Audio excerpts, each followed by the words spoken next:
That was cool. I was just talking for 3 or 4 minutes, and I didn't press go live yet. So hi, guys. Nice to see you. Thanks for being here. I was just saying that I love my moderators. They text me and they're like, "Come on, let's go. It's time to go. Go, go." And I really appreciate that because I need it. It's really helpful and I love it.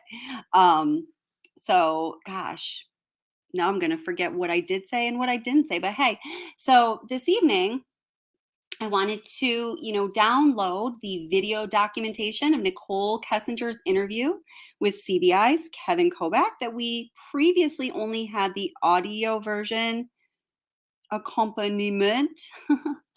um, and I think that we have Plunder to thank for this. Is that correct? Do we have Plunder to thank for this? I think we have Plunder to thank for this.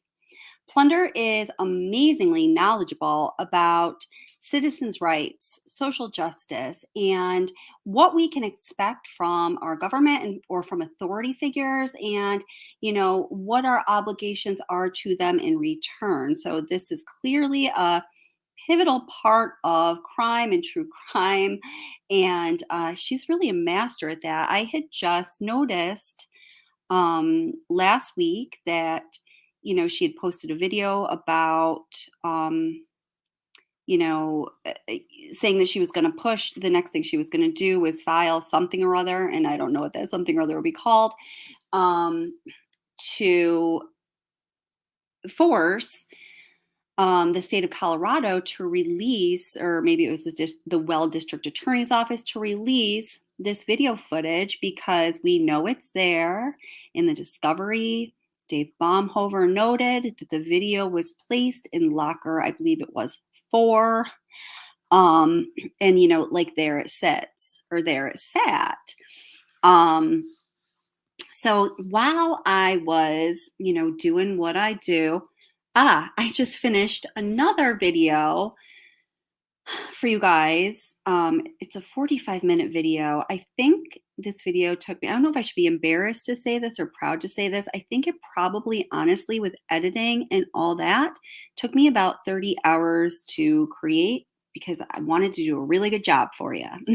So please, guys, check it out. Also, after this, of course, and let me know what you think. Was my time wasted? Was it well spent? I want to know. DTC Primetime, how you doing? Hi, Matt Willis. Hi, Joan. You're the best. Hi, Mama Jane D. Hi, Utter Nutter. Also the best, the best, the best. And let's see who else is here. Matt Willis, it's so nice to see you. Hi, Molson Man. And Tracy Wheeler, hi, so nice to see you here regularly. I love it. It's great to see you tonight. Hi, Patricia Flint, how you doing? Yarn and Mittens, I saw you earlier. Yarn and Mittens and Kitty Witty, you guys go together. Thank you for explaining to people what I was doing, Joan. Yeah, so I did get this downloaded, and the best version I could kind of come up with, it's, the video is not awesome. It's not awesome. It's, police interrogation or interviewing room footage. So, like that's what's up. But I wanted to do the best I could. Best I could. It's all about quality, right? And hey, StreamYard, there you are too. So let's see. Hi, Vanessa. How you doing? Nice to see you, sweetie. How's it going? ENA Mom, how are you? Hi, Wendy Swain. How are you? Nice to see you too. All right. So, Vanessa, yes. Hi, Vanessa. Aw. So, have you guys seen this yet? I think that I know that Joan actually told me that this was on Frankie Ruzick's channel just a couple hours ago. I tried to, say I'm glad it went to you guys first. I know that means a lot to him and the family, and I think that's really good and important. I think that's like a classy way, a good way to do things. It's just a good way to do things. So I was really happy to see that. I have been so involved in making these 2 other videos. I didn't even know that this was going to be coming out. All I knew was that the request was put in. It was strongly worded and strongly worded again. So All right, so let me just get this bugger up and close some of these other extra windows. So this is like how many files I have on my computer. I've mentioned a couple times I just got a new MacBook. Usually has, you know, enough storage, if not ample, sufficient storage space, whatever. So last night I ran out of freaking disk space. Can you believe it? So that was, you know, technology. Tis our friend, tis not our friend, or whatever. All right. So does anyone, I haven't, well, I haven't done a live in about a week. Does anyone have any news, anything good going on? Any questions, comments? I don't know. Where did the download go? There it is. Nope, that's not it. Just give me a second here. Just had it, so it's not too far away. There it is. I wanted to put up a new like celebratory avatar and, you know, all these festivities for having the video here, but I didn't get that far. It's the spirit. It's the thought that counts. Is it the thought that counts? I don't know. I mean, I think with some things, it's the thought that counts.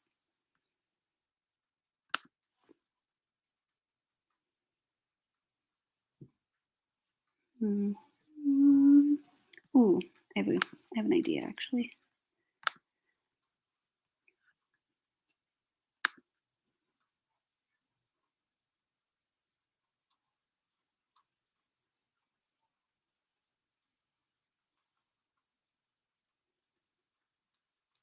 Let's see. Still pending. Come on now. Oh, I know I can play it right on my video. I'm talking to myself. I'm talking to myself. Let's see. Give me just one moment here, my friends. Mama Jane D, how you doing? How are the kids doing? How's everything going? We have to chat sometime.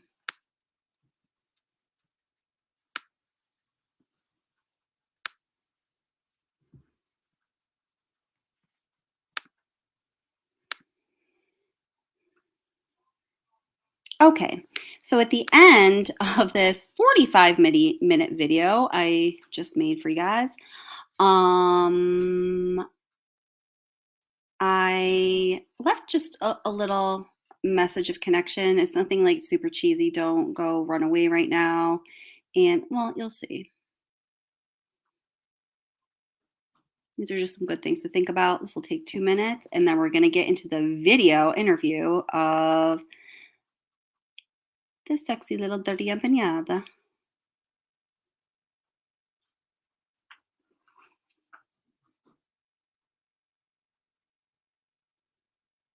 Okay.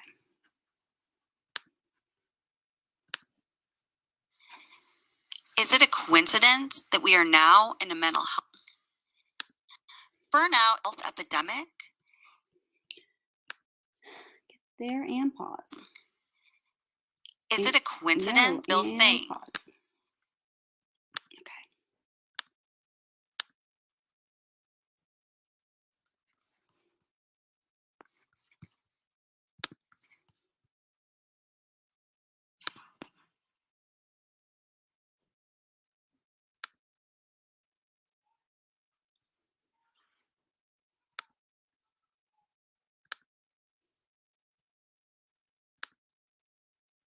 All right, friends. Here we are.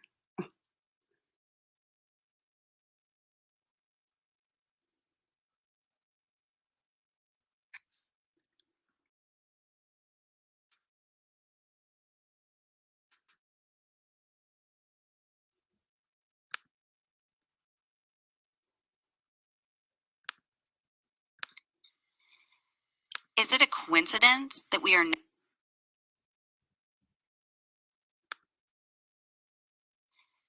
Is it a coincidence that we are now in a mental health epidemic? Is it a coincidence that there are epidemic levels of anxiety and depression?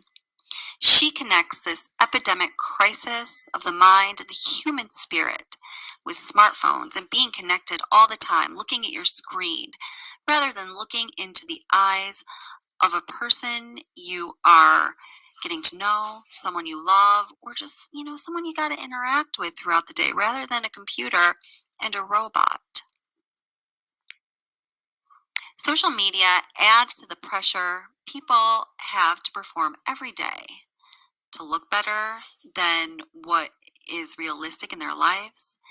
We all have struggles, and struggles are normal and even healthy. They build who you are. Social media adds pressure to be perfect and to show your best self all the time. Rebecca Osei was big in delivering that message throughout this entire documentary, and I really appreciate the message that she and Cheryl Ziegler and Lena Darhali and Heather Ashley of Big Mad True Crime and everyone else had to cast off to us, hopefully, for the better good. This is one of the most horrific, horrendous, and egregious crimes that anybody can remember ever. We can only hope that a tiny little bit of good, maybe even a decent amount of good, or, some good that goes a long way, can come out of this horrific tragedy. It's hard to imagine, but the ripple effect is in effect. And every choice we make, every action we take, every word we speak ripples out and has an effect that we could never even imagine. Thank you for your lessons and for your messages, Shanann. I know that you would be happy to know that so many people are learning because of the way you lived and what you put out there on social media. We all appreciate you, and we hope that you, Bella, Cece, and Niko are joyfully laughing and relaxing in eternal peace.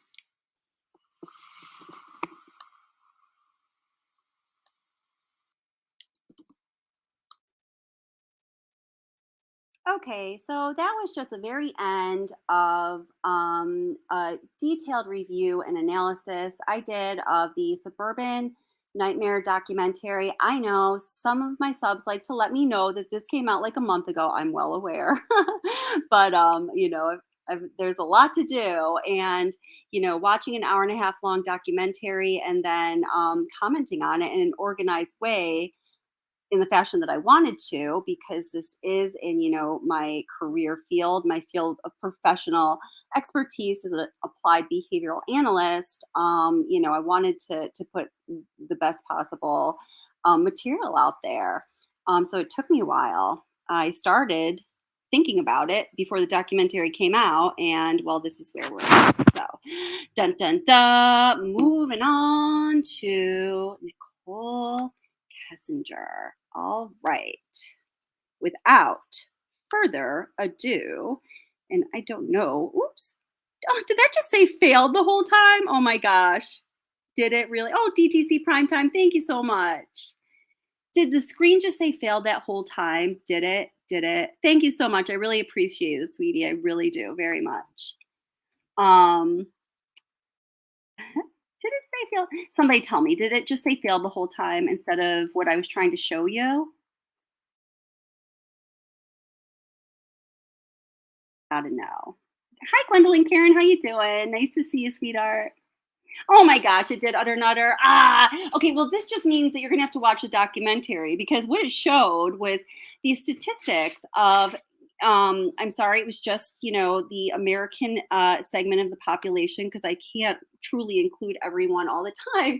But I was just showing these health statistics of depression, of anxiety, of cardiovascular disease, of substance abuse and addiction and recovery, and then just some kind of heartfelt messages in between all of that, because we really are, like, as a society, as a humanity, truly in an epidemic state in so many ways. And it's something that we don't think about every day or all the time every day. And I think it's something you kind of can't think about all the time every day, because it really would make you go crazy. Um, But along with, remembering the victims of this case, which is the reason that we're all here, I think it's important to connect with that reality from time to time as well. So now you really are going to have to watch the video I uploaded about an hour ago, get to the end of it, and you'll see what you were missing, okay? So here we go. Oh, goodness gracious me. That's something my grandma said. Hi, Grandma. She must be here. All right.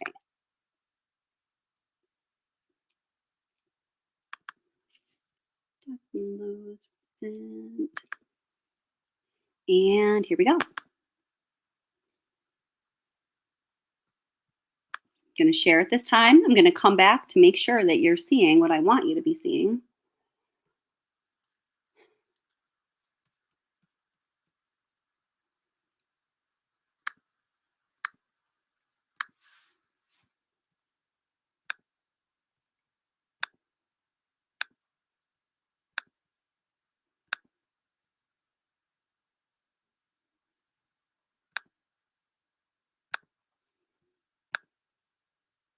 All right, there we go.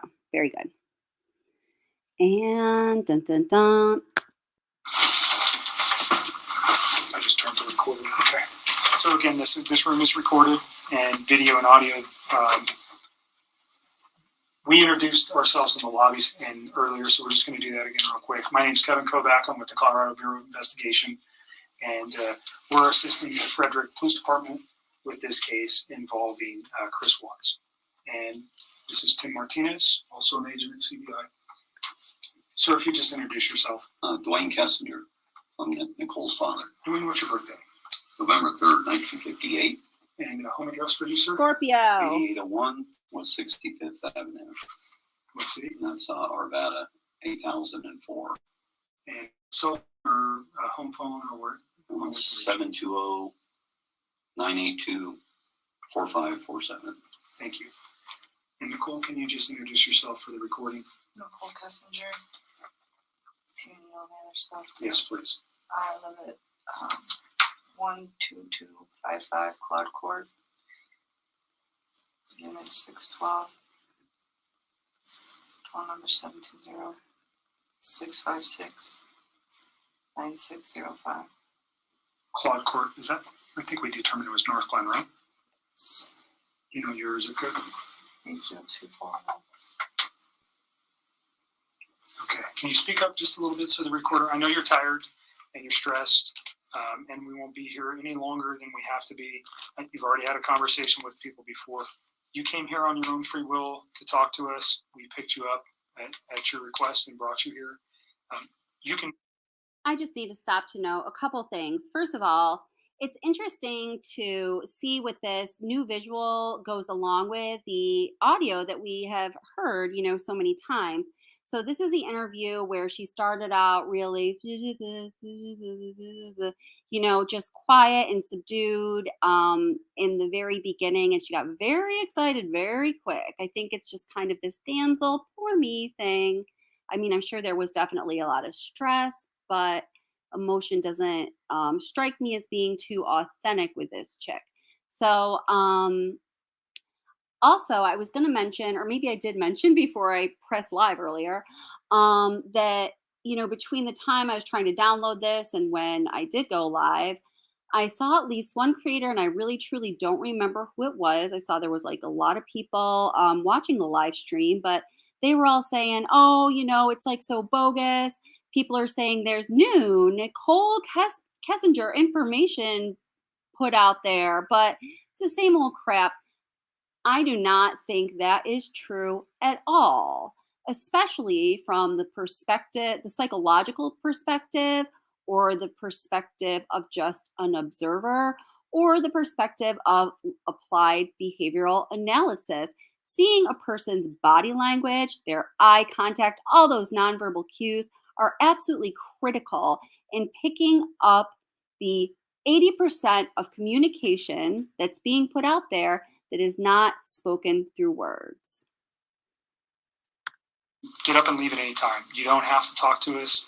If there's a question you don't want to answer, don't answer it. If you don't want to talk anymore, just tell me I want to leave. And I'm kind of in the way of the door, but you're not being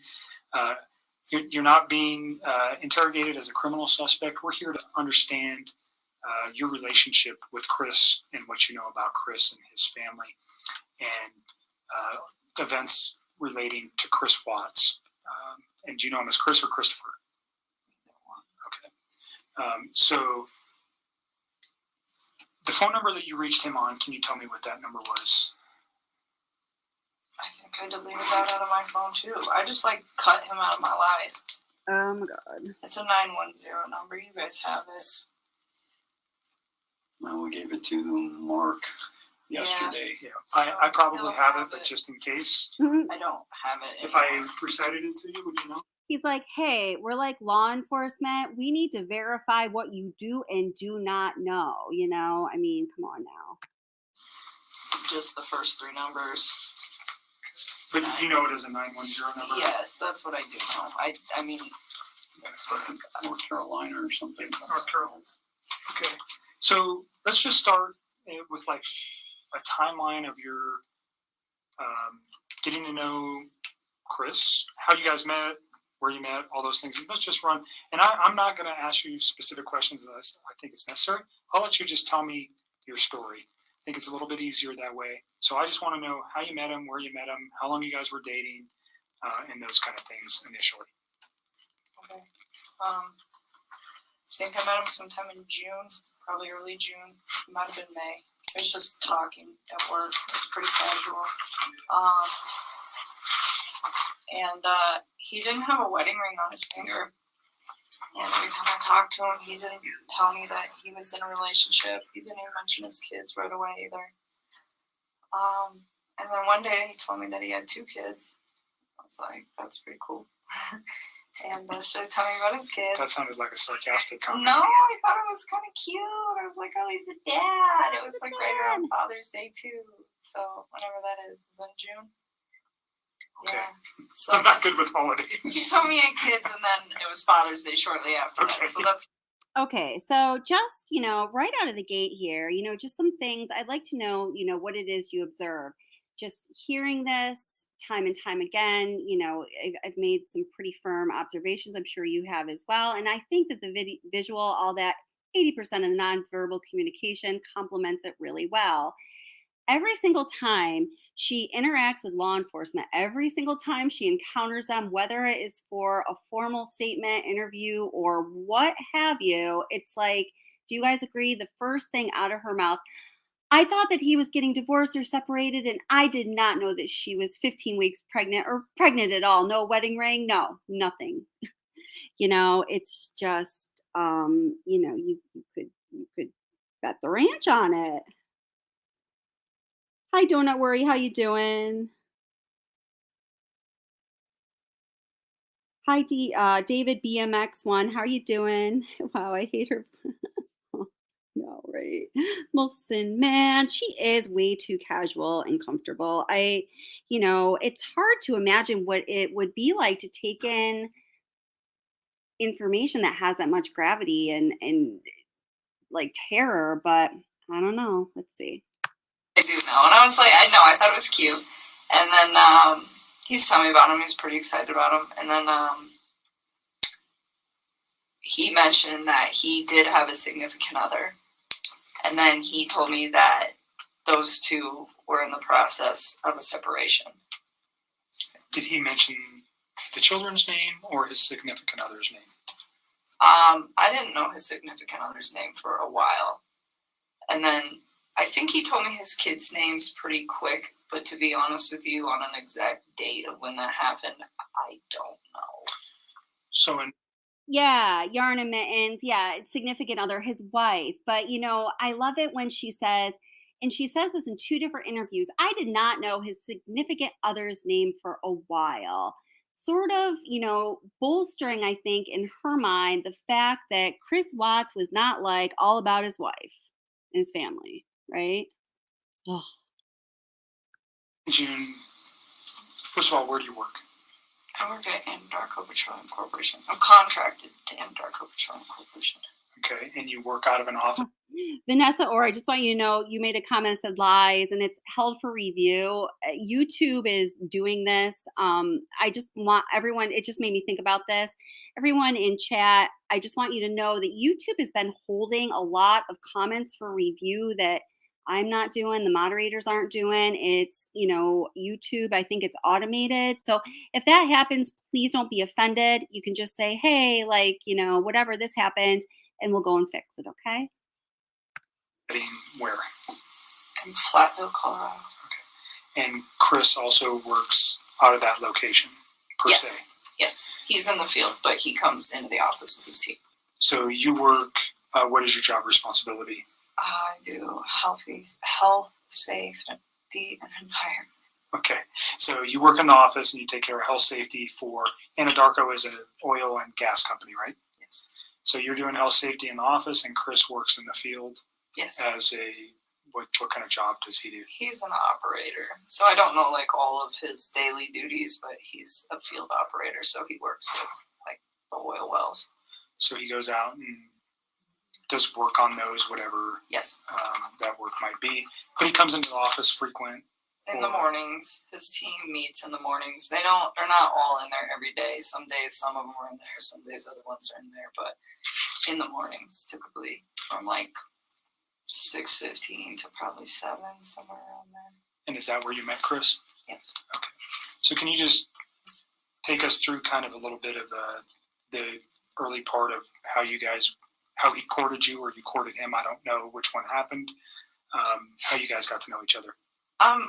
I guess we just started talking. He actually, so part of my job is to manage the gas monitors that we have. So Anadarko requires all of their field personnel to carry gas monitor sensors for toxic gases, and it's my job to control the inventory and issues, anything like that. And we were having some pretty serious equipment issues, and we had numerous amounts of people coming in my office one day, and he happened to be one of them.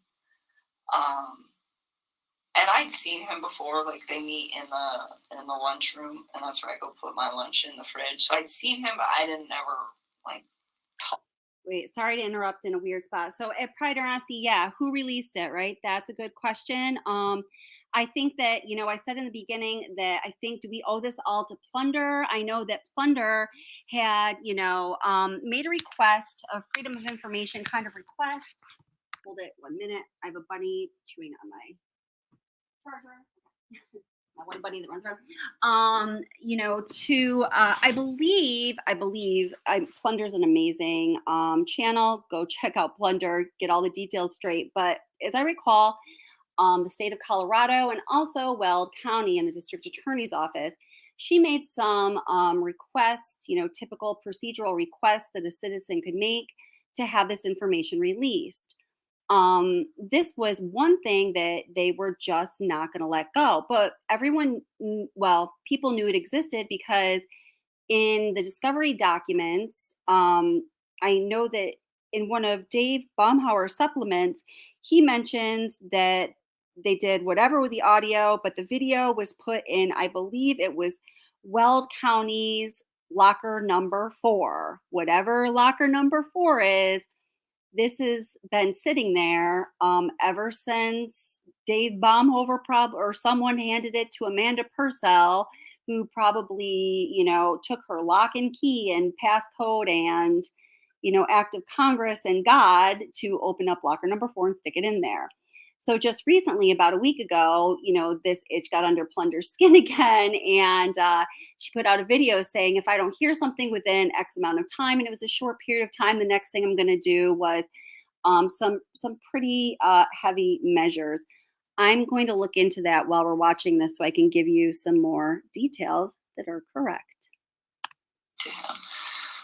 So that day we just started talking, and then every time I saw him in the hallway after that, and it was always hit or miss, it wasn't an everyday thing. It was just when I saw him, we just started talking, and we just kind of had a lot in common and just hit it off. So we'd always have, pretty good conversations. And then, I don't know, one day he told me that he had kids and started talking about his kids, and then mentioned, yes, that I have a wife, but we're getting separated. So, okay.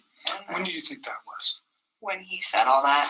So specifically when he told you he was getting separated from his wife, was that within the first couple of weeks that you knew him, or was that later on? You said you met him around May or June. Yeah, it was still in June. Okay. It would have been before Father's Day. So had you guys ever gone out on any kind of No. date at that time? You just No, were no. conversing at work? Yeah, that's all it was. And then, I don't know. We started hanging out. We hung out. We went to a park. Hung out at a park. Let's go back real quick. So why did he tell you that he was getting a divorce? Did he ask you out at that time? No, he didn't. I think he was probably interested in me. And so, he talked to me a couple times via his work phone, and I was like, no. Like, it was still very, like, friendly conversation. But then when I realized, like, this man is interested in me, I'm interested in him, this is personal. So we got away from the Anadarko thing because I really don't want those guys affiliated with any of this. And So you have a work phone that specifically... no, I have one phone that I do both on. He has two phones. Okay, so he had your phone, the 720-656. That's the only number that I roll with all the time. Okay. So he has two phones. One of those owned by Anadarko and Yes, one personal. Yes, sir. Do you know what his Anadarko phone number was? It's been so long, and I mean, I'm sure I could like look it up, but I tried to look it up for those guys yesterday, and I couldn't find it. Okay. We can find it. That's okay. Just wondering if you knew it. But at that point, we just like took it to his phone because I just felt it was like better that way. And we just continued to talk, and then Let me go back to the park. Where's the park? it's like down the street from my house. It's called East Lake Number 3. Your house Yes. in Northglenn? Yes. And that was in the June time frame. Yeah, or like the beginning of July. It was like right around my birthday. It's like so sometime at the very end of June or the beginning of July. Okay. And that's the first meeting you had outside of work? Yeah. Okay. Sorry to interrupt, guys. So I'm just seeing this chat that you guys got going on about, Frankie Ruzeck, wanting to release it first, so no, creators could make money off of it or whatever. I saw, Joan alerted me to the fact that it was on his channel earlier, and I was like, "Aw!" I said this earlier to you guys. That's great. I really like that he got it first. I think he should. I think that's just a nice way of doing things. It's a victim's family. I think they deserve the utmost respect forever and always, regardless of their own sins, for real. I like that he got it first.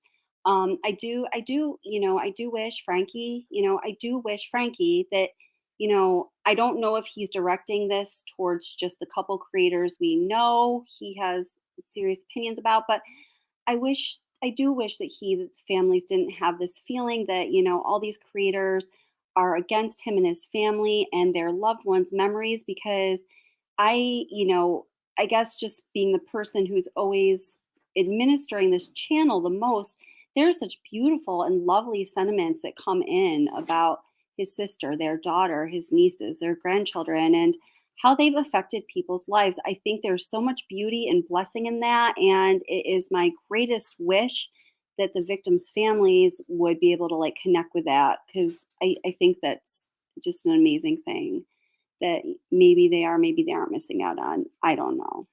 Does that make sense, guys?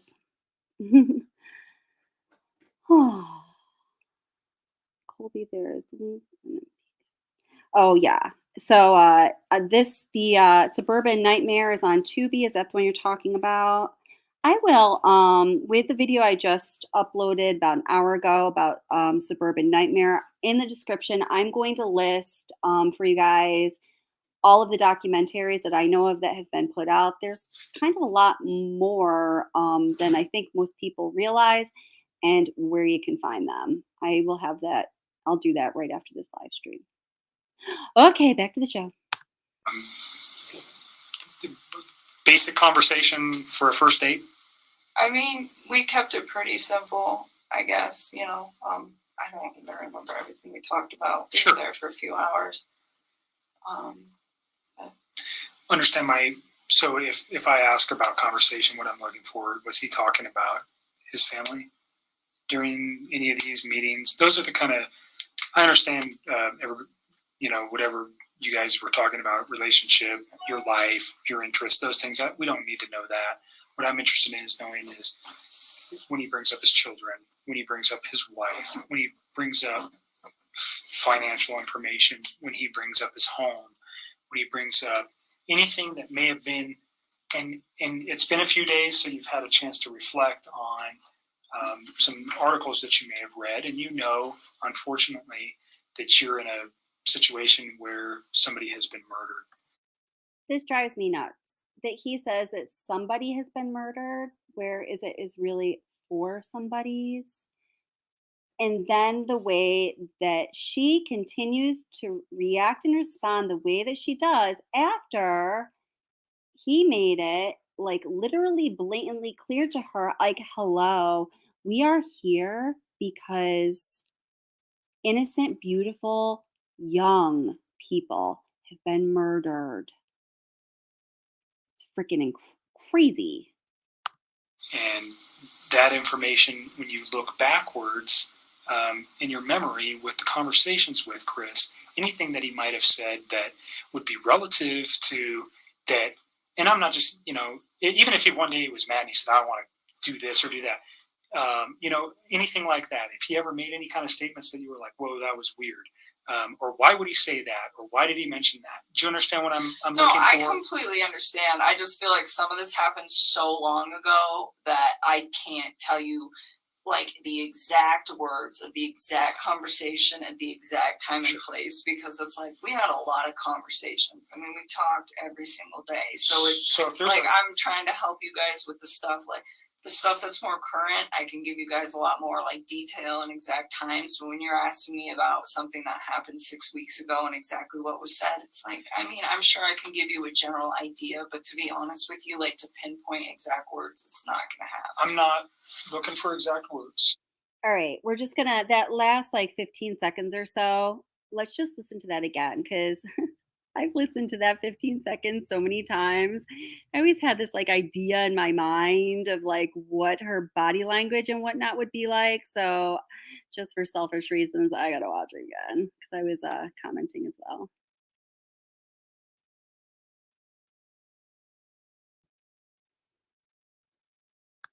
And it's been a few days, so you've had a chance to reflect on some articles that you may have read, and you know, unfortunately, that you're in a situation where somebody has been murdered. And that information, when you look backwards in your memory with the conversations with Chris, anything that he might have said that would be relative to that. And I'm not just, even if he one day he was mad and he said, I want to do this or do that, anything like that. If he ever made any kind of statements that you were like, whoa, that was weird.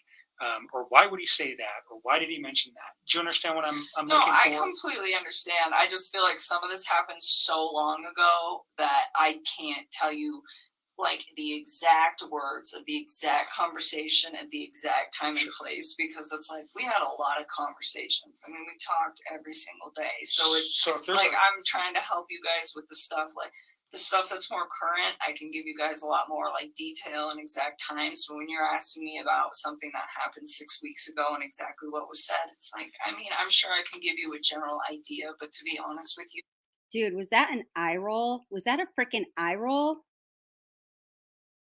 It's 45 days. What a selfish. I can't stand this woman. I got to see that again. Sorry. He was mad and he said, I want to do this or do that. Anything like that. If he ever made any kind of statements that you were like, whoa, that was weird.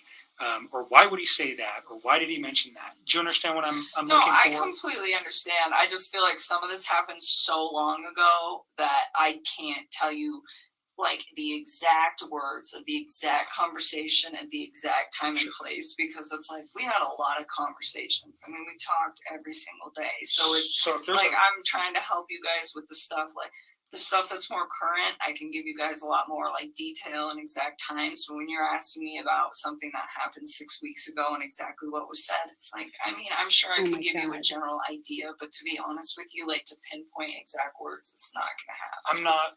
I hope her father is one ashamed man now. If I raised that thing and I was sitting there listening to and watching this, I would be ashamed. Looking for exact words. Just more let's say 6 weeks ago, he said something that triggered with you last night. That's what I'd be looking for. Or something 4 weeks ago. And if you don't remember where it was or the specific words, that doesn't matter. Just he said something that was off the wall, or he said this, or he said that, that has caused you a moment to pause and you go, wow, I wonder why he said that. Now knowing what you know today. Do you understand where I'm going with that? I completely understand. And to be honest with you, I mean, there were several discussions that we had about his current relationship and where it had gone and what it had caused. And he talked about his kids from time to time. But the thing is he was never hostile. It was never anything aggressive. Like even when he spoke of his wife and the fact that they were separating, it was never like ill. It was still very kind. It was just like, this is not working, and would explain why, but it wasn't anything out of the ordinary or anything that I think would scare me. And to this day, even after everything that I found out, I still look back at that and I don't see any red lights with the way that he spoke of his family. Can you just describe his overall demeanor over the 8, 10, 12 weeks that you guys knew each other? It wasn't that long. It was like 6 weeks that we were hanging out. I guess we knew each other longer. Okay, but you met him in the office, and just his overall persona, who was he aggressive? Was he mellow? Was he calm? Was he outspoken? Who was Chris? I think he's an introvert. I would consider him to be like a pretty, I don't want to say he's a very reserved individual. I think he's probably more reserved around other people. I think he emphasized to me that one of the reasons that he really enjoyed talking to me is because he felt like he could get out of his shell. He said around most people, he just like didn't really feel the need to like talk and converse. And it wasn't just in his home life, just in general. It wasn't something where he's an introvert. And he said with me, it made him feel like he could really just start talking about things that excited him. And I think a lot of that had to do with the fact that we had things in common. So with me, I think he was a little bit more outgoing, but even then, I would still consider him to be an introvert. I mean, not on the extreme end. If an introvert went to like 1 to 10, I'd put him at like a 4 or 5. So on the lighter side of introvert. Pretty even keeled.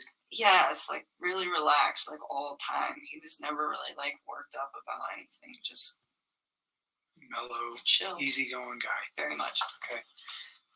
And he was that way with you. Did he ever have any kind of? Did you guys ever have arguments? I mean, No. Pretty short relationship. No arguments during that time. No. Did he ever lose his temper at any time? Never. You guys never had a yelling match? No. So you never saw him upset or mad? No. And there was a couple times that we had some disagreements on things that as we like further progressed into the story, but it was never like, I am very calm when I talk to people. It's like extremely rational when I handle situations. Oh my God. This line of hers it either drives me insane or makes me laugh every time. I am just like, very calm and mature when I like handle shit, blah, blah, blah. Let me start that again so you can hear the whole statement. I'm sure you know it, but she does not know herself at all. Or if she does know herself, she knows how to present herself exactly the way she is not. Even then, I would still consider him to be an introvert. I mean, So not on the extreme end. If an introvert went to like 1 to 10, I'd put him at like a 4 or 5. So on the lighter side of introvert. Pretty even keeled. Yes, like really relaxed, like all the time. He was never really like worked up about anything. Just Mellow, chill, easygoing guy. Very much. Okay. And he was that way with you. Did he ever have any kind of? Did you guys ever have arguments? I mean, No. Pretty short relationship. No arguments during that time. No. Did he ever lose his temper at any time? Never. You guys never had a yelling match? No. So you never saw him upset or mad? No. And there was a couple times that we had some disagreements on things that as we like further progressed into the story, but it was never like, I am very calm when I talk to people. It's like extremely rational when I handle situations that there's a disagreement in. And he always was the exact same way, like always. Like I never stressed anything. I think one thing that actually kind of drew me to him was the fact that he was like very open with communicating with me if there were any like differences on how we saw things or just like open-minded about things. It was actually, I personally thought it was kind of unique because usually most of the men that I've ever met are typically very closed off, and I didn't get that from him at all. But it was always like kind, very kind. So no sense that A new breed of family annihilator, the kind family annihilator. this guy had a temper or Not at was aggressive, or he never lost his mind and yelled and said crazy stuff or anything like that. Okay. So can we just kind of go back to your relationship? You say you guys had a lot in common. What was that? Well, I mean, like we're both really into fitness. I think that's important. It's a lifestyle. Both of us ate pretty healthy, so I think that was important as well. He's like a total gearhead. He likes cars a lot, and I don't know nearly as much about them, but it's always been something that I've been pretty interested in. So we definitely talk about stuff like that. And I guess he was always willing to like learn new stuff, and vice versa. Like I like to travel a lot. It's not something that he's done a lot, but he seemed like really interested in what I had to share with him, and vice versa. So even if it wasn't something that we originally had in common together, it was just like, hey, I respect what you have to say, and vice versa. So you guys just yin and yang. You got along pretty well. Very well. And no time, he never gave you any indication that None. that he was having issues. So during your guys' dating time, did you guys spend most of the time at your place? Always. Okay, always at your place. Or we'd go out, but I told Mark yesterday, he asked me if I went over there, and I told him about one time that I went over to that house. I've been to that house twice, but it was very, very brief, and it was not like an extended stay. I did not feel comfortable there, or like, I just didn't want to be there. It's not my life. Like, that is somebody else's life and somebody else's existence, and I respect that. That's their space. And so I used to tell him, well, come to my house because this is, like, this. I mean, does anyone else want to scream when you hear her say that? Like, as though she respected the family, the wife, or their space? It's our space. This is my space. And so for me, out of respect, just for like whatever situation he had going on and the fact that it's not my home, I felt that it was better to be in my place. And I live alone. I don't have any roommates or anything, so it's pretty easy to do that. So during June and July, were you aware that his family was not his? Did you meet his children? Nope. During June and July. And he didn't ask me to. Okay. I mean, and not that I didn't want to ever. It was just not now. It's like you're not finalized with your separation, and not only that, we've barely been dating. Like, you can't introduce kids to somebody new in a situation like that. That's something that takes time. I mean, would I have liked to have met them? Of course. That would have been a great honor for me to have somebody introduce their children into my life, but not then. It was something that it was like, okay, well, let's see where we're at in 6 months. Let's see where we're at in a year. And if we're still doing this and you and me are still, happy with where we're at, and you think that this is something that is going to be long-term and is worth bringing your children into the picture, then yes, I would love to meet them. But it's like, not right now. You are still in this situation where you're not even completely out of it, and I'm getting in it, and that's not fair for them. And that was kind of the policy that I had with him, it was just like, yes, but not yet. So did he ask to introduce you to his children? Not at that time. I think both him and I were on the same page of eventually, if things went as they should. I understand you guys' relationship is very new and young. Yeah. So although it was short, just laying everything out helps us understand what actually was going on with him. And I might ask you a question and you're going, why the heck would he ask me that? Probably because I have information that I'm not willing to share with you, and I'll tell you that right now. I'm not going to tell you some questions I'm going to ask you. Heck, I want to share some information with you. Just, it protects you, it protects our investigation. So if it seems weird, there's a reason I'm asking it, and it's usually relative to what I know. So don't take offense to it. Again, it's just part of what we need to know. Understood. So just, you went to his house on 2 occasions. Yes. Was that recent? No, that was like pretty early into it, and I did not like it and did not want to go back. Do you recall where the house was? Yeah, it's like right off the highway in Frederick. And you know the streets? I mean, I'm sure I could figure it out again if I like really had to. Like off the top of my head, no. Do you know the street name? No. I would have to like drive around in there to get there. Okay. I made a whole video, and I believe this. I believed it then, and I believe it still. Why the last 30 seconds, 45 seconds of her remark are an absolutely huge critical lie, possibly like the biggest. She was Googling their address, 2825 Saratoga Trail, on August 11th, 2 days before the family went missing. So this is now August 15th. So this is 4 days later.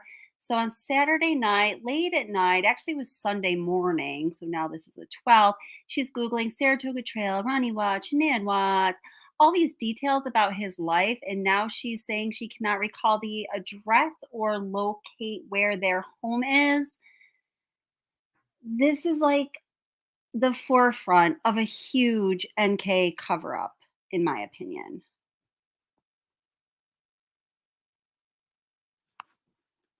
Did it look like anybody else lived at that house at that Oh, time? definitely. Okay. I mean, So the is that whole what thing. freaked you out? I mean, he told me that he was living in the basement. And he said, we're separated, but we're not divorced. And we're going to get ready to sell the house. And that was the impression that I was under. And I was under the impression that they were taking everything pretty slow with this, with like getting ready to sell the house. I mean, those are big things. So that's what I was informed. And I mean, if you think about it, this whole thing happened in a 6-week stretch. Like, it's not really that much of a time frame. So in that sense, like, it's believable to me. Yes, I went to the house, and the first time I was there,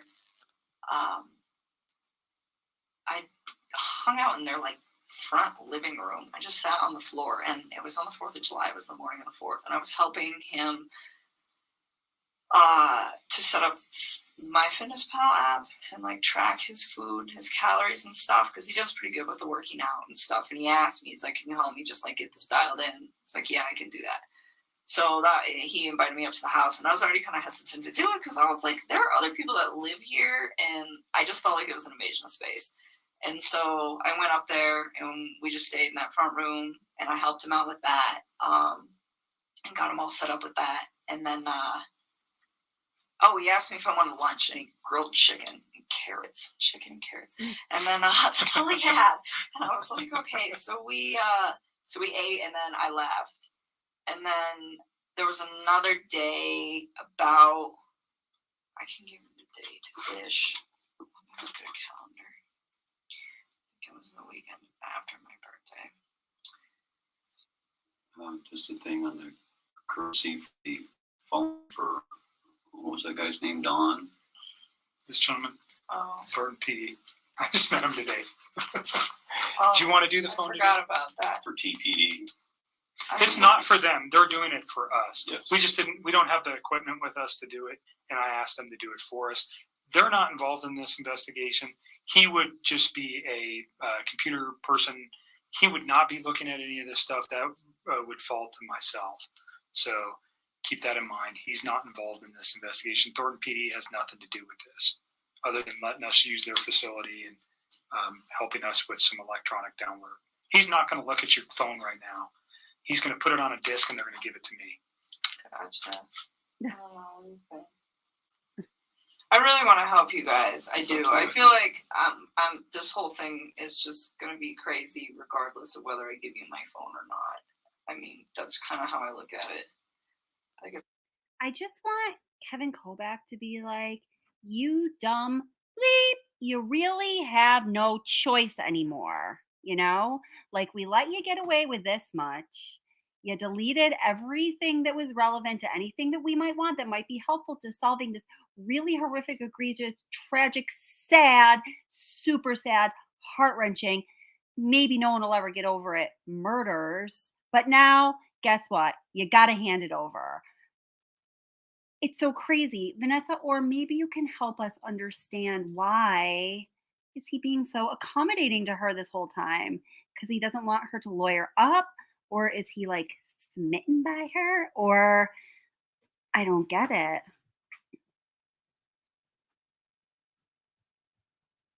Happening. It's gonna happen. Well, the text I mean, it's just reiterates what gonna- you've been saying all along, so it's not like. Well, they do. That's the other thing too. I mean, that's kind of a good backup. Yeah, I'll give I it think to him. you hit the nail right on the head. There's reasons why we want everything. It validates. Oh, you think so? So Vanessa Orr is, I put you on the spot, Vanessa, but she recently retired. She was in law enforcement for a very long time. She really knows what she's talking about. I always look to her when we're in chats.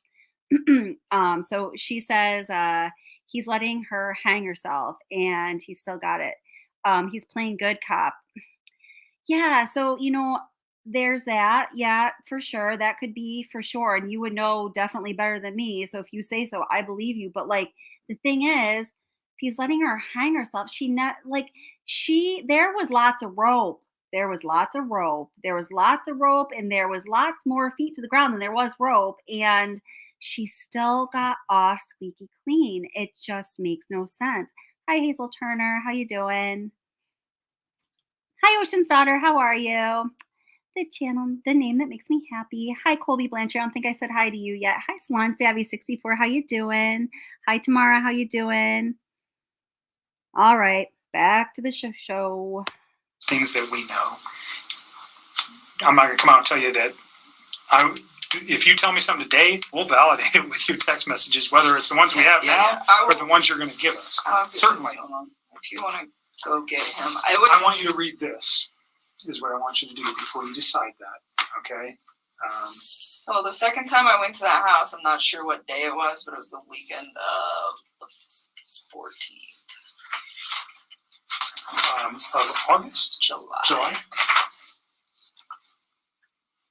I don't know if it was the 14th or the 15th. One of those 2 days. But we had went out and we stopped there just real quick on the way back. And we were there not very long. But that time I saw a picture of his wife and one of his kids. And I remember thinking to myself, like, wow, she's so beautiful. And I took a step back and I was just like, this man has a gorgeous house. He has beautiful babies. He has a beautiful wife. He has an awesome job. Like, why would he want to leave this? And I remember talking to him about it. And that was the first time that I tried to actually say, what do you think about not separating from your wife? Like, what if you really try to work on this? And he had expressed to me that we've tried to work on this and it's not working. So that is why we're separating. And I spent some time, like, just, kind of, because it almost made me feel bad, where I was, like, to the point where I'm engaging in a relationship with a man who, the way he described it, is in a contractual agreement, but was not in, like, an emotional relationship with somebody. And for me, the way I would have preferred to do this is to avoid it till that contractual agreement was also done, and he was done, and he could have approached me and said, I'm just had a divorce, maybe we could take this slow, what do you think? But Yeah, sorry I interrupted that, like, right in the middle of her statement again, but Jennifer, she and I are very much on, like, the same, like, brain cell tonight. Yeah, it's something I noticed, and what do you guys think about this, about her language? And it carries throughout from the very first interview where she met with the investigators and her dad and her dog at the park near her house where they picked her up, to the very last one that we know of, the phone interviews. It is very distancing language. That house, those two, instead of, Shannon and Chris or the couple or talking about their life together, those two, or, definitely with Shanann, I almost feel like that for me would be hard to maintain, that kind of distancing language so consistently. What do you guys think? was, oh, we're separated and we're working on a divorce. And that is the Vanessa, or of course, you're so smart, Vanessa, or else you just worked so hard for a good long time. You put your hours in, you did your life's work. Yeah, I didn't want to keep babbling, but I also noticed throughout the 4 interviews, she says, roughly the same thing again and again and again and again. It's just like kind of like blotter stamped 1, 2, 3, 4, 1, 2, 3, 4. Like she has certain points she's got to hit, the highs and the lows, and she repeats the same narrative, the same script again and again and again. You would think over the course of those 4 interviews, her understanding of their understanding of her would evolve, and her language and her way of describing things would start to change, but it does not. part that I feel bad about, because I should have waited on that and I didn't. And, I was just like, well, they're already there. So, but then being in a house, I was just like, why? Fix this. Find a way to fix this. Make it work, And I was like trying to push him to do it. And he seemed pretty reluctant to do it. He didn't want to. And, I don't know, we were still seeing each other fairly frequently, but I kind of like backed away so we weren't hanging out quite as much, and we were still close, but it was just like I really wanted him to try. Like I wanted to know that he tried and it didn't work, and then he moved on, not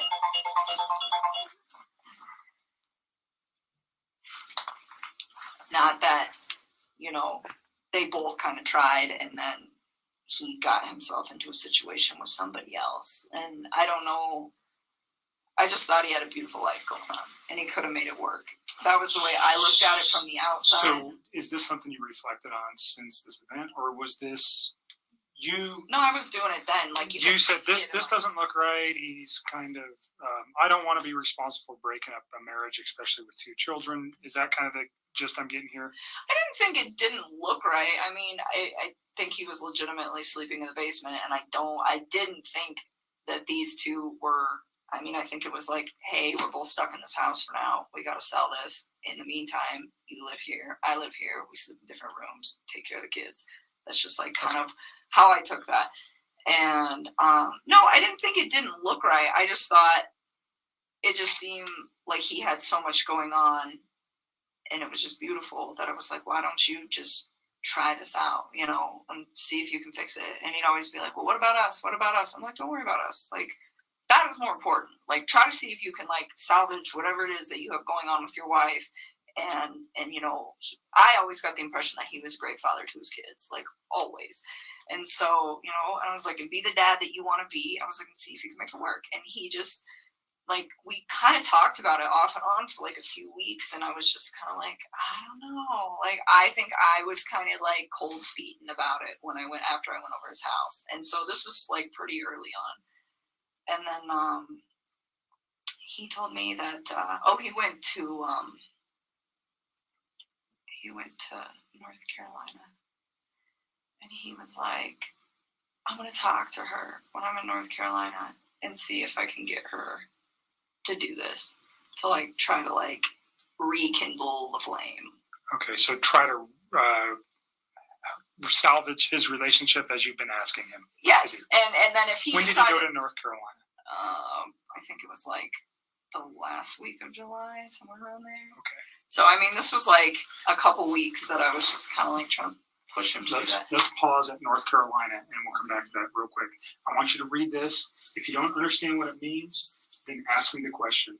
But basically, Oh yeah, Jennifer, for sure. what it says is you have the right not to let me look at your phone. I'm asking to look at your phone for the purposes we previously discussed, for the text messages and your phone log, and unfortunately the photos that are attached therein too.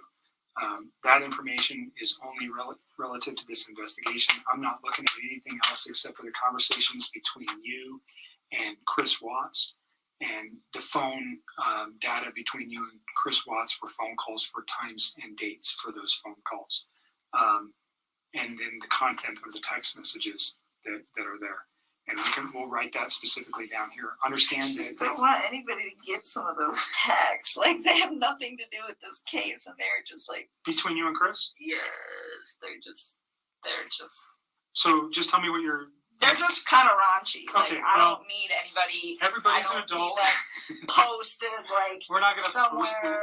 I don't want the newspapers to get that. That's all I want. The I just only need ones them that to we would not be get looking that. for, again, is the same kind of questions we're getting to here, is things about his children, things about his wife, the questioning of, did he ever, has he ever said something to you that might indicate, maybe not then, but now, that there was something like this in his mind, or you know what we're looking for. I don't need to come out and tell you that. I understand the embarrassment of particular photos or potential sexual types of conversations you may have had with Chris. It's not relative to the investigation. We don't care. Okay, you're an adult. I'm an adult. Everybody in this room, even your dad, and I give it to you for saying that stuff in front of your dad, because I'm not sure many women could do that. So that's not what we're after. We're after the information that corroborates things that you've told us, and also that corroborates or may tend to prove that things that Chris told us were a lie. You understand that? And that's maybe going a little bit far. I usually won't tell people that, but because of your reservations, that's what I'm looking for. If I can disprove something he's told me by a phone records don't lie. People do. Okay? So if I can disprove something that may be important, that's what I need it for. I'm not saying I can. Has it happened before? Absolutely. Is it critical in cases that I've worked in the past? Yes. So that's why I want it. Okay? Again, you don't have to give it to me. You can tell me, I don't want you to have it. Go get a warrant. I'm not even going to tell you if I go get a warrant, try to get a warrant right now. I'm just asking for you to consent. And again, we can write right here what you're willing to give me, which is the text messages and the phone log. And unfortunately, again, the attachments on some of those text messages. And I'll write it on there, and then you'll just sign it. Okay? Do you understand the questions there? Do you have questions about any of the things that it says? You understand you don't have to do this. You're doing it of your own free will.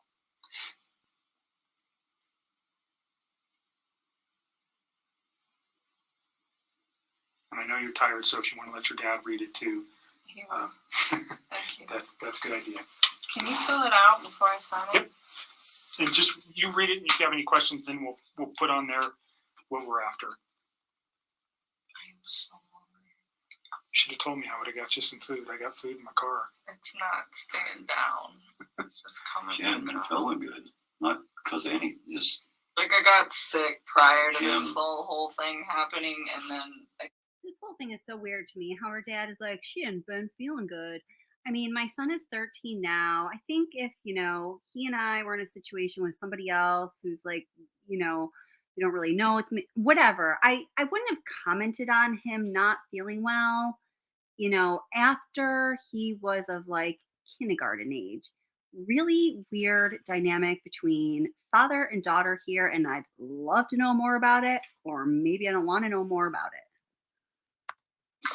all of this compounding with the Stress. fact that I'm sick, it's just not good. I've not really been eating or sleeping much at all.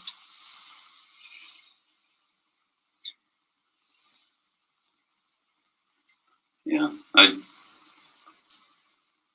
I'm with you. We definitely need to accelerate the case, because the more it takes, the less Molson man, the FDA would be very proud of you.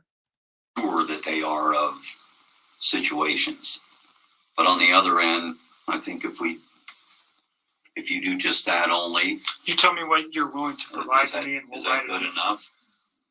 I just want our text conversation, and then I guess our phone call records.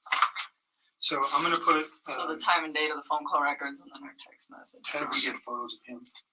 Huh? Could we get photos of him? Off of Would that. you mind if we got his photos that he sent to you? Oh, well, there'll be in that text message thing. So all his photos were sent. There was no apps or anything else used No, that you guys were sending. It was all just text messages. Yeah, So it'd be an attachment to a text that he sent you. pretty much. But Everything is in the text and the phone call records. so Like all of it. because we don't have it on tape, we discussed prior to turning the tape on Tuesday, which would have been the 14th of August, you had read some newspaper articles on the 13th and the 14th that regarded this case. You had also had a conversation with Chris at some point during the day on Monday. And on Tuesday, because of what you found, specifically what you said was, and don't let me put words in your mouth, but you found out that his wife was pregnant. Yes. And you did not know that prior. And you found that out via the newspaper articles, and that caused you concern.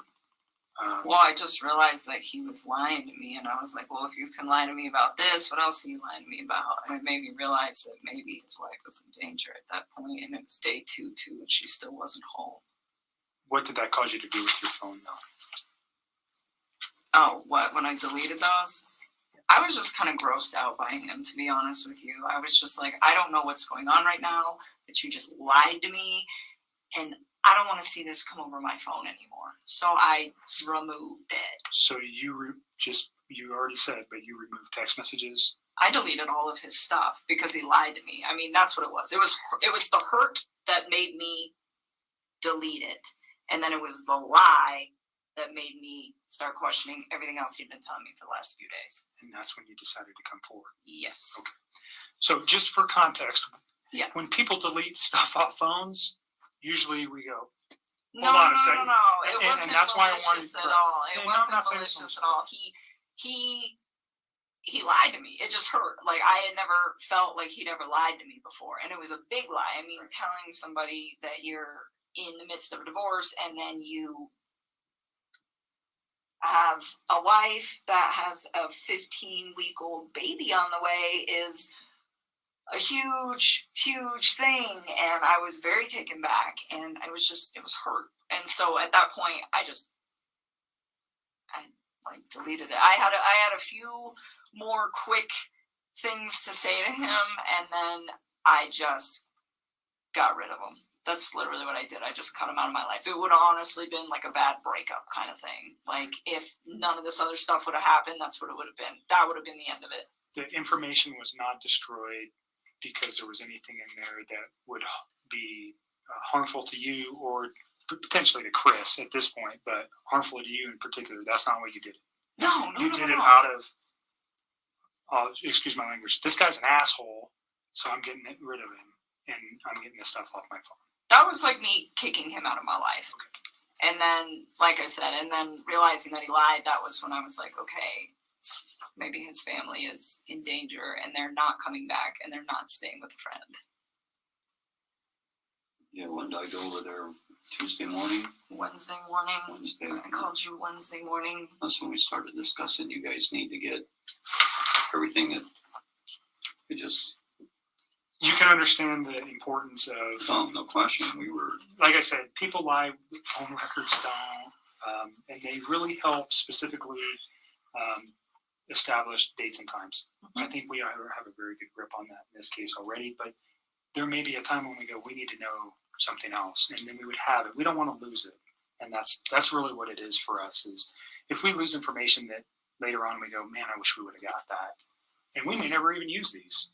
We may never even look at them. But if we have it now, then we don't worry about losing it. So I appreciate you being cooperative and giving it to us. Yeah. So the first thing I wrote was text messages between Chris Watts and attachments. Okay, so because we're talking about the photographs, unfortunately, that cause you much disdain. And then I am going to put phone log for calls between yourself and Chris Watts. Your phone number is 720-656-9605.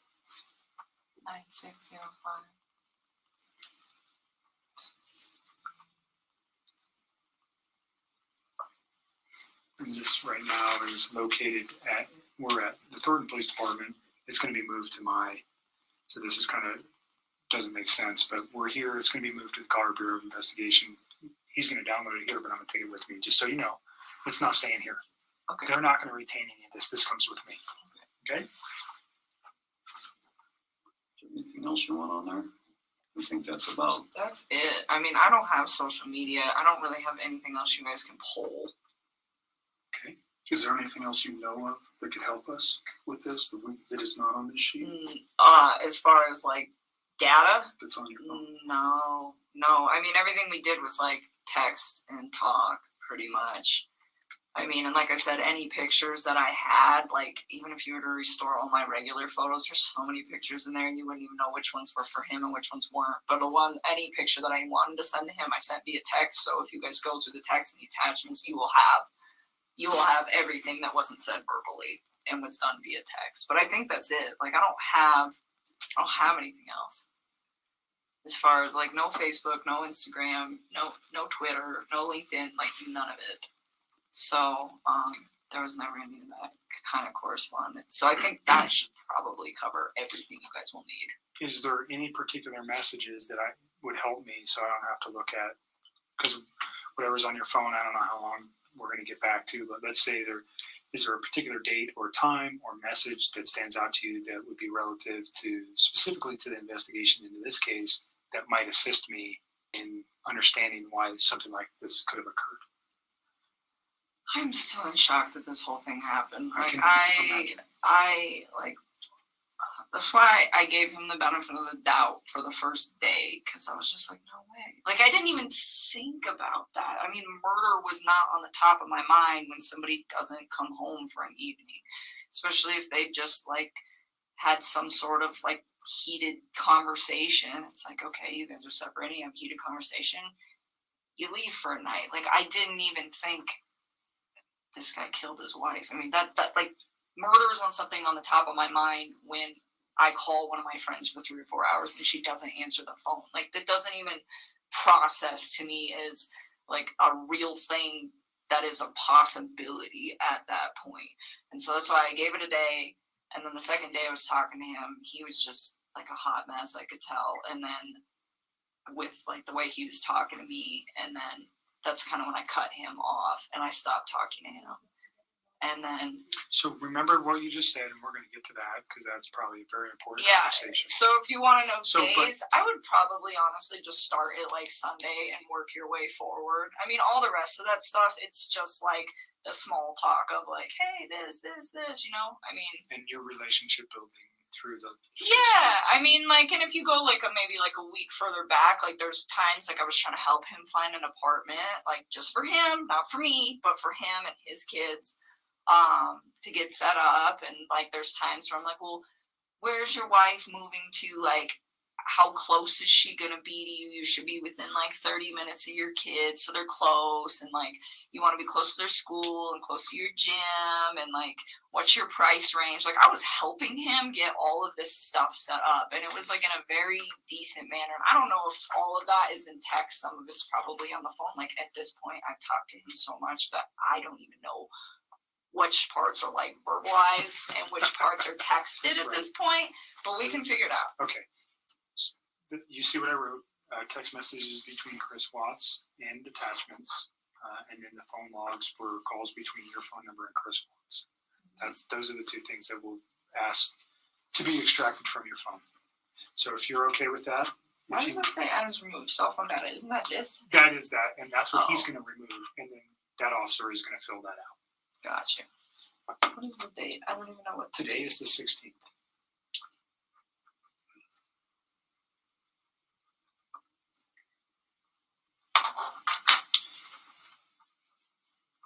Add anything to this? If you give us your phone, we'll get him started.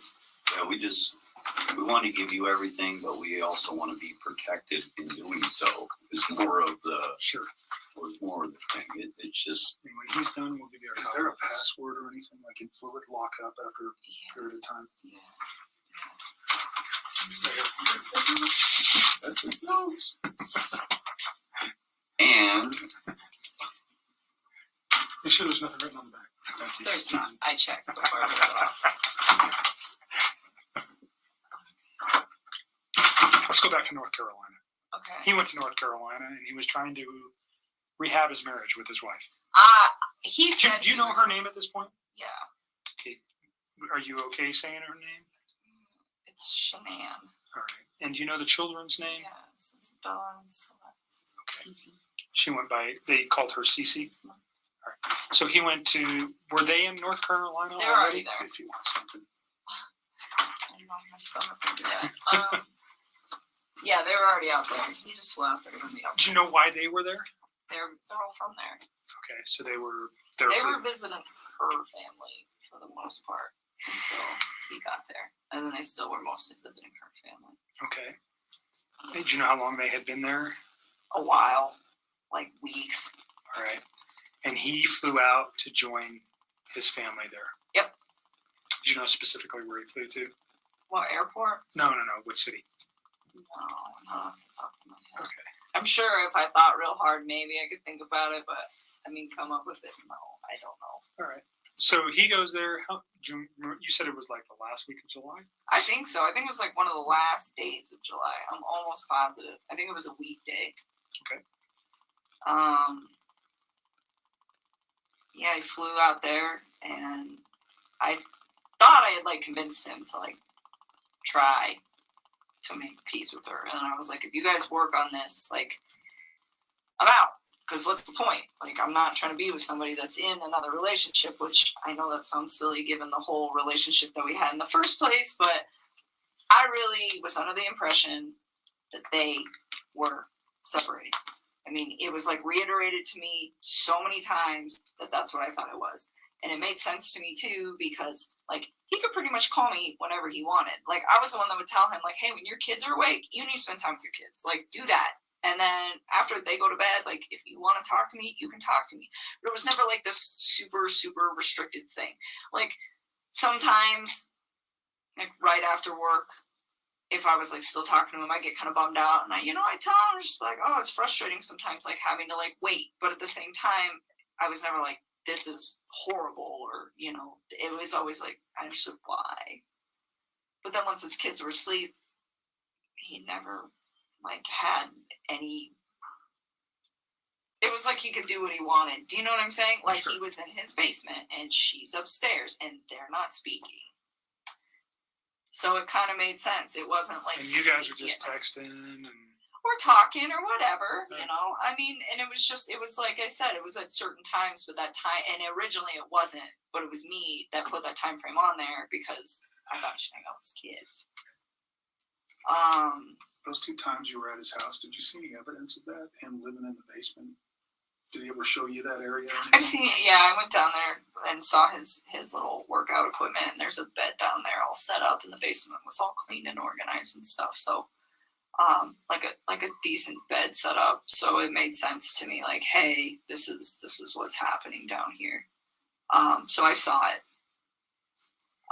even though his family was in North Carolina for multiple weeks, it appeared that he was still living in the basement. Well, and he told me sometimes he would like go upstairs and sleep if like he was home alone, because I know she'd like go on business trips and stuff. But he's like, I don't like that bed anyway, so he didn't really like sleep up there. I was like, okay. Even when it was just him.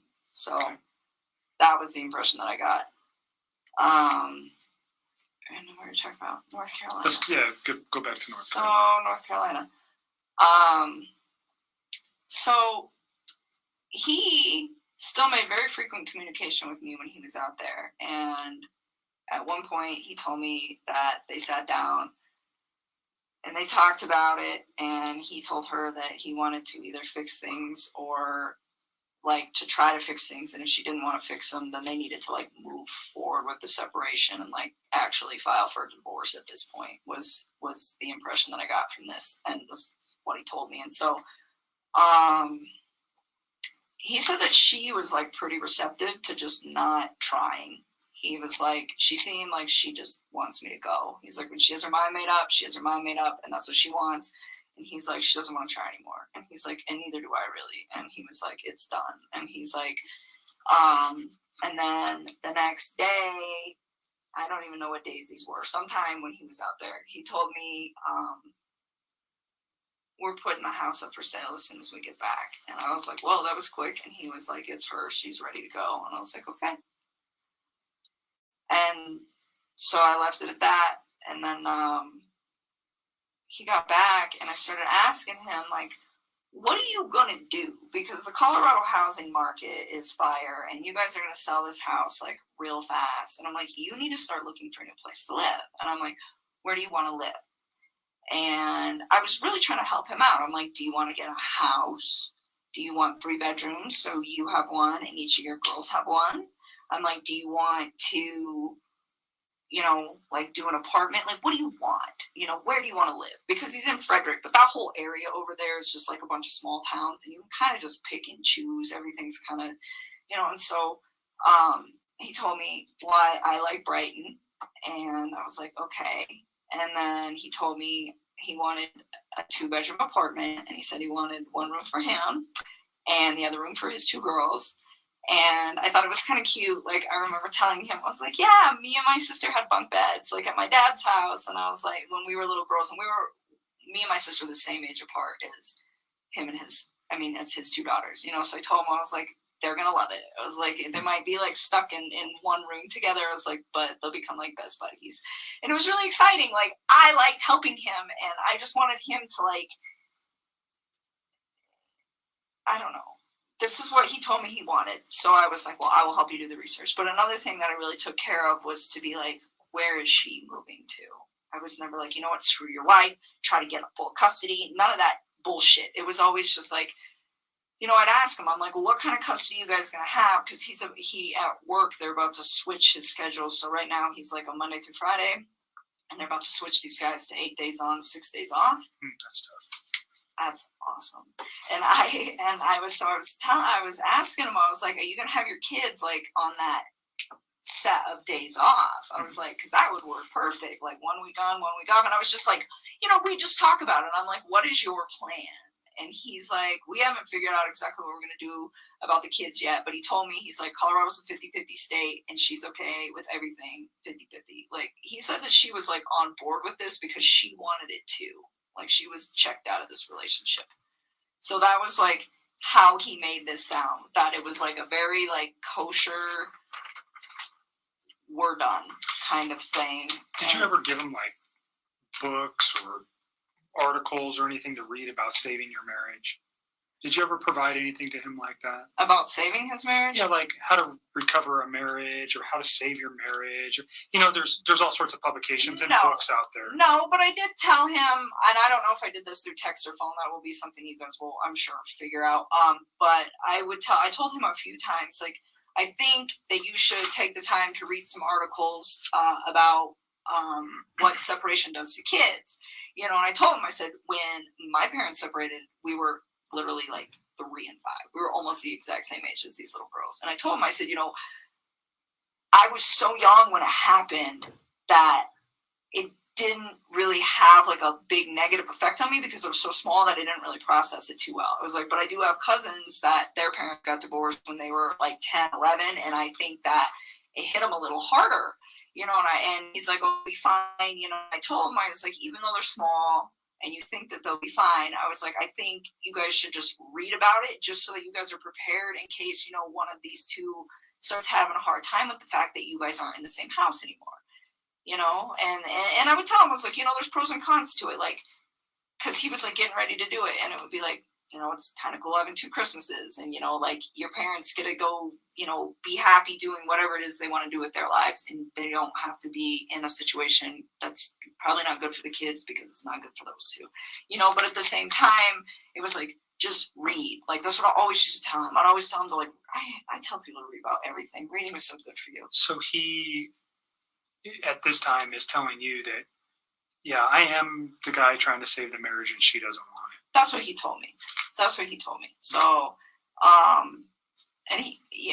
and then he was like, she doesn't want it, so I'm not going to do it. And then it was like, we're filing for divorce, we're selling the house. And this was like all as soon as they were coming back from North Carolina, like boom, boom, boom, boom, boom. Would you recall when he gets back from North Carolina? No, I don't even know how long he was out there. I know it was like less than 2 weeks and more than 1. Okay. I don't remember. So he comes back early August. Would that be fair? Oh yeah, it was definitely like in the first 2 weeks somewhere. All right. Probably the second week of August at some point in that. I don't remember when. Does his wife come back with him at that time? Or Yeah, they all came back. They all come back at the same time. They all came back. And then, yeah, so he continues to just, tell me that this is like what he wants. And so I took the time, and you will see that in the text too, where I I found this apartment. It was perfect. It was so cute. I was like, it's in your price range. It's like 6 miles from the gym. It's 23 miles from work. I'm like, it's super close to Frederick. It's going to be by your kid's school. Like, this is the spot, and I told him, I was like, I'll keep looking for more places. And he's like, well, there's some that I want to go see too. And he actually had me thinking that he was going to go look at these places this week before all this. So this is fairly recent then, if we're this talking. just happened, like in the last. He's going to go weeks. look at apartments. He wanted me to go during, with him. When you say this week, are you saying like this? Monday this was the 13th? Like this week. Okay. Yeah. So I told him, I was like, well, pick out a few spots. And if you want me to come with you, I'll go look at them. But you You said earlier that he had never, or that the apartment wasn't for you and him. It was just for him and his children. Oh, yes. It wasn't. You had no intentions of moving in with him. No, I have my own spot. I still have a lease there till July. And even then, like, he never asked me to move in with him. Okay. And I never tried to move in with him. I mean, I told him, I really try to take everything with this whole situation very slow. The only part that I screwed up on was the fact that he wasn't completely separated from her when him and I decided to spend time with each other. That is where I screwed up. But other than that, everything else, it was always like, you build your life, I'm going to build my life. We will intertwine them, but I am not ready to do this. And he respected that. And I even said that, and I don't know, that might be in the text, but said that 2 words like, Chris, like, you need space. Like, you're just getting out of a divorce. Like, personally, I think jumping into a new relationship is a little quick. It's like, I was in a relationship earlier this year, and I think this is also a little quick. And I'm like, so why don't we take our time? And I'm like, if you guys end up doing a week on, a week off with your kids, I'm like, the week you have your kids, be with your children. And the week that you don't, I'm like, I don't even want to see you every day. I'm like, I think we should spend like a few days of that together. I'm like, because I like my space, and I think you need your space. I think you need your space to like develop your identity again and like get it back, because I think he's just been like so wrapped up in this whole thing that he's got in his own life and his life that he doesn't remember probably what it's like to like be single or have time where it's like just him. Sure. So I was just like, like, embrace that. I think it's a beautiful thing, and I really try to like take it smart with all that. And it was the same thing with his kids. I was just like, like, and we talk about things every once in a while where I'd be like, hey, if I ever meet, because like I have a lot of house plants. It's a good example. So I have a lot of house plants, and I told him, I was like, one day if I ever meet your kids, I was like, I'm going to show these girls how to like paint pottery and plants. I was like, I think they would love to see something grow that they built. I think it would be really, really cute. And like little stuff like that, but it wasn't very frequent. It wasn't, hey, we should get married, and hey, we should have babies, and hey, I want to live with you, and hey, I need to meet your children now, and let's cut the mom out. It was never like that. And there was never any conversation about, we can't do this with her around. We can't do this with the kids around. No. He never said that. You never said that. No. So the way you guys were trying to make this work was just, slowly trying to come together because of his current situation, and you, by your own account, mine. You're just a independent person. It sounds like pretty much, yeah. And but through text message or through conversation, he never said, "Hey, this isn't going to be financially able. I'm not going to be financially able to do this," or "This isn't a good thing. I got these kids." None of those conversations ever came up. No, he told me like he had a budget restriction. So for his apartment, and I'm pretty sure this is in the text, and this will probably be in the last couple of weeks. He told me $1,100 to $1,400 when I was asking him, like, because I told him I'd help him do homework. I was like, you do some homework, I'll do some homework. We'll knock this out, because if you guys are for real putting the house up, you got to figure it out. And so that was his budget. And I remember asking him, I was like, you sure you don't want to just get like a house? And he's like, I never thought about a house. I'm like, yeah, you can rent houses, man. Like, it's a thing. And he's just like, I don't know if I can afford that. And I was like, okay. And I knew that those two had been through some financial trouble. I definitely found out a lot more about that situation in the newspaper recently. Okay, so prior to the newspaper, how did you know he was in financial difficulty? Because when I went to that house, everything in there is very, very, very, very nice. It looks like it all comes with a very expensive price tag. And I didn't say anything to him about it, but I could kind of tell then where I was like just looking at everything like, how do you guys afford this? And then he has that car. I don't even know how much that car costs, but I bet it's what car is that Lexus. I'm sure that thing costs like 80 grand, but just like money, like everything just looked like it costs a lot of money in that house. You probably have a decent idea of how much money he makes. Yeah, and it's not enough money to pay for all that, not even close. Did you have any idea what Shanann did for a living or how much money she might have made? I mean, I had an idea. I would consider her like a sales rep. I don't know how else to describe that. For the company that she worked for. And I don't know exactly how much she made. He said that she was really competitive and she liked to try to keep up with him. He's like, she gets close sometimes. So I don't know how much those two brought in. I mean, off the top of my head, if I could guess, probably somewhere around like 140K a year. I mean, I don't know. I don't know exactly how much he makes. And I don't know exactly how much she makes. But based just off of like what I know about the oil field, like, yeah, I would say that's probably an accurate estimate. So even if they're making, let's just use the figure $100,000, they're living above their means or below their means? Oh my God, like way too much. Way. Did he ever discuss with you any of those issues? I mean, a little. I mean, I didn't know about the bankruptcy or any of that till I read on the newspaper about that. But I think he was really frustrated with the situation. He told me, it's like, I feel like my paycheck goes in my bank account and I just watch it go like this. He's like, but it doesn't have to. He's like, she makes it like that. So was he resentful for that? I don't know if he was resentful. I just think he was frustrated by the fact that they could be doing a lot better financially. And she, from the vibe that I got, had really bad spending habits. So she was a spender. The car, hers or his? I think it's hers. Okay. I'm pretty sure that that's hers. Do you know what other car they might have? Well, I mean, his APC pickup truck.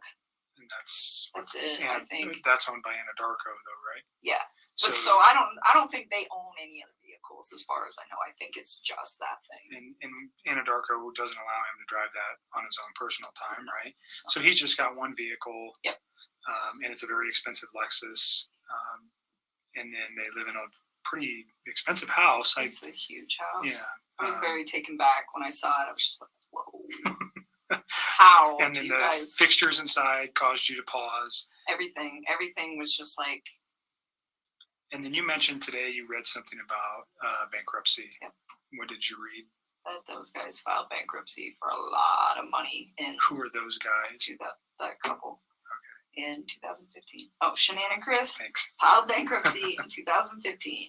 Okay. And you said for a lot of money. Do you recall the amount? No, because it was different in each of the newspapers, and I don't know which one to believe. So hundreds of thousands of dollars. So yeah, I didn't know that.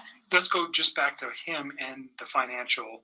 He tells you he has a concern enough to at least express something to you that he's frustrated with the way she spends, or he's upset with working so hard and never having any money, and she's kind of the responsible party for spending most of the money.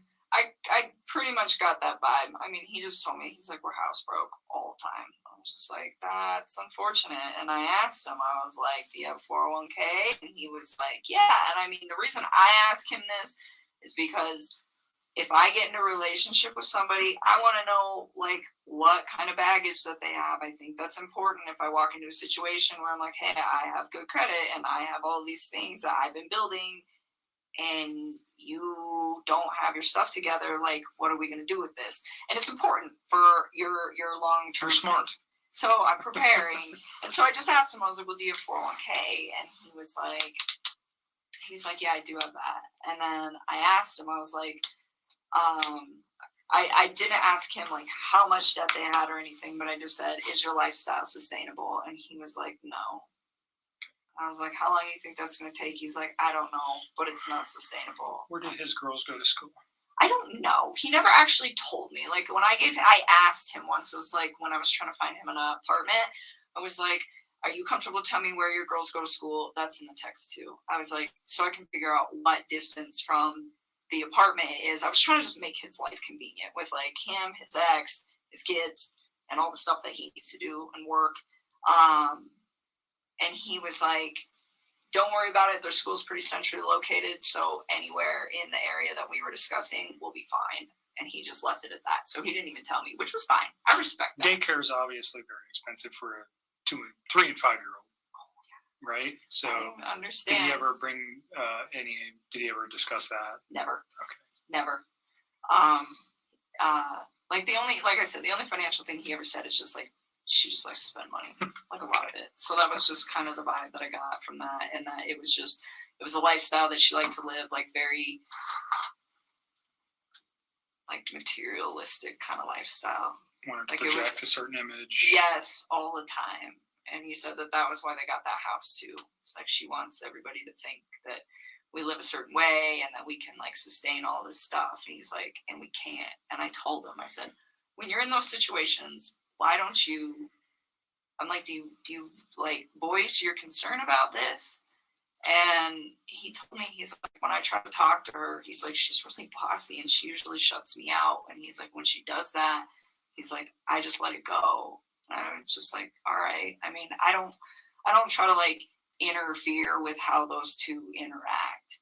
But I did ask about it because I'm just curious, because I would never put myself in a situation where someone was like, you know what, we're going to live in this house that costs like double what we can afford, and that's how it's going to be, because I want everybody to think we're fancy. Because I wouldn't do that. I mean, to me, like, I wouldn't put up with somebody doing that to me. And I'm not saying that that's what she was doing.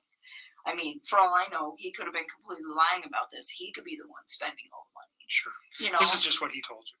Exactly. So, I mean, that's as far as I can interpret it. So I can't be like, well, oh, she needs to do this and she needs to do that. But he voiced his concern where it's just like, financially, I'm in a very bad spot that I don't need to be in, but I'm stuck in. And that was kind of where he was at. So, but I mean, he was never like mean when he talked about her. He was never hostile, like nothing like that. He just, I mean, very calmly, like, this is the situation. And I think the only reason that he even provided me with that information is because I asked. Okay. You said something about her being controlling or Bossy. bossy That's what he said. Bossy. in like all aspects of their life, or what, do you know exactly what he meant by that? How that affected him? I think he was just saying when he voices his opinion, it's not her. Is the gist of that, which I thought, from what it sounded like from their separation, from them trying to separate, that was a big deal for him, where he was saying that the reason that they don't really get along anymore is because he feels like he's not heard. He says that he comes home from work and he tries to talk to her and she'll just be like, 1 minute, I'm on the phone. Or she'll like scroll through social media and she like doesn't acknowledge him. And he said that he'd addressed it with her a few times and they're calm. He said they don't really like fight. Like they don't scream and yell. And he said he'd addressed it with her a few times and he said it just fell on deaf ears. He's like, she just seems like she's not interested anymore. And I think it made him sad because, I mean, he was like all about his kids and he seemed like he was trying to be all about her, but it just wasn't reciprocated. And I think at that point he was just like, they just kind of like fell apart. Okay. Just kind of drifted apart. Was that your words or his? What, the fell thing? apart. Those are mine. Okay. Those are mine. He just said that they didn't communicate very well. And it wasn't in a aggressive way communicate. It was just the fact that they didn't like communicate at all. They didn't talk. Yeah, they had children and was there ever mention that he was trying to resolve or save his marriage for the children's sake? A lot of people talk about that. Did he talk about that? I mean, he told me that he believed that the only reason that those two had still been doing it as long as they've been doing it, he told me that her and him have had communication issues for about 6 years, where she just seems really like detached and uninterested in like trying to like build something with him. And he said, and I said, 6 years is a really long time for you guys to not fix that, considering they were married for what, 8? I mean, that's like the majority of their marriage. And he said, sometimes I think we just do it for the kids or something like that. I mean, it's been a long time since I've Sure. seen these conversations, so I don't know like verbatim, but it was we're trying pretty to much just like, get you to remember something. yeah, like, but he said it wasn't just him though. He was like, I think she does that too. You know, I mean, and it was like this equal part where they are just kind of like going through the motions, I think. And so, like, when he told me that she was cool with like the 50% everything and just like breaking it off and being really civil about it kind of made sense to me, because I was like, the way he made this sound, it wasn't, oh, she's this horrible person, or oh, I'm this horrible person. It was, her and I have drifted so far apart that it's kind of a mutual agreement that this is not going to work. So in those 6 years, though, they had 2 children. Yep. And you said earlier you did not know she was pregnant until reading the newspaper. Yep. So that never came up in any conversation. There was no indications that that was going on. He never hinted to anything like that. As far as you knew, he was just leaving her. He had 2 children, and that was the final take on that. Yes, I know why he lied to me. He lied to me because if I'd have known that he had a child on the way, I'd have never wasted my time with him in the first place. Like, none of this would ever even occur if he would have just told me the truth. So do you think if he found out that you, if, let's say this week you guys were to go look at some apartments, and this is hypothetical, but you've never found out that his wife was pregnant, would that have changed anything? Like you just said, if I knew his wife was pregnant, I wouldn't be in. Yeah, I wouldn't be so nervous right now during this interview because I wouldn't have to keep all of my lies straight. Picture. So if his wife was not pregnant, and forgive me, but if he takes her out of the picture, you're never going to know that she was pregnant, right? What do you mean takes her out of the picture? Like, if he murdered her, she's out of the picture. You're never going to know if she was pregnant.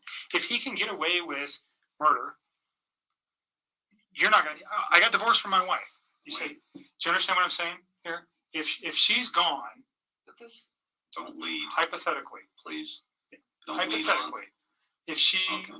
you understand where I'm going. If Right, you but didn't know, You're leading into questions that are nothing with your. if you didn't know though Wait, Nick, that she was there, did you hear what I said?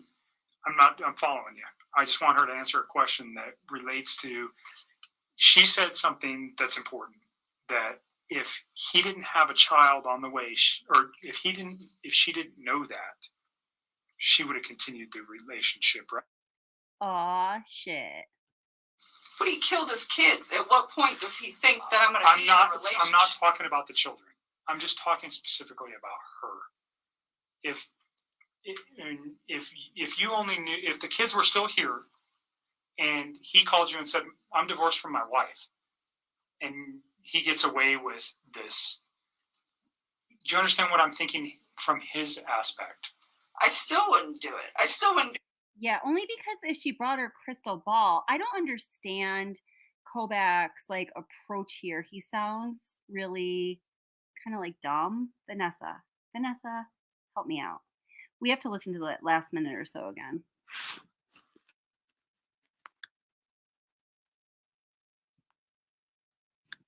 Wednesday before that. And he wanted to see me more. I was the one who wanted my space. I was like, nope, your kids are home. Go hang out with your kids. Yeah, for a total of 4 days while they were together, according to her timeline. And even on Wednesday, I cut it short. Like, he came and hang out with me for a few hours, and then I was like, go chill with your kids. Good call, Ocean's daughter. A lot of self-soothing motions and movements there. She's kind of starting to freak out. It was a Do really you respectful know person. specifically where you guys went? Did you meet at your house? Did you guys go to any restaurants? Did you go to establishments? Where'd you go? Last Wednesday, he came to my house, and this past Saturday, we went to what's the name of that bar that we used to go to? It's not the same, the Lazy Dog, but it's the one off of 144th and I-25. I think it's 144th up there. And it's the Lazy Dog. Yes. Did he ever mention a Rockies game that night? No, I don't think so. But there was a the Broncos were playing. Okay. Which we couldn't see because they sat us in a crappy spot. But it's okay because it's preseason. But So do you recall what time you went there? Wait a minute. I think I went forward a little bit. I'm sorry. Hold up just 1 second. I'll figure this out. Don't worry. Children. yep. I just want to see like the moment Dad decides to chime in and like what he was doing just before that.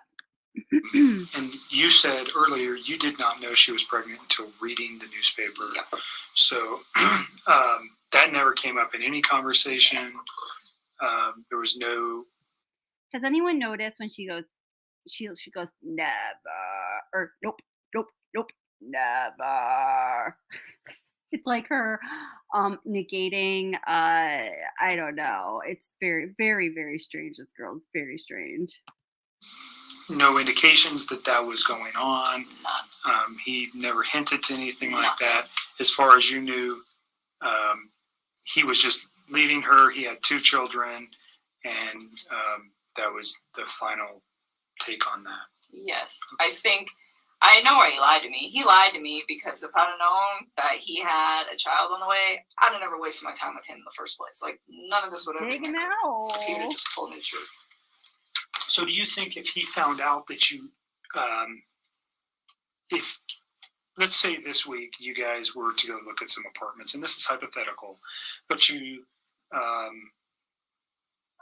never found out that his wife was pregnant, would that have changed anything? Like you just said, if I knew his wife was pregnant, I wouldn't be in this picture. So if his wife was not pregnant, and forgive me, but if She hates him so much right now.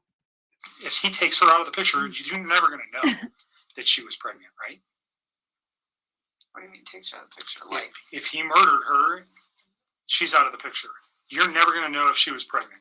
If he can get away with murder, you're not going to. I got divorced from my wife. You say, do you understand what I'm saying here? If she's gone, but this, Don't lead, hypothetically, please. Don't lead on. hypothetically, if she, Okay. you understand where I'm going. If Right, you but didn't know, You're leading into questions that are nothing with your. if you didn't know though Wait, Nick, that she was there, did you hear what I said? I'm following you.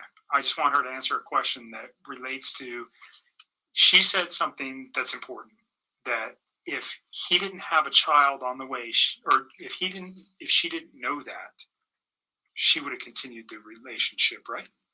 So wait a minute, hold it. Nessa or whoever. So he's like, don't lead. Wait a minute, Nick.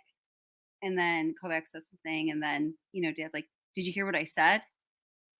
I mean, who would talk to a Colorado Bureau of Investigations agent who is interviewing, unfortunately, rather interrogating your daughter for being 2 shades away from all but involved in a triple murder? Who would talk to law enforcement like that? That's not normal, right? That's not normal.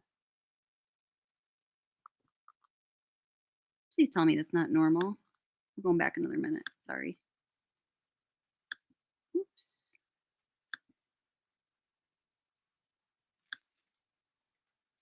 I need like a scale of to rewind. There we go. She said something that's important, that if he didn't have a child on the way, or if she didn't know that, she would have continued the relationship, right? But he killed his kids. At what point does he think that I'm going to be in a relationship? I'm not talking He'd be tossed out in New York too. about the children. I'm just talking specifically about her. If you only knew, if the kids were still here and he called you and said, I'm divorced from my wife, and he gets away with this, do you understand what I'm thinking from his aspect? I still wouldn't do it. I still wouldn't do it because I'd be like, where did she go? Okay. Because I'm under the impression that she's a really good mom. Like, he never bashed her momming skills. Like, no, I wouldn't, no. Okay. No. And that's, that, you see where I'm trying to take that? Yes. So you guys never had a conversation about the child, period. I didn't know at all. And by your words, if you did know, you would have ended the relationship. Well, because It was just totally coincidental that she freaked out when she was at his house and then told Chris Watts that she wanted to have his first son on the day that Shanann posted a cute little outfit that she bought for their baby boy Watts on Facebook, which this woman was never on, obviously. wouldn't have made sense to me that he's like, I'm getting separated. Oh, by the way, I have a baby on the way. It's like, It's 15 weeks. you are a liar. You're just trying to sleep with me. That's what I would have probably interpreted that as, and I'd have just shut that off at work, and that would have been the end of it. Okay. All right. We can move past that.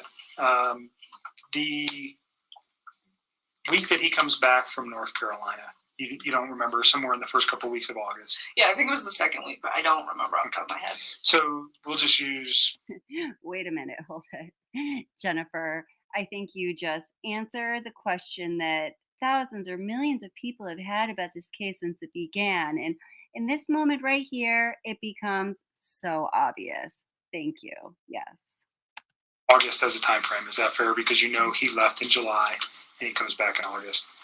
How many times do you think you see him? I saw him a few times. I saw him this past Saturday. I saw him the Wednesday before that. And he wanted to see me more. I was one of T. Torres, this woman ain't got no shame. my space. I was like, nope, your kids are home. Go hang out with your kids. And even on Wednesday, I cut it short. Like, he came and hang out with me for a few hours. Then I was like, go chill with your kids.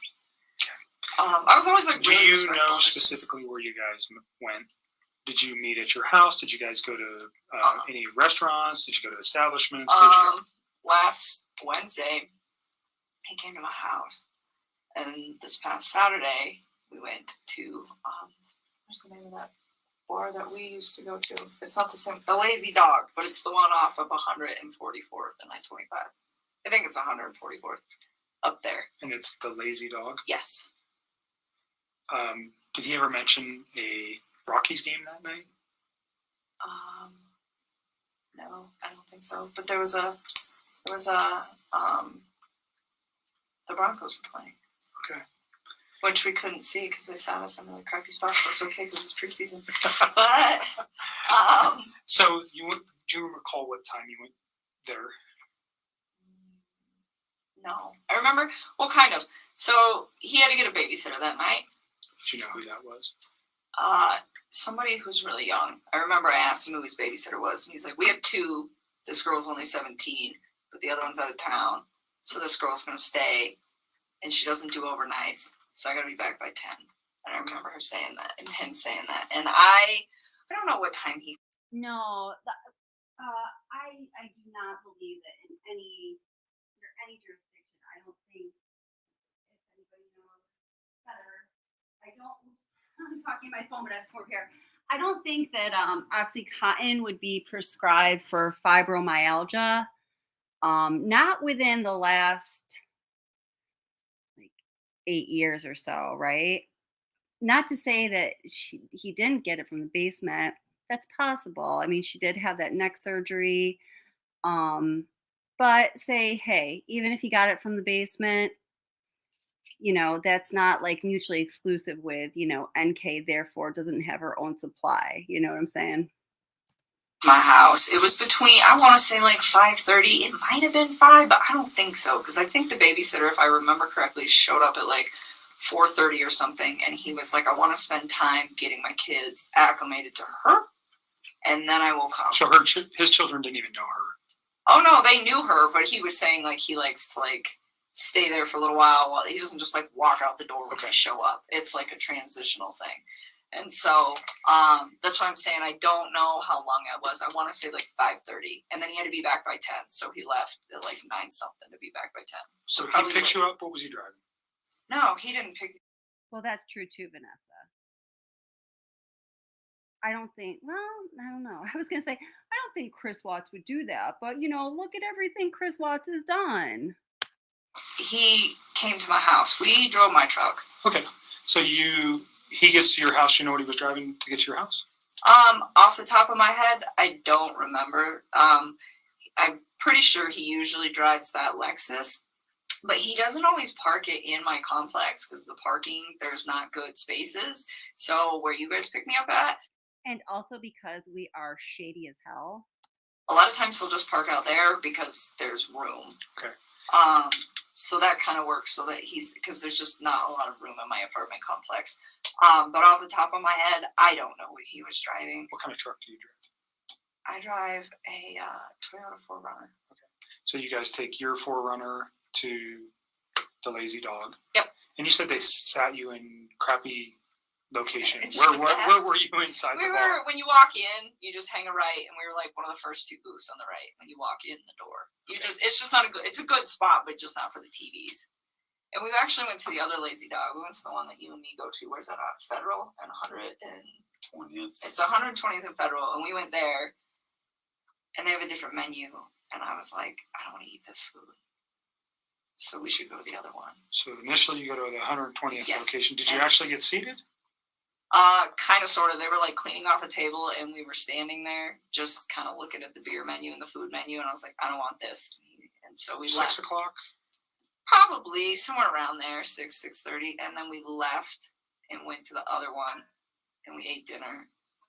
And you're in like first or second booth, right to the right of the door. I'm just asking because if they have video, we want to be able to verify that. So that's why it's important. And you're there for how long? I don't know. Probably we didn't stay for dessert. So I don't know. How long does the restaurant take? Like an hour and a half? I don't know. I've never been to the Lazy Dog. I don't know. Probably about an hour and a half. And then we went back to my house for a little bit. Hung out at my house. Okay, wait up. So there's been enough chat and conversation about, where the video come from, how this come about. I'm just going to play you a little audio clip of Plunder's video from 7 days ago.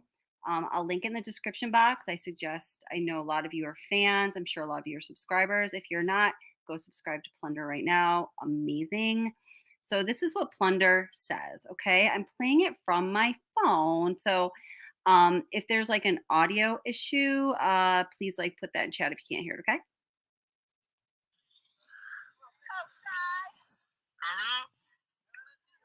Wait, that's just Chris Watts, and that's a sand skiing video. Nothing yet. Wait. Come on, Plunder. Okay. Ugh.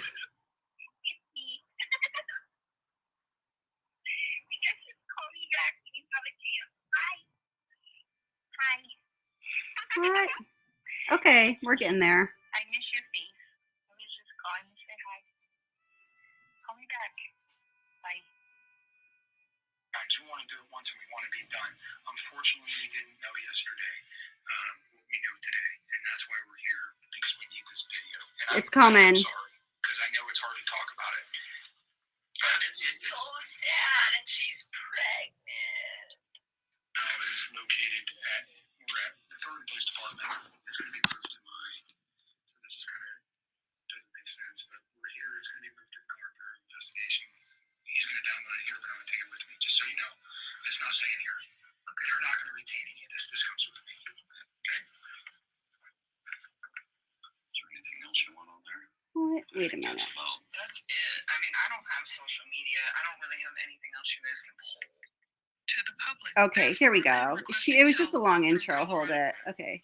Hold it. Here we go. Still not been released to the public. Therefore, I am requesting help from Colorado attorneys. I've just overnighted a letter of intent to sue in order to obtain Nicole Kessinger's first video interview with police, which still has not been released to this day. There's great public interest still in Nicole Kessinger. So I'm requesting all Colorado attorneys available to please leave information such as their cost for a retainer below. In the unlikely event that authorities still hold the interview from the public after today. This is the last route I ever wanted to take, but I keep questioning why wasn't the video interview turned over with the rest of the discovery years ago. I simply don't understand the reluctance to release a video interview that taxpayers paid for. Colorado lawyers, please leave your information and retainer amounts below.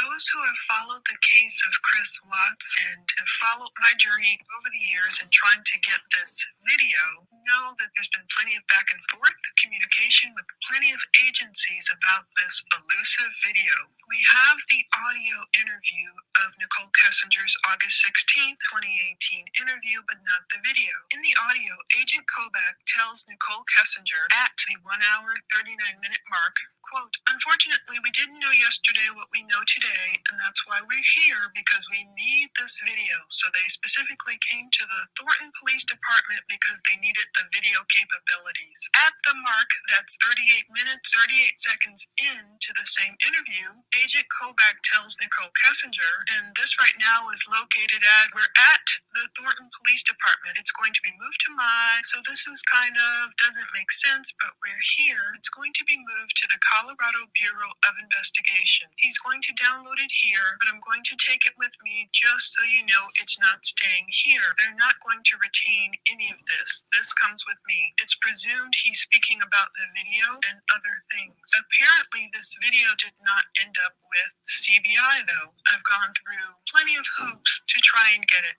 I filled out all the proper paperwork. On November 19th, 2019, I received a reply from the CBI Department of Public Safety, the Colorado Open Records Act manager. Thank you for the additional info. I've received your CORA request and will contact you by tomorrow afternoon with an update on the status of your request. Okay, so basically she just goes on to say that the CBI, Colorado Bureau, hold it, of Investigations plays dumb, and so does Amanda Purcell, who is the gatekeeper of all evidences, particularly digital evidence at Weld County.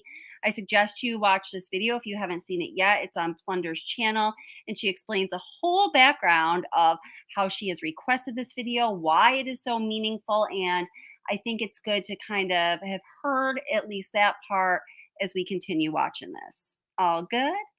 All right. For a little while, and then he had to leave, and then he left. Do you recall what time he left? Off the top of my head, no. I remember he was like gonna be late to be back at 10. I think there's a text message where he starts texting me when he's home at his house. Okay. So you can probably figure that out. And I remember I texted him back and I was like, damn, that was quick, or wow, that was really quick. He's like, yeah, I even had time to stop at the ATM or stop at the gas station, stop somewhere to get money to pay the babysitter. Okay. RR, welcome, by the way. I do need to tell you that she a good point. Says, but what we should consider is that whether the menus were different or the same. Okay, so I actually looked into this way super duper long ago, and I have the menus from this time, August, whatever was they went out. I think it was 11th, 2018. And as far as food went, whether it was like tapas or off the grill, they different categories, was precisely the same except for the dessert items. So I think that's pretty significant. I made a video about that way long ago, and I think we need to bring that back in the mix, because Kessinger does say their whole reason for going to that second Lazy Dog location was because she was not happy with the items on the menu. I mean, that is a clearly verifiable lie. It's like thinking like, well, that was really fast. But I think he was still like a little late coming back, but nothing too drastic. So he probably left my house like somewhere around 9:30ish. All right. No, on that day, on August 11th, 2018, the menus were the same. This is one of the first things I looked into in this case. I will sometime within the next week, I'll do another live stream that will be like the whole title of it, so you guys know. I will go over all of that with you. And you go straight home. He texts you. Well, I was already home. Right? No, he texts you. He goes straight home from your house, and he texts you that he's home. Mhm. So that should be in your text message. It should be. I'm pretty positive that was not a phone call. I'm almost positive that was a text. Sometimes I get them flip-flop or I don't remember, but sometimes I know. I'm pretty sure that one was a text.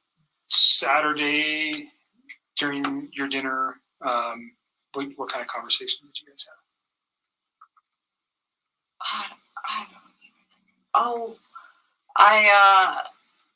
So he's been trying to like eat a little healthier than he normally does, and he's always like been in the working out since I knew him, and he like tries to eat clean, but he was trying to like step it up a little bit, and nothing like the people who do like the competitions and the shows that are all super restrictive. It was nothing like that. It's just like day-to-day general maintenance, but it's how I eat, and it's pretty healthy. And he's been losing a lot of weight. He lost, I want to say like 13 pounds in the time that we were hanging out. And honestly, when you start eating a little bit cleaner and you start working out a little bit harder, the first couple months, especially for a man, because they lose weight faster, it's not something that's like that drastic to me, but it did stand out that it was like a little much. And so I was like, whoa, like maybe you're not eating enough macronutrients. So let me look at them. So he had been working on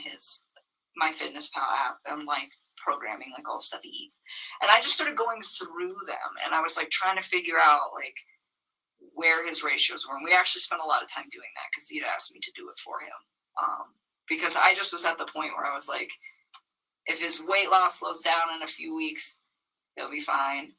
And if it doesn't, then his macros are a little off. It's not like that big of a deal. Like in the workout community, this is like a very normal thing. But Did you have any other outside concerns, like potential drug use, alcohol use, any of that stuff that led you to go, oh, he's lost an extreme amount of weight in such a short period of time? No, and I wouldn't call it extreme. It was just like, it was a lot. But I mean, when I first started working out, I dropped like 12 pounds in 2 weeks when I first started like hitting it hard with the diet.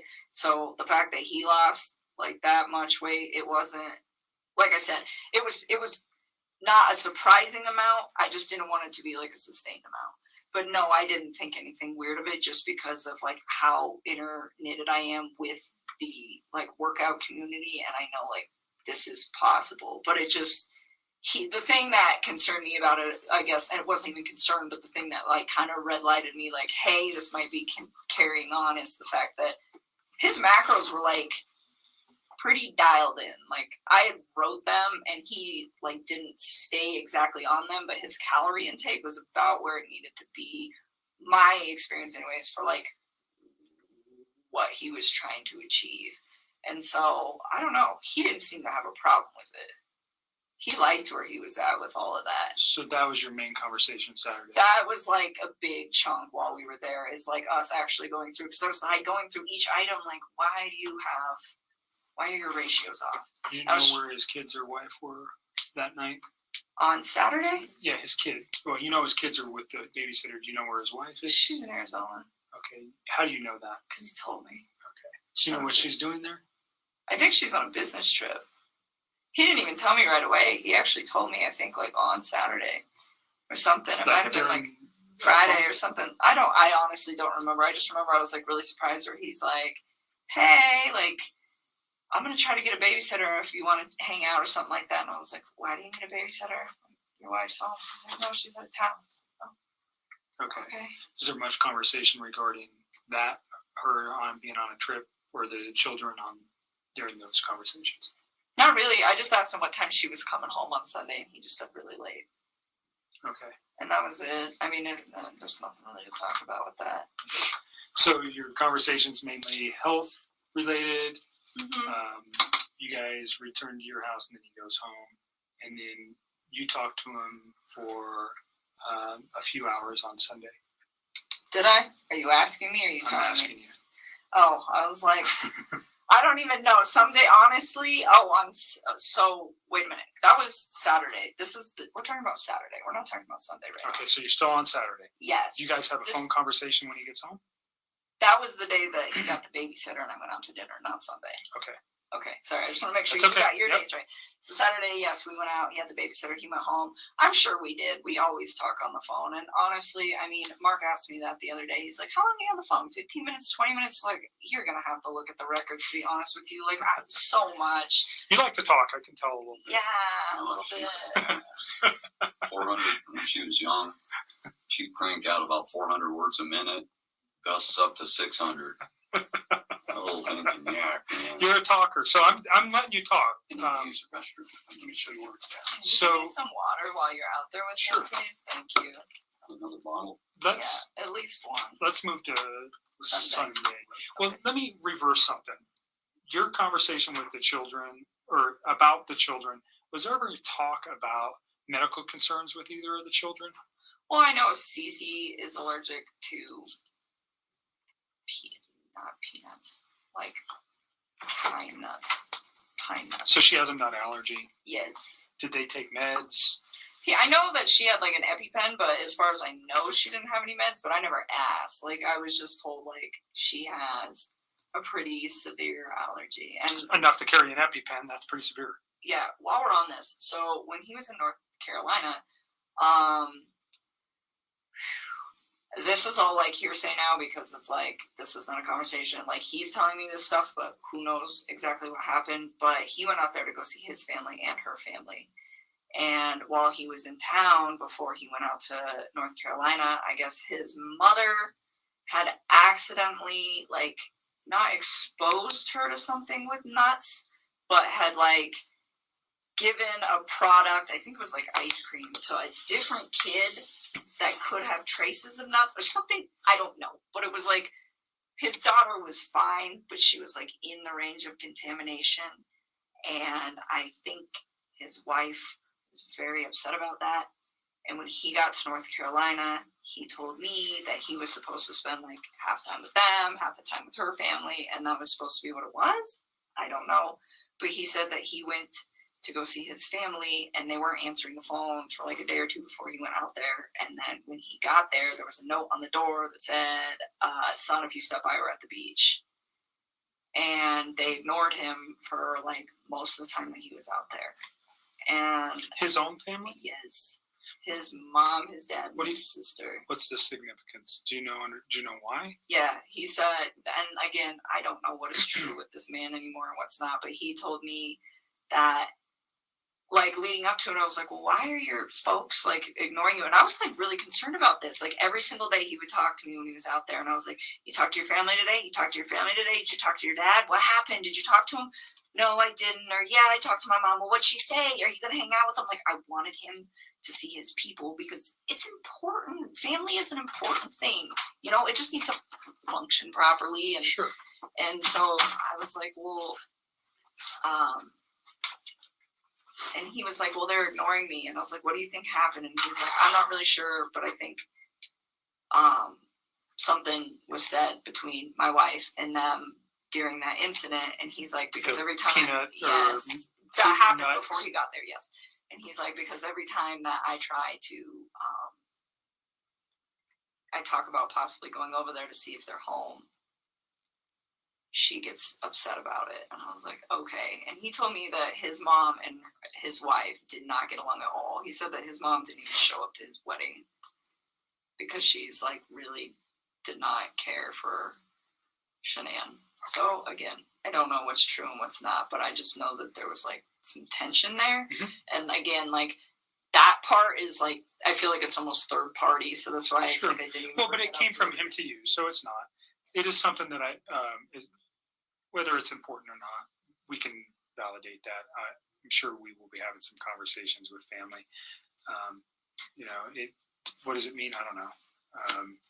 But, Yeah, I don't know either, but I just know. so like, maybe she, I don't know. well, and then he ended up seeing them on the last like full day that he was there, and they told him supposedly that she had gotten really upset and had screamed and yelled in front of Chris's sister's kids that are very young, and to his mom and to his dad, and said, like, you're never going to see Chris again. You're never going to see me. You're never going to see the babies, and just, like, threatened them, and then, like, walked off. And I guess that was the incident that happened prior to him coming out there, and then she didn't tell him about it. She just, like, let it go, and then he just spent all week trying to figure out why his family was, like, not trying to be involved. Gotcha. So again, I'm not sure. That was like it just feels really third party, so it's hard for me to like talk about because Sure. like, I don't know That's how okay. much validation. So there is in all that. beyond the nut allergy for Cece, did you know of any other? Did she take meds that you know of other than carrying an EpiPen? His kids or his wife? No, his children. No. And now, well, if you know anything about his wife's medical conditions, if she had any. No, I've like read in the newspaper they keep saying, oh, she had medical conditions, and I'm like, is that a misprint? Are they talking about Cece, or is that just something else I don't know? So you don't know anything about Shanann having any kind of medical problems? No. Okay. Covered Saturday. So there's a phone call Saturday night, actually, from, it can't be Saturday, it had to be Sunday. I wrote that down quickly. Sunday night. Is there anything else you think? Let me just back up from the Saturday where you guys had a meal at the Lazy Dog to prior for the 6 weeks that you guys were serious. And although your dad's here, and I think you're probably pretty comfortable, your relationship with Chris was, can you describe your relationship? I mean, when he was with me, I considered it to be fairly healthy. It was open communication, and it was what I thought was honest, and it was very calm.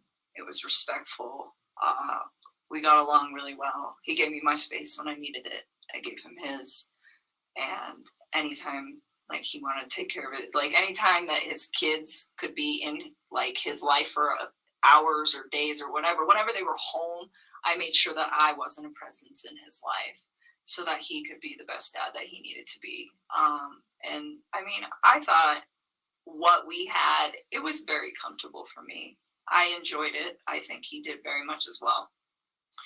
You guys, 6 to 8 weeks, 2 months, whatever it was, you guys have an intimate relationship during that time. Yes. Okay. So you're pretty serious. Did he ever tell you that he loved you? Yes, he did. Did you ever tell him the same? A couple times. Notwithstanding that today, because those thoughts may have changed for you, but on, let's go Sunday into Monday or Monday, did you still love him on those days?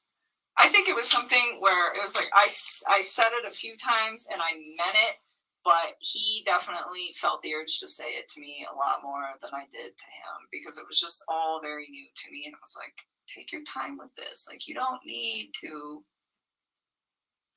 like rush that, you know? Like, I remember when he was in North Carolina and he was like trying to patch things up with his wife, and he told me he loved me, and I was like, don't say that to me. Like, please go try to fit. And I mean, and that might even be in the text too, where it's like, don't say those words to me and then go try to make peace with your wife and lay in bed with another woman. Like, just don't do that. And I was like, it's not that I don't appreciate what you're saying to me. It's like, it just didn't sit right for me, you know? So I just feel like, Almost like an insecurity where he had to say that to you? Or? I don't know. I think he like, looking back at all this now, I don't think he was trying to fix things with her. So saying I love you to me seemed like probably something that he genuinely meant. Like, I love this woman, and regardless of where he was going to end up that night. But to me, in the way that I was perceiving things, he had told me that he was trying to fix things with her. So it's just like, this is an inappropriate time. And I wasn't mad at him. And I'm pretty sure that's in the text too, where it was very like calm, but it's just like, it's almost disrespectful, where it's like, please don't. I'm like, you know, if we get to that point where it is you and me, like, yes, you can say that, but not then. Like, that's. So you thought he was very genuine when he said that? I did. I mean, and he wrote it. It's in all those cards I gave you. Not in all of them, but like the later ones. And thank you. When you said it to him, you said you meant it when you said it. Yes, I just didn't say as frequently as he said it. Like, sometimes he would say it, and I was just like, for me, it was still like very, very new. So I kind of like took my time and only said it when I was just like, this is a really important moment. So you got, I mean, in the short period of time that you guys were together, he Yes. became very attached to you. Yes. Very, I mean, very he's attached. sending cards. Flowers. He's telling you he loves you. He sends you flowers. Does he buy you any other gifts? I wouldn't have wanted them anyways. Flowers is enough. You can't. I don't need expensive stuff. Okay. But he becomes very attached. Yes. You guys are talking multiple times a day, at least. You're All the time. You're seeing each other on a regular basis. Yep. So it's a very and his wife is not around, nor are his children. So there's a lot of time for you guys to build your relationship in this first four weeks or so. Is that fair? Yeah, and even when she was back, I mean, it was still like we were still spending time together. He was still spending time with his children, and I had my own life. Like, I mean, there was 1 week where I just like went out of town with my friends for my birthday. I wasn't even around the whole like last few days of June up until the 3rd of July. I was like gone, you know. And then there was another like last weekend. I had a friend impromptu come in town from out of state, and I hosted her for a few days. And it's like I still did my own thing all the time. Like, whether he was there or not, like, if my friends were like, hey, we want to make plans, I would tell them, like, we're not hanging out today because I want to go see my mom or my dad. Did your friends know about it? Nope. Why? Because it's like he's with 2 women right now. They don't need to know about So that. if you had a boyfriend of 4 to 8 weeks on a regular, I don't know if you were married prior or if you had a boyfriend before, but if you had a steady boyfriend, you would have let people know. I think you told me before we got started that you just told your dad about Chris No, I wouldn't recently. have told them. I wouldn't have told Okay. people. It's too early. I mean, people. So you don't tell your friends, hey, I No, got a because boyfriend. people come and go. I mean, Okay. dating scene these days is like sucks. I mean, so no, I wouldn't. I mean, it would have to be something. Even with Sean, I think I was with Sean for probably like 6 or 7 months before I brought him home to my family. I mean, I really same with that was the guy I was in a previous relationship with, but. But this one, you were a little bit more. You said he's with 2 women. Was that one of your considerations for not telling anybody about him? Yes. Well, I mean, it was like, okay, like this. To me, it wasn't going to be an extended thing. Like, if it got to the point where we were like dating for like 3 or 4 months, and he's still talking about, oh, I'm going to move out, I'm going to sell the house. I think at that point, I probably would have just been like, I don't think you're really like doing these things you say you're going to do. And I probably would have just like left, because at that point it's not fair. It wasn't fair to me in the first place. It wasn't fair to her in the first place. It wasn't fair to any of us in the first place. You know, it wasn't fair to his family for him to have an affair. It wasn't fair to me to have him lie to me and make me think that everything is going to plan. And still to this day, I don't even know what's a lie and what's not. I don't even know if they were like filing for divorce. I don't know if they were putting the house up. I don't even know. Yeah, just a sec. Let me see what I can do here. I just downloaded this just before we went on. So let me see what I can do here. Good call. Oh, hey, check that. Okay.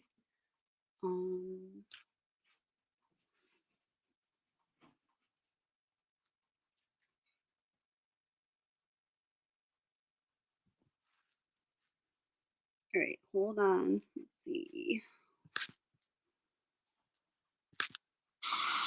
Anymore. What is real and what is not. But what I do know is it's just like, you know, that wasn't fair to me either, because if I'd have known not even all the truth, but like obviously some of it, I wouldn't have even engaged in any of this in the first place. And it just, I mean, and that's the part for me, just like on my personal level, outside of everything that is happening, that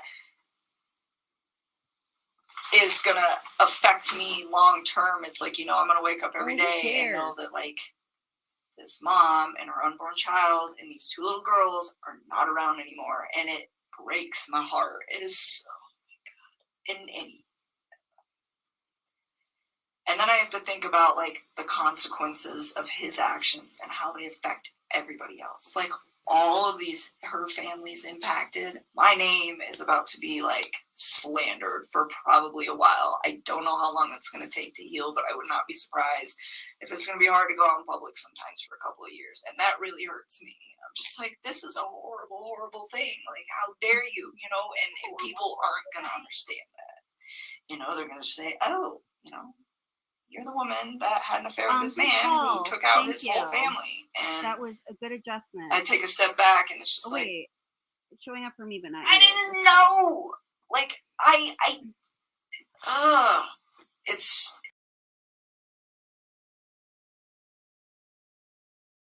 And I just. Oh, those little girls. They're so little. They're so little. We talked. Better? We talked a little bit earlier about getting some help for these things, and we can provide that. Okay. I really no comment. Through the state. One more. We just want to make sure.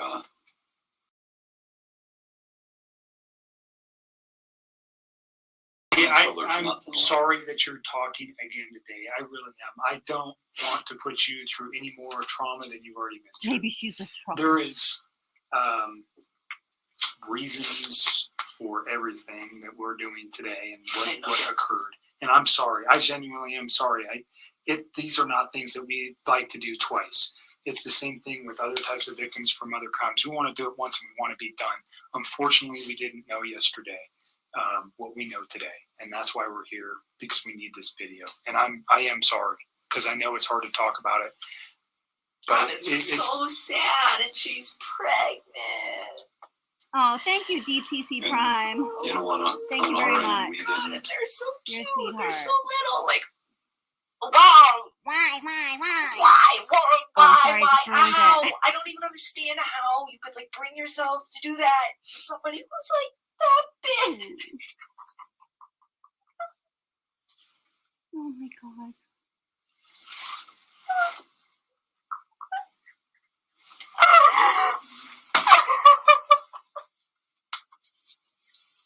Aw, we never knew that happened. The warm embrace.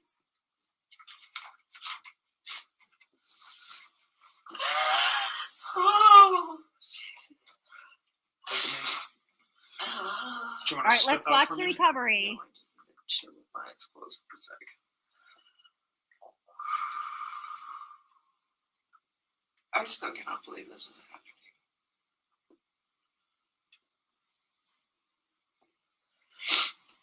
All right, let's keep going because we're just getting to like the meat of this whole Let's situation. get to the phone call. Okay, so hold it. First of all, thank you for suggesting that I get the frickin' mouse off the middle of the video so you can see the whole thing, since that's kind of the point of the live stream. Feel free to make suggestions anytime. Some things I'm very good at, and some things completely escape me.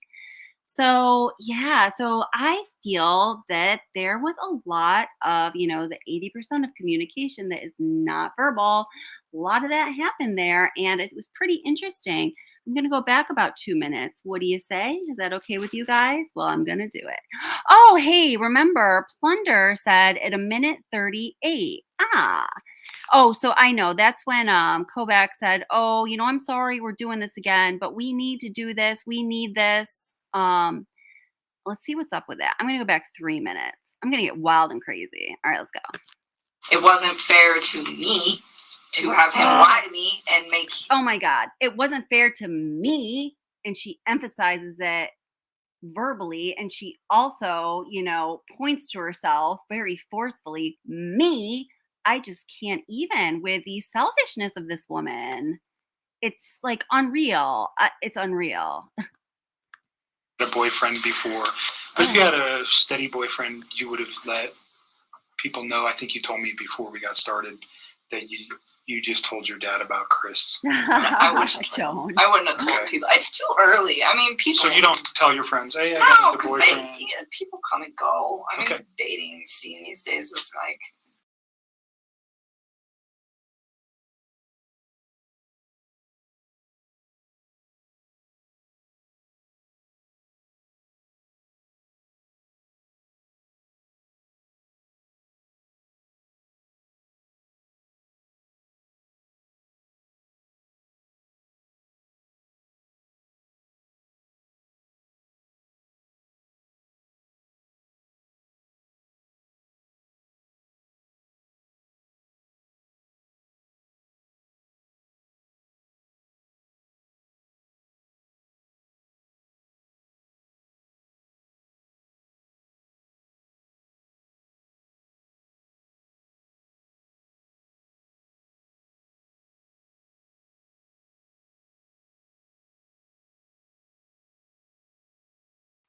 Okay, very good. Okay, cool.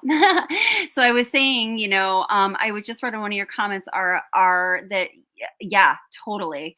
And all of her, emotional, passionate, emphatic utterances or nonverbals are towards herself when she's feeling sorry for herself or when she has self-concern. I mean, whew, it's really, it's really, right?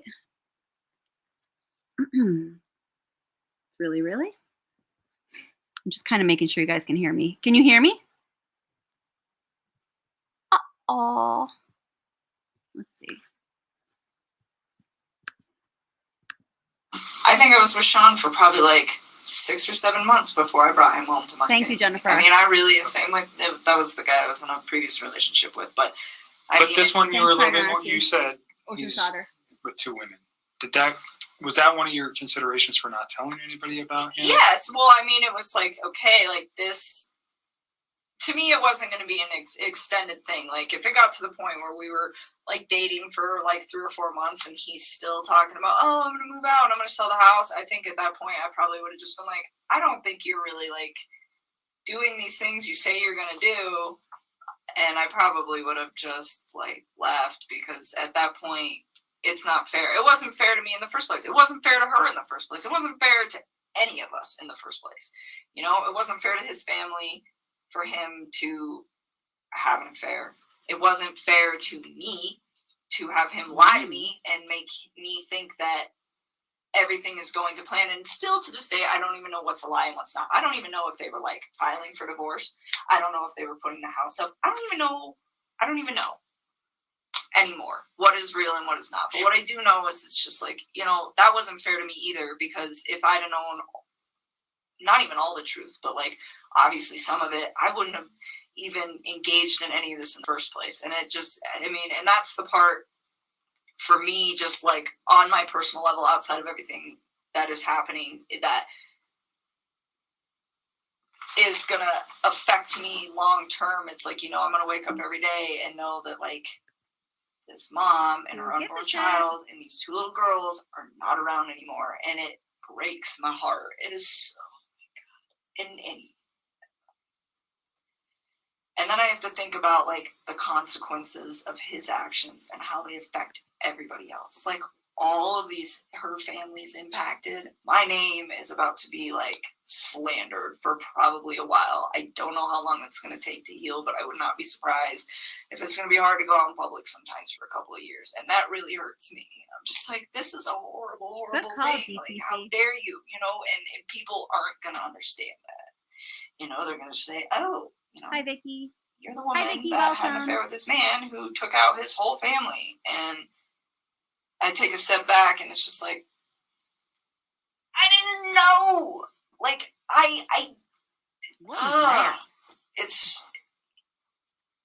he's so disgusting. I'm so ashamed of him and everything. And I just. Isn't ashamed an interesting those choice of words? They're so little. We talked a little bit earlier about things, and we can provide that. Okay. At really no cost. Through the So state. we're marking. Sorry, We just wanna Jennifer. make We sure, might do it 3 times. No, I'm There's just kidding. resolution. Absolutely. That's why we come to you guys. And Pound it down hey, until there's I'm nothing left. sorry that you're talking Yeah, again today. I really am. I don't want to put you through any more trauma than you've already been through. Oh my God. There is reasons for everything that we're doing today and what occurred. And I'm sorry. I genuinely am sorry. These are not things that we like to do twice. It's the same thing with other types of victims from other crimes. We want to do it once and we want to be done. Unfortunately, we didn't know yesterday what we know today. And that's why we're here, because we need this video. And I am sorry, because I know it's hard to talk about it. But it's so sad, and she's pregnant. And on our end, we God, didn't. and they're so cute. They're so little. Like, wow. Why? How? I don't even understand how you could like bring yourself to do that to somebody who's like that big. Ah. Hmm.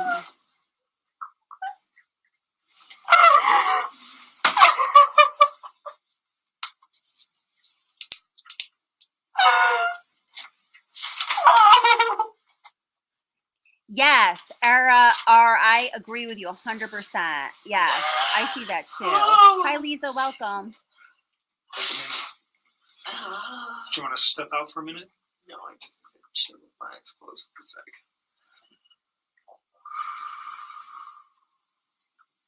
I still cannot believe this is happening. Ocean's daughter. I'm sorry. All right, let's keep going because we're just Let's- getting to like let's- the meat of this whole Let's situation. get to the phone call on Saturday from 9 to 11. What did you guys, or pardon me, on Sunday Yes, from 9 let's. to 11? Yeah, we talked a few times. So Sunday, I think so. I need to think. I can't even She just think. says, yeah, we talked a a couple few breaths times, and take a deflecting second. from the long phone call. Sunday night. I don't even know. I don't think I was like concerned about anything at that point. You guys had That's had a not the meal, question. a nice meal the night before. You knew his wife was probably coming home late that evening. Oh, you know what? I still don't remember what we talked about. I like honestly like we talk about so much random stuff. Like it's so hard to pinpoint some of these things. I don't remember what we talked about. I do remember that was a long phone conversation though. We probably talked about all sorts of stuff. Oh my god. One thing I do remember though, but I didn't remember earlier when I was talking to Mark. So this is like where I'm starting to remember like little bits and pieces. I don't remember. Yeah, I know. So the phone conversation. I don't remember what was in the phone conversation. Probably nothing of relevance, to be honest with you. But usually he talks to me when he's like down in the basement in his bed before he goes to bed and before I go to bed. Yes, I agree with you. And I could hear the TV on, which I thought was kind of weird. I didn't ask him. I just heard it in the background. And I remember thinking, and it was like right before we got off the phone, I was like, why the hell is he up? And there's like no TV downstairs. So I was like, well, maybe, I don't know. No TV in the basement where he usually calls you from. Yeah, and I don't know how many TVs they have. Like, I've never been in their bedroom. Like, I went upstairs once and it was like to their little playroom and I just like looked at it and I was like, that's super cute that your girls have books. And that was like it. And other than that, I have never been in any of those rooms in that upstairs. Like, to me, it was just like, you don't know.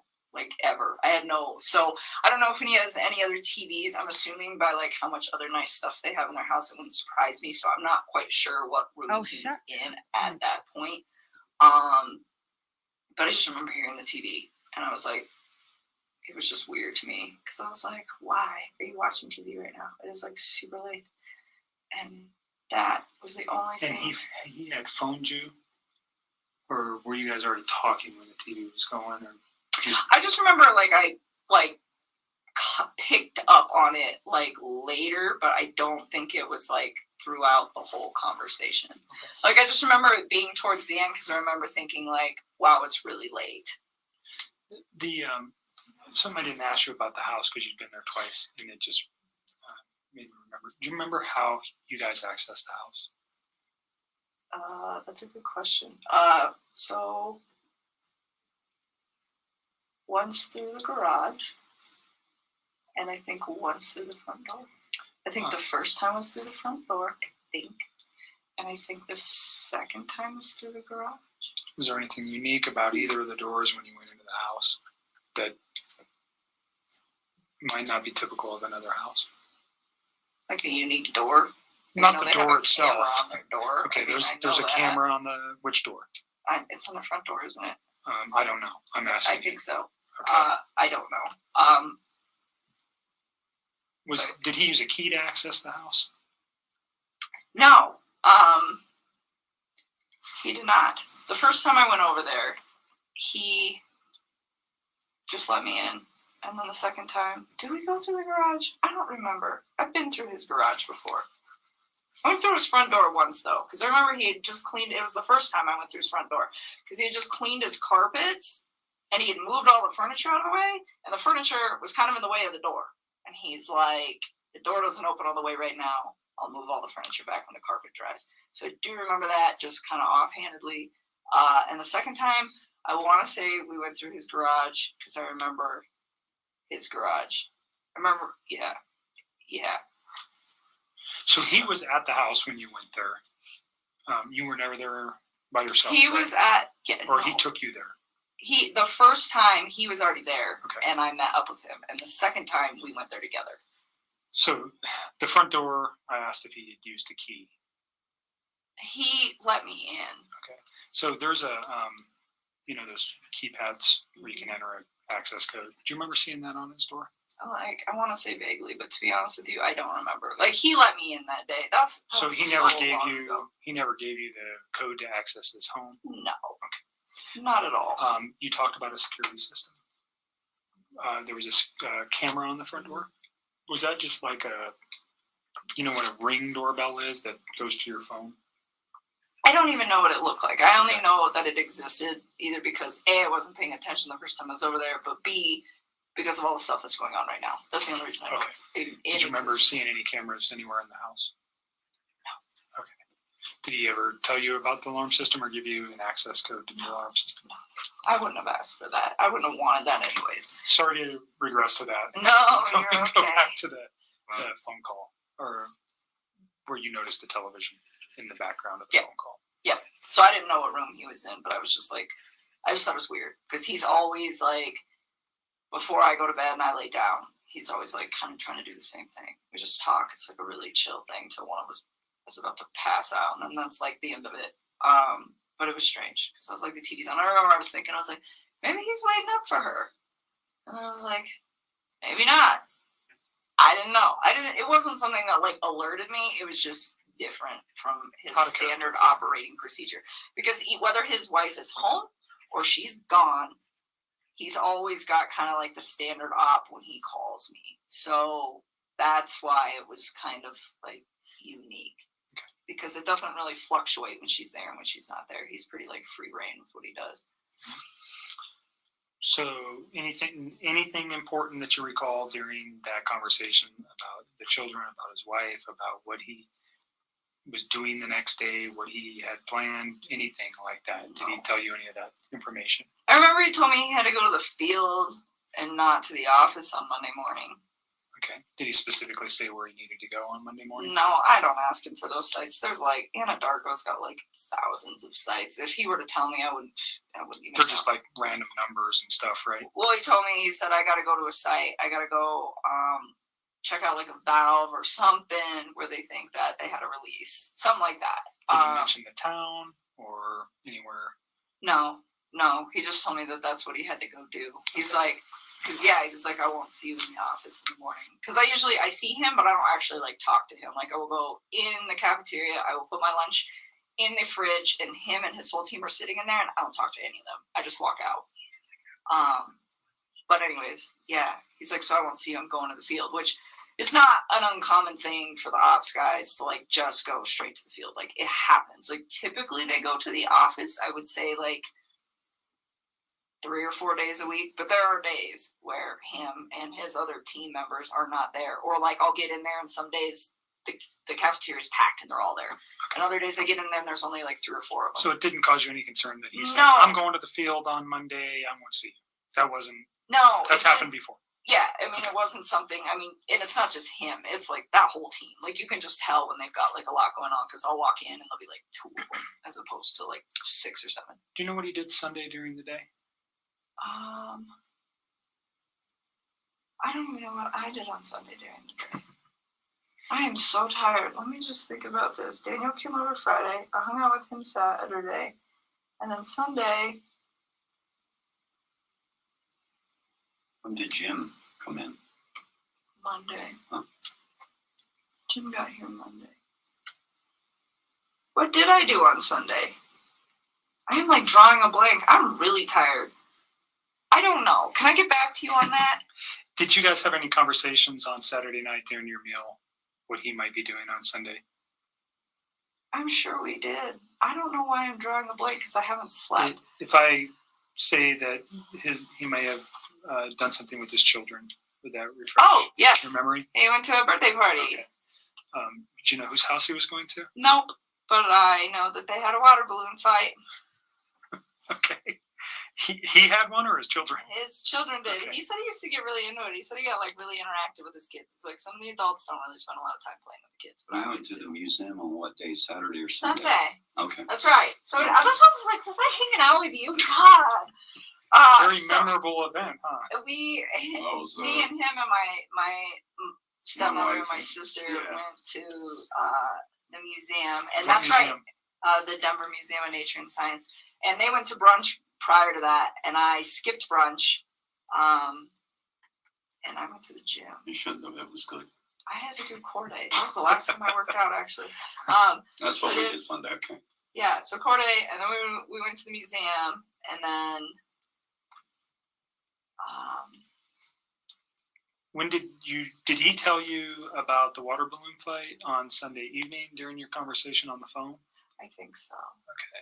So think you so. don't know whose house he went to on Sunday, but you knew it was for a child's birthday. Yeah, and he had told me about that in advance, really. So I don't know if it was Saturday that he had told me that he was going to go that birthday, or like Friday. I just remember he was like, "I gotta go to this birthday party with my kids." Any other conversation that makes sense? I mean, honestly, at this point, I'm really tired, so I know there are certain things that I need to tell you guys that we'll get to as these days progress. Yep. But in all honesty, if it doesn't stand out to me now, Today? it probably wasn't relevant. What about that 9 o'clock thing you were telling me on Monday? Oh, that he told me? Oh yeah, well we'll get there. We'll get there. We're still on So Sunday. we're on night. Sunday. We're gonna get to- literally- we're gonna I get know, to- this is supposed to be a long We're gonna night. get there to Monday. We're getting there. Ah. So Sunday night or Sunday during the day, you had your own personal stuff going on. There's with your that Monday family. at 9. You never see him on Sunday. Is that accurate? No, I didn't see. What did I do the rest of the day? I came home. I think I might have just chilled at my house. I don't remember. I think I cleaned my house. I don't know. I didn't see him though. And Yeah, Saturday was the last time I saw him. okay. Sunday, you're at home. You talk to him we know you have a conversation in the late evening hours, and then you go to sleep on Sunday night.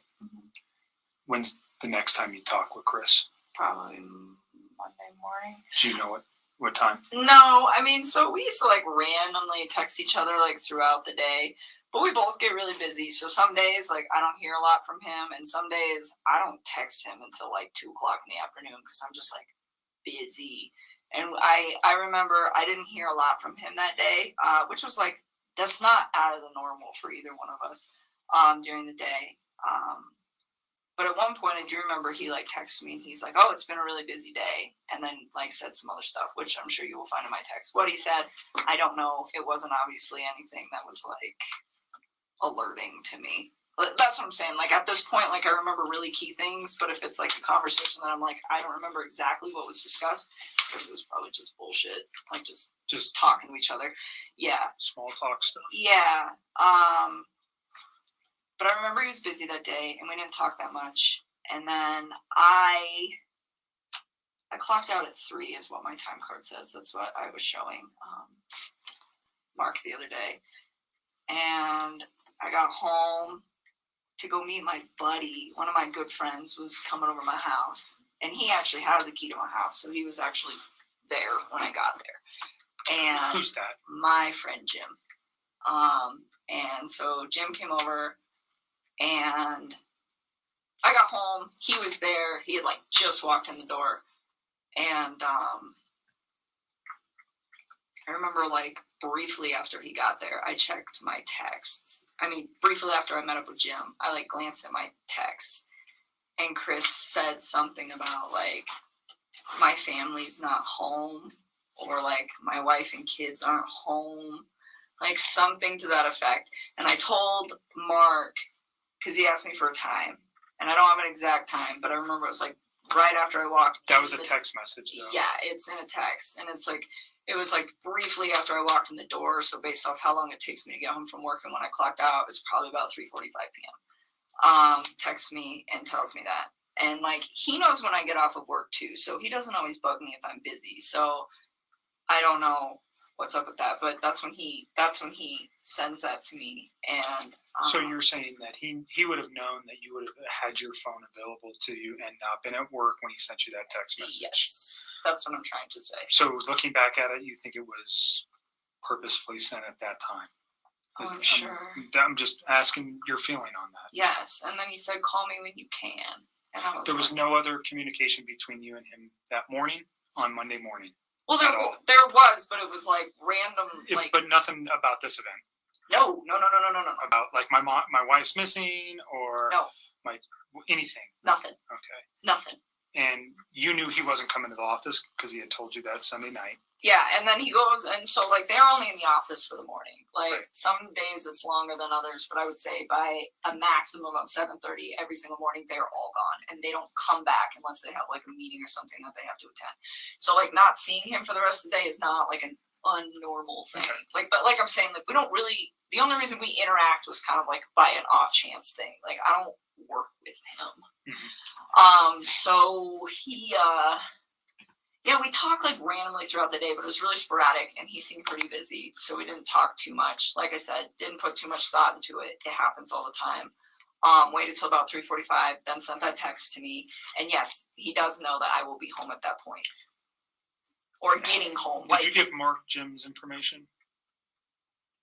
No, I would really not like to involve him in this. Okay. He does not know about this. He was not. Like, he doesn't know any of this is occurring. Okay. Like, I was So literally he knows certainly through the media that something's occurred. yeah, he's with like out of Chris. town. He's probably has Okay. no idea. He doesn't know Okay. who Chris is. Like, he's not. I do not know. So he's just a friend of yours yes, he that does not. was need to be coming to dragged your into this. apartment and doesn't know anything about Chris. Does he know anything about No, Chris? Okay. nothing. Absolutely And not. we've known Jim for Yeah. years and years. You're not dating him or anything like that. No, It's just a he's friend. like one of my very good friends. Like, my dad knows him. He's a great guy. He works out of state a lot, so when he's in town, we hang out. But when he's in town and he's off of work, to save time, so I give him the key to my house. One, because I trust him and he's one of my best friends, and two, because sometimes he will just meet me there. Because I'll be like, hey, I'm getting off of work. And then if I get stuck in traffic or something, he ends up like sitting outside of my apartment waiting for me to get off of work. So I'm like, here's the key. And like my dog loves him and stuff. So no, he's not. So he's just a involved family with it. friend. Yes, I don't. The even only know reason if I I'm asked, dragged into this. and I'm not really concerned about your location. I think we already have your cell phone records. At some point, did Mark ask you to supply? Did they ask for consent to get cell phone records? That'll probably be done by warrant. If we Isn't wanted, that what you just did? nope. What I'm talking about is your movement Oh. by GPS or by cell phone tower to show where you were. Obviously, and I don't want to cause you concern. We want to know where you were that day too. You're dating a man who did some egregious stuff, and we want to show that you were never near him that day. Period. I mean, you guys So- can track my. No, yeah, I stuff. mean that was something we will have to get a warrant for, anyways. I'm just saying, if we asked for it, would you have any objections to that? No, you can have Right. it. So, I'm a pretty boring person. well, I it don't sounds go like to you many just went to places. work that day, and then you came home, and you were there at 3:45. Yeah, like on give or Monday. take like 5 Yeah, minutes. whatever. But yeah, so 3:45, I meet Jim there. Yeah, I was. And so Jim is understand from an investigative point, he could be a person who could say, yeah, I was there at 3:45. He doesn't know Chris. He doesn't know anything. He could say with one phone call, yeah, she came in at 3:45. Done. Totally. Do you know what I'm saying? And I don't have to ask anything more than, hi, Chris, my name's Kevin. Or Jim. And I'm not saying you have to give it to Just leave Jim But alone. if Jim at does not some need to be wrapped point- up in this. if at some point I needed Jim's info to, let's say we couldn't find your phone records, would you You tell me can who have Jim them. was? I will give them to you. Would you tell me who Jim was if I If couldn't you get had to. I don't really want to involve him in this. That's not Perfect. fair to him. That's not, no. If I do not have to do that. That's fine. Yeah, so anyways, Chris was like, call me. And this is the 3:45 text. Yeah, he sent me like a few. I think there was 3 of them, and I don't remember what the other one said, but something about like, yeah, my family's gone, or I don't remember verbatim, but call me when you can, or call me when you have a chance, something to that effect. And so when he told me call me, I was like kind of alerted, where I was like, okay, what's going on, you know? But first when he told me like his family was like not home, that didn't really seem odd to me that his family wasn't home. It was really vague. I'm like, okay, like, are they at the grocery store? Like, elaborate. And so, you know, and then, but he says, call me like it's like an emergency, but then just says that they're not there. And so I'm like really like floored by that. Well, not like floored, but just kind of like, he says, call me, so I'm concerned. And then he's really vague. So I'm like, maybe he just wants to talk to me. I don't know. I think it took me a little while to like really process the severity of the situation, just because this is not something that you expect to see every day. And the way that he talked to me made me believe that this is not what was going on at all. Okay, so you make a phone call to him and you guys have a conversation. I did. I stepped outside. This is 3:45. Ish. I mean, well, like, I think I actually interacted with Jim for like probably a good 15 or 20 minutes. I mean, he's my guest. He's in my house. So I don't think I called him right away, but like, I mean, I'm trying to balance the fact that I have my friend here and then Chris is saying that something needs to be addressed. But to me, it didn't sound like an emergency. I mean, it's all the time. Like, people aren't home right now, you know, so it just, it wasn't like, oh my God, I have to take this call. It didn't register as being no. I mean, it was the way he said it. And I was like, okay. So I remember hanging out with Jim for a while, and then I stepped outside and I made a call like out on my back patio, and I called him and he didn't answer the phone. And then he texted me back. Or no, did he answer the phone? I don't remember. I think he missed my call and then he called me back. Or he just answered. Either way, it was a very short talk to him where he was just like, I have to go. The cops are here. And I don't remember if he said that on the phone or over text. That's okay. I'm so tired. That's fine. You don't But need either to way, different- like, it's the just cops- the context. Yeah, I mean, you guys will figure it out. The cops are here. And I'm just like, all right. And then I remember we were like we were texting, but I was like hanging out with my company. So it wasn't like a nonstop text. It was just kind of like I would check my phone every once in a while and we would communicate with each other. And he was just saying like they weren't there and that her friend Nikki was there and that her friend Nikki had called the cops. And I'm like, why would this girl call the cops? And like, I honestly do not remember the order of operations on all of this, but I'm pretty sure the majority of our conversation that night until my friend Jim left the house, which was probably pretty late, I don't even know what time, like 9 or 10, was all via text. So you should have this via text. Like, Okay. I don't think we started talking again on the phone until like after my company left. And he was like, I don't know. He just started like giving me details about stuff, and I don't remember what order, but he was saying like Nikki was really upset and that the cops were there and that they were like searching the house. And I was just like, what? You know, like what? Why? And he was telling me that they had like had a disagreement or something like that. And then he told me like she was going to go to a friend's house. And I was like, okay, well, maybe she left. You know, maybe she just like went to her friends. And then I think I don't remember, but I think he was the one that told me that her cell phone and her purse were still there. I think he told me that. He told you her cell phone and purse were still there? I think he did. I don't remember. What's the significance of that in your mind at that time? At that point, I thought this woman was really trying to get out of this house. That's what I thought, because he said that they'd had a disagreement, and I was just like, okay, well, I mean, I leave my cell phone at When home. he said disagreement, what did he tell you what it was about, or Not at that point. Not at that point. So, again, like, you guys are going to have to check these texts, because it's all, like, my brain feels That's like okay. mashed potato right now. But I remember him saying that, and I'm just thinking, like, well, maybe she was in a rush, you know? Like, maybe she was just like, I'm going to my friends. I'm leaving my cell phone here because I don't want you calling me. I don't want anyone else calling me. I mean, there are days where, like, when I'm outside of work, I will just shut my phone off. I just do it. And it's, like, my way of getting peace. So to me, that, I mean, like, it was weird that it wasn't even that weird to me that she left her phone just because I leave my phone, but it was weird to me that she left her purse. But knowing the fact that that girl was, like, always on her phone, then yeah, I guess it is kind of odd. Like she lived on her phone, I think, pretty yeah. much is my understanding of her and the phone. So I don't know if you knew that I did. until prior to the media stuff or just from Chris. I did.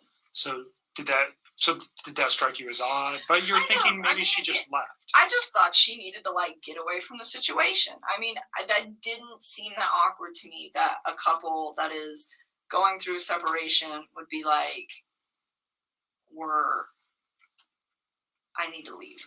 I just need some space. Like it didn't even like process. I was like, okay, like give her some space, you know? And on that note too, when he was in, we're gonna jump back for just a second. It's okay. I had a thought. So when he was coming back from North Carolina, that was when he officially told me we're gonna get a divorce and we're gonna put the house up for sale. Like he told me they were separating and they were like gonna put the house up for sale, but they hadn't done it yet. And then when he got back from North Carolina, that was when he was like, it was like a sealed deal. Okay. And the reason that is of significance is because at some point over the weekend, I don't remember when, he told me that they were putting the house up. I don't know if it was they were putting it up on Monday, like the day they went missing, or if it was that they were calling the realtor to verify some stuff so they could put it up that week. Like I don't quite remember. I just remember like the house was supposed to be like on the market like that week. Did he name a realtor ever? Yeah, he did, and I don't remember her name. It was a female. Okay. And I don't remember her name, like at all. I was trying to think of that for you guys not too long Is ago. that the company? You got the company name? No, he never gave me that. He like gave me her name, and it was the same name twice. He gave it to me once when he was in North Carolina, and then once the other time. Because I remember asking, I was like, "Who's that?" Because he's like, "I'm gonna have to have her call so and so today and make sure everything's still good to go." And I was like, "Who's that?" He's like, "The realtor." It's like, oh, or not today, but like If it ever comes to Monday. your mind, just Yeah, I Give me a doubt voice it. That note, was we such call a. it. Yeah. I will try. I don't lots of remember names. when it It's was. fine. It's not that critical. That person may come forward to us anyways, perhaps. So don't worry about it. Let's go back to the phone calls on Monday afternoon. Yeah, so he's like texting me a lot of this information, and I'm starting to kind of freak out. And it's not like I'm freaked out like, oh, she got murdered. I mean, that is not what I thought. It's like, okay, like the way I looked at this, like apparently his wife had been gone since midday, was when she got like reported missing. I didn't know that. Like the way I looked at this, it was, I got home from work just now. I mean, he didn't say that, but I interpreted, I just got home from work and my family is not here. So when we're texting for like a few hours, like the cop thing was kind of weird, but he's like, Nikki insisted they call the cops. Nikki insisted they call the cops. And I'm like, okay, you know, and I'm just trying to figure out, well, like, what role does this woman play in this situation? Like, is she... Did you know who she was? No, I don't know any of his people. Like, this has been pretty, like, tight wrap for a while, which is probably a really good thing. But anyways, I didn't know, like, who she was. And so, like, I started asking him. I was like, well, where do you think your wife is at? And he's like, I think she'll be back tonight. Like, I think she's, like, out with somebody. And he was telling me that they had a disagreement. So I was like, well, I remember telling him, I was like, you should make sure that you have a, wait a minute. No. So all that happened. And then it starts getting kind of laid out. And I remember we talked for text for a while and part of this conversation, and then it moved to the phone. And I remember telling him, because he was like, I think she'll just be back tomorrow. I think she's just going to be gone for the night, like with a friend, you know? And Did like, he name the friend? no, he didn't. And like, and because I don't think, he made it sound like he didn't know like what friend's house she would be at. And I remember talking to him and I was like, well, maybe it's that Nikki girl. And he's like, well, Nikki called the cops, so why would she be at Nikki's house? I'm like, I don't know, kind of throws her off the trail of where she's at, you know? And it's like, it sounds kind of weird, but it's like, he really made this sound like this woman was just like upset, left the house, and that was probably what he thought happened to her. And so I didn't really put too much like. Did he tell you the kids were missing as well? Yes, with her? I knew. Okay. I mean, which made sense to me because I was like, well, if you were at work all day, I mean, he didn't tell me he got home early. He didn't say that to me. So, I mean, it made sense. Like, if she's going to leave, they should probably go with her. And so, I don't know. I feel like I wish I should have like processed all of this earlier, but I just don't feel like when one of my friends is gone, I'm like, oh my God, they got murdered. We should address this. Like, I haven't heard It's from them not a in 4 typical hours. thought when somebody just checks out for a day. No. So it got late at night, and like I remember telling him, I was like, he's like, I think she'll be back tomorrow. And he was gonna go into work. And I told him not to. I was like, you need to stay home and you need to help the cops. I'm like, and you need to wait for her to come back. And he's like telling me like, well, what if like she comes back and she sees my truck? And I was like, you know what I would do? I was like, I would ask one of your good friends who's off of work tomorrow to come over this house and hang out with you while you're here. I was like, and go park your truck down the street. I was like, so she's upset at you and she wants to come back. I was like, but she doesn't want to be here if you're here maybe. I was like, if she comes back, I was like, and she doesn't see your truck, maybe she'd be more willing to come in the house. I'm like, you know, I'm like, but don't be alone with her. I was like, because if she's upset enough to leave, I was like, you don't know what kind of confrontation you're going to have when you get back in the house. And I was like, so that's why you should have a friend there so that you're not alone with her. And I was like, and if for some reason you are alone with her, I told him, I was like, I really thought she just left. I did. I was like, get your phone, put it on video and put it in your pocket. And I was like, and just zip it up. And he's like, why? And I told him, I was like, because you can voice record. I was like, so if she comes home, I was like, and you two are still like, you know, if there's some choice words being said, because you guys obviously got into like something that's, you know, early. Did he ever articulate what their argument was? He did, about? and I will get there. But, you know, I told him, like, just be prepared, you know, because at this point, like, it wasn't like I was like trying to make her to be a bad person. It was just like, I didn't know what was going on. I assumed that she had left. So I was like, well, when you get back, because I knew that they were going through a divorce, it was like, just cover your bases, you know, try not to be alone. And if you are, just record what you guys are talking about. So like at the end of the day, like nothing bad happens to you, you know? And like, that was kind of how I processed that whole situation. And so, he was like, all right. And then, she didn't come home that night. That was Monday night, right? Yes. We're talking about Monday. Monday night, yes. And he told me this is what he told me they talked about, and I realized that this is like total bullshit, and I think he's telling you guys a different story. And I think the reason that he's telling me what he's telling, I think the story he's telling you is probably slightly more accurate than the one he told me on this case. And the reason is because I think he was trying to save his ass with the fact that she's pregnant.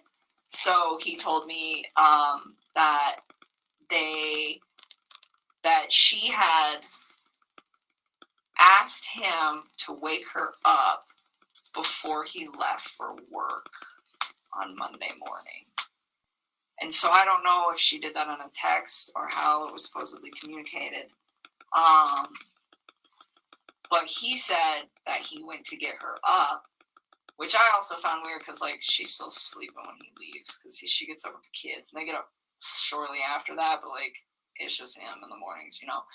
And so he said that she woke up and those two kind of just, like, got in a disagreement. And I don't know what all was said, but he was like, she was being pretty mean. And then he said, she told me that she's pregnant. And she told me that the kid is not mine.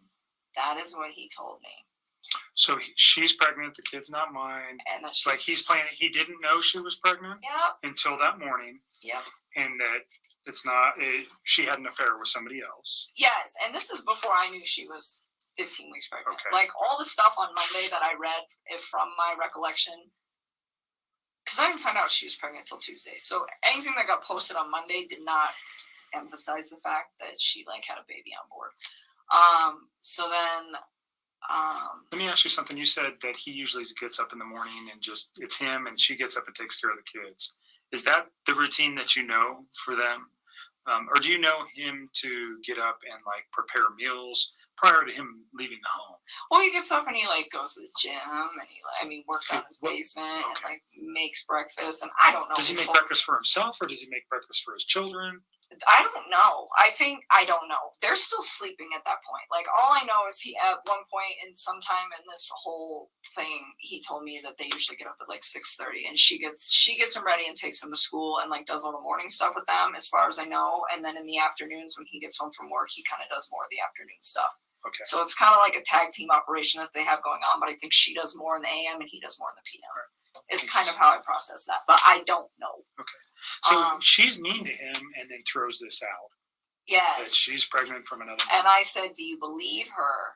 And he was just like, he said something about like, oh yeah, like she kind of looked like she was showing when we were in North Carolina, but I wasn't sure. And I'm like, so you think she's pregnant? And he's like, yeah.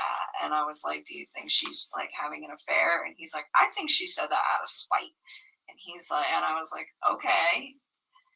And then, and again, like, I think he's just saying all this to me to try to cover his tracks with me. Like, I don't know what he told you guys, but I bet it's probably very different. And I think that what he said to me, it was like directed towards me. Like, this whole bullshit little box lie that he had right there was like the lie directed. Did he say when the argument started? Nope. He just said it was in the morning. He said he woke her up in the morning. Okay. Did he say when she came home? Did he ever let you know that? I think I want to say he said around like 2, but I don't know. Okay. And then he woke her for what purpose? Because she asked him to. Okay. So I was under the impression that he was asleep. I'm assuming this is how it like went, and what he was trying to tell me is that he was asleep by the time she got home. And she sent him a text and said, wake me up before you leave. And then he woke her up, and they got in an argument, and then he went to work. Okay. That's how I processed. And the context of that argument again was just she's pregnant. And is there anything else that he showed with you? He did not elaborate on it, and I didn't ask. What were you thinking at that time? This was like on Monday. At that point, I was like, I still thought she left. I mean, this was all on Monday. Like, I legitimately thought this woman left the premises with her kids and just wanted nothing to do with him for like 24 hours. So his story was believable that she was pregnant from another man and maybe she took off for that guy, or... He said several times, like, I think she just said that out of spite. Okay. Like, he thought she was with one of her friends. So he held true to that story. Pretty much. She's just leaving and she's with a friend. That was kind of what he thought. And that's kind of what he had me believing. And at the time, I wasn't really alarmed because it'd been like a half a day. Sure.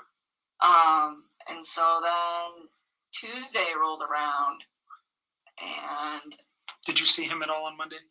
You said you didn't, No, right? Earlier. I did not see him. And I went to work Monday. Did he ever try to convince you to come see him or say he wanted to come to your house? No, not at all. We were supposed to go pick out apartments to go look at on Wednesday, so yesterday. But that obviously... Right. So on Monday, he never tried to be convincing to get you to come up to see him? No. Nothing? Not that I'm aware of. I don't think so, because my buddy Jim was over Monday and Tuesday, and he knew Jim was over Monday and Tuesday, and that's why we were going to hang out on Wednesday. Okay. So no, he didn't ask me. So Tuesday rolled around, and she still wasn't around, and this is when I started getting kind of sick. Like, my friend Jim was sick on Monday when he came up, and I don't know. I just started feeling like crap as it was, and then I was just kind of having a hard time focusing and like thinking about what was going on. And I'd asked him a few times, I'm like, where's your family, Chris? Like, where's your family? You know, and he would tell me like, oh, I don't know, or I want them home. Like, I asked like several times. So I think I got different responses, but each time, like, he didn't know where they were. You know, and I'm like, she's still not home. And he's like, no. And I had also asked him to like, he said he had a friend, Dave, that was a cop, which I also find convenient that there's another Dave working this case who's a cop. But I was like, well, Dave's off. Why don't you just have him like post up outside your house too and see if she shows up? You know, and he told me on Tuesday morning, he was like, I called Dave and asked him to sit outside my house and he's going to do it. And he's like, and then my friend Nick is coming over later on this afternoon. And I was like, okay. Did you ever hear Nick's name before? I've actually heard that name a few times, like around him. Like there's certain, I never heard Dave before. Dave was new, but I've heard the name Nick a lot. So I don't know if that's like real or what, but if I was to guess like friends that he like legitimately has, I would assume that he was one of them. But yeah, because I know he's told me before, like when we first started hanging out, that Nick lived kind of in the area, and he's like he actually goes, he's a trail runner, and he's like he runs at East Lake number 3. So he lives in your area? Kind of. Okay. And I remember him saying that to me once. He's like, you know that park that we like hung out at? I was like, yeah. He's like, my buddy runs over there. We should not go to that park anymore. And I was like, okay. That's cool. And anyways. Tuesday morning. Tuesday morning. We're almost done. I know. I'm trying to just keep it all together here for you guys. Tuesday morning. Oh, so he said Dave was going to stay outside of his house and Nick was going to come over that afternoon. So I was like, all right. And then, I think most of the texting throughout that day was kind of like, have you heard anything? Like, what's going on? It was kind of like me checking up on him. And I don't remember everything, but it wasn't, I didn't even make it through the entire workday. Like, I was feeling really, really sick, like in general. And then I decided on my lunch break to get on the internet and look at what was going on with all the reports. And I saw a report that was like this woman who's 15 weeks pregnant and her 2 daughters are missing. And I was like, whoa, what? And I was just like so floored. And I read a couple other articles just to make sure that, you know how the newspapers are, and like just double check, like, am I really reading this right? And I'm like, okay. And he had told me previously, like, she says she's pregnant with another man's kid, but he'd said like he could kind of tell in North Carolina, but that girl is like obviously pregnant. I mean, in her photos, I mean, 15 weeks, that's like 4 months. That's pretty far along. And so it's like, how would you not know if she's showing? Like, you totally know she's showing. And so, oh my God, I got so sick. I was just like, I need to go. I just like packed my stuff and I left work and I went home. And I remember I told Jim that I was going to get home early and he wanted to come over right away. And I was just like, I just needed some time to like process what was going on. But I did tell him, I was like, you can come over earlier than you did yesterday, because he didn't want to wait in traffic. That was the thing. He's like, save me some time. So I don't remember what time he got there. I probably still have that text because I don't have any reason to delete those. But he came over a little early, but I did have like a gap of time in there. I don't know how long it was. I bet it was like from the time I got home to the time Jim got there, but it was probably like, I don't know, hour and a half, maybe somewhere around there.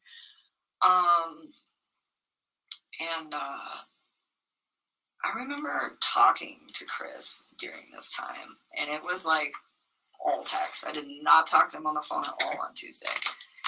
And I was pretty upset, where I was just like, you know, I was going back and forth, like, where's your family, this and this and this, but I'm like, she's pregnant, you know, and this and this, and he's like, the baby's not mine, and I'm just like, you told me yesterday that you think that when she said that she cheated on you, she did it out of spite. And he was like, yeah. And I'm like, so then it's your kid.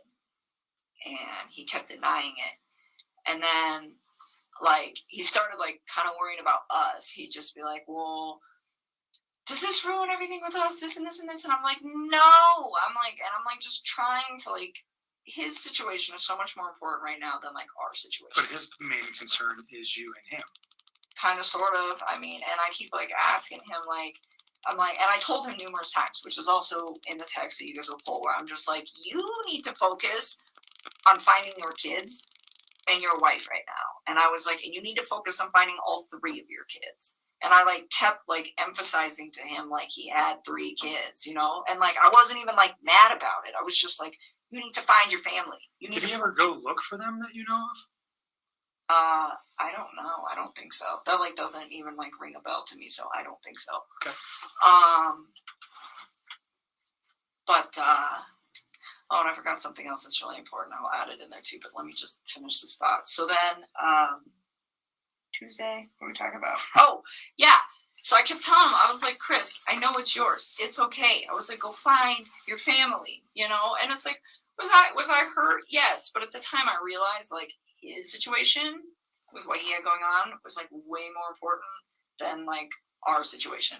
And so that's why I was just like I confronted him about it. And then I was like, you need to go find them. And like, we talked about it for a little while. And then I was just like, I don't remember exactly how it went, but something along the lines where I was like, why can't you just be honest with me? I was like, stop lying to me. Like, stop lying. Did you have an inclination? You talked to this man a lot. And during this Tuesday, Wednesday conversation, did you feel like he was bullshitting you? A little bit, kind of, yeah. I mean, because he was like, not Monday. Monday I did not. But Tuesday, yeah, that's when it all started to click. I was like, oh my goodness, because he was like, well, like, he just didn't seem as like concerned as he should be. And he was like super worried about shit with us. And I'm just like, so concerned about his family and overly concerned about your relationship. yes. Okay. And I kept like trying to put it on the back burner. Shame on me for bringing it up in the first place. I was just really taken back. Like, wait a minute. She's 15 weeks. Like, how would you not notice that? Like, I was just like, I was confused. And I was also like, is he lying to me? And I kind of wanted to know because I realized that like there's a situation at hand here. And I'm just like, what is going on? You know, and for part of it, it wasn't even like me trying to find out because I'm upset. It was almost like me trying to find out because I'm like, is there something else I'm missing here? Like, I felt like there was like pieces to this puzzle that I didn't know existed that were like not in place, and it was strange. And so, anyways, I told him, I was like, be honest with me. I was like, don't lie. And I don't remember exactly how it went, but I was like trying to emphasize, like, stop bullshitting me. So he told me the truth. And he told me it was his, and then he knew about it. Okay. I was like, okay. And then he asked me again, like, did that ruin everything? And I was like, no, it didn't. And in the back of my head, it's like, yeah, I'm done. I'm not dealing with that. Don't lie to me. But his situation is so critical right now that's like, I'm not going to like ruffle his mental feathers because they're already like really ruffled because of the situation. So like out of respect for his mental health, I just like dropped it. And I just kept telling him like, we're okay. We're okay. We're okay. But how many times do you think he asked you during these phone calls? Oh, it wasn't a phone call. This was text. Pardon me. Text Tuesday. Text Tuesday. How many times do you think he brought up your relationship and if you guys were okay? Probably like 2 or 3 times. And how many times did he bring up concern for his children or his wife? I think he brought it up a lot too. I mean, he kept telling me that he was like worried about them. Okay. I mean, it happened. It wasn't like he was just like spaced out. I mean, he was definitely showing that too. I was just surprised that he was like also showing it for me, because at that moment, if I had some crazy stuff going on with somebody in my family, I would be putting all my relationship stuff on hold. Like, look, like, baby, I got to deal with this. Someone in my family is missing. When I find them, we will talk.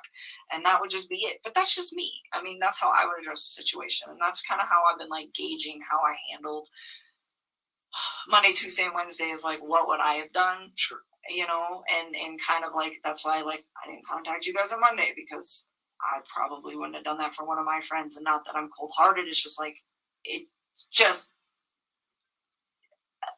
that's just not how me and my friends work. So it didn't, you know. So there's extenuating circumstances that you wouldn't have known that caused her friends to be concerned. Mm-hmm. Just so you know, there's nothing wrong with you for not going, no, something's wrong, and calling the police. The people that provided the information to the police initially had way more information about her than you do. So that's why they came forward. So I can see it. I can feel a little reservation that you're like, why didn't I do something? You didn't know enough? I think a normal person on Monday, a reasonable person is just going, shit, this woman's, you know, whacked out relationship with her husband. She's got 2 kids. Now she's pregnant. She just takes off. So don't blame yourself for not making a phone call to law enforcement or going to the police. You didn't know anything. So I'm just trying to help you get past that. Don't worry about it. Okay. It's not, the people that came to us had way more info than you did regarding what was happening with her life. Okay. Okay. So don't beat yourself up over that. Please don't. Okay. And then, so Tuesday, after that conversation, I told him, I was like, I told him to delete his text because I knew he was like going crazy texting me, and I didn't want any of his friends to see him texting me because I don't think they knew about me.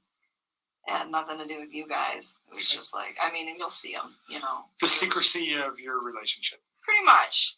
And I just like feel like he was like texting me so much openly, and he had friends there that I was like, I didn't want them to see that. And so I was like trying to get him to slow down. And then I told him too, like, after he lied to me, I was just kind of like, I was done. And I was trying to find a way to like get away from the situation without alarming him or panicking him. So I told him like, everything is all good. I'm still here for you. And I feel bad because like I lied to him, but I mean, I like just try to keep him calm. And then I told him like, contact me once they find your family. And then we'll talk. That was Tuesday? That was Tuesday. Okay. And he sent me a text back saying something along the lines of like, what did he say? Something like, please just think of, and like I kept telling him I was scared. I was really freaking scared. In fact, that's another thing I'm missing. I'm so tired. Monday night, like I called him back in the middle of the night because I could not sleep. I could not sleep at all. And I remember when I called him, he sounded like he was sleeping. And I was like, how the hell can you sleep right now? I think that's exactly what I said to him. And he was just like, I'm just kind of dozing off and on the couch. And I just remember thinking, like, I haven't shut my eyes yet. And this is not even my family. And so that happened on Monday night. So then I was going somewhere with that had to do with Tuesday. I forgot what it was. I'm so Take a breath and relax. We're almost to Wednesday, and then we're out of here. yeah. So then, So then once he lied to me, I just really trying to like push him away, and he was like, just don't forget like the person that you knew me to be when you were with me, or something like that, and like. Was that strange? It just kind of sounded almost like a farewell, and like I didn't think it was too weird because I was like, I think he realizes that I'm really upset that he lied to me, and I think he's aware of the fact that I'm probably about to walk away from him. So I think that was like his way of like saying goodbye. So it didn't really seem strange in the context of what was going on between like the him and I part of stuff. And then, and I kept asking him too, like, what did you do, Chris? What did you do? And he was like, I didn't do anything. And I'm like, where's your family? And like, I asked him that. I don't know if I started doing that on Tuesday or if I started doing that on Monday, but I think it was Tuesday because I don't really think I was that alarmed on Monday. And then, so that was supposed to be like our final sign-off text. And then Jim got there at my house, and I was hanging out with Jim, but I was still like in my head, just kind of like stressed out. And I remember I like walked out of the room, went in my bedroom, and texted Chris one more time. And I told him, I was like, if you did something bad, I was like, you're gonna ruin your life. And I was like, and if you did something bad, I was like, you're gonna ruin my life. And I was like, and I promise you that. And he responded back to me, and he's like, I didn't hurt my family, Nikki. And that was like the last text. That was the last time we ever talked. And I never said another word to him after that. That was Tuesday. That was Tuesday. And then he left me alone. He gave me the space that I asked him. He respected it. And he didn't like mess with me at all. Was that a phone call where you said? No, that's all Tuesday. Text Tuesday. Text Just Tuesday. call it All text text. Tuesday. Everything was text. I did not talk to that man on the phone at all that day. I mean, I don't think so. I'm pretty sure it was all text. And then So at that time in your mind, if you said that, what are you thinking? What were you thinking, that he maybe did something to his family? yeah, I started getting really scared. What caused that The thought? fact that he lied to me. Okay. And that she still wasn't home, and it was day 2. Like, I figure if you're upset for a day, you leave for a day, but you come back. And she wasn't back. And it was like midday. And not only that, but like, she doesn't have her phone. She doesn't have her car. She doesn't have the kids' EpiPen. She doesn't have any of that. So what I'm thinking in my head is like, for a night, if you're really upset, somebody comes pick, one of your friends picks you up, like, okay. But I can't explain that for 2 days. Like, that just doesn't, like, logically process in my mind as something that any woman I know would do. The one night thing, I know women that would do that. But the 2 night thing, no. And so I'm like, she's still not back. And he just lied to me. And it made me, like, I just started getting scared. And I remember, like, telling him that throughout the whole day. Like, I don't even know how many times I texted him that. I wouldn't be surprised if it's, like, 8, 10 times. I'm just like, I'm scared. I'm scared. I'm scared. And one of the last texts that I sent to him, too, I told him, I said, I'm scared because I feel like I don't know who you are anymore. And And his response to that? I don't even remember, to be honest with you. I think that was, like, in that, like, sign-off text that I sent to him. But I mean, I was, like, kind of scared. What I was really scared for was scared for his family's well-being, because it's like, I don't know where these people are at this point, and it's scary. I mean, it's scary that she's gone, but it's even more scary to me that these little girls are gone. Like, that was the part that really freaked me out. Like, if it was just her, I'd be like, well, maybe she took off with somebody, maybe she didn't. I mean, I don't know, because she's a grown woman and she can make those choices. Were some of the scared, was there fear in you that people were going to find out about your relationship too? No, I didn't even care At about that that point, at that there was point. I was just, like, scared, like, of the situation. It was, like, getting escalated, and it was freaking me out. And he was just, like, he was strange. So another thing, so that was Tuesday, and that was it for Tuesday, but I forgot some stuff on Monday that I did need to bring up to you guys. So Monday, when we were on the phone at one point, he mentioned to me, I can't believe I have to say this, she left her wedding ring here. And I said something along the lines of, does that mean you two are done? And he was like,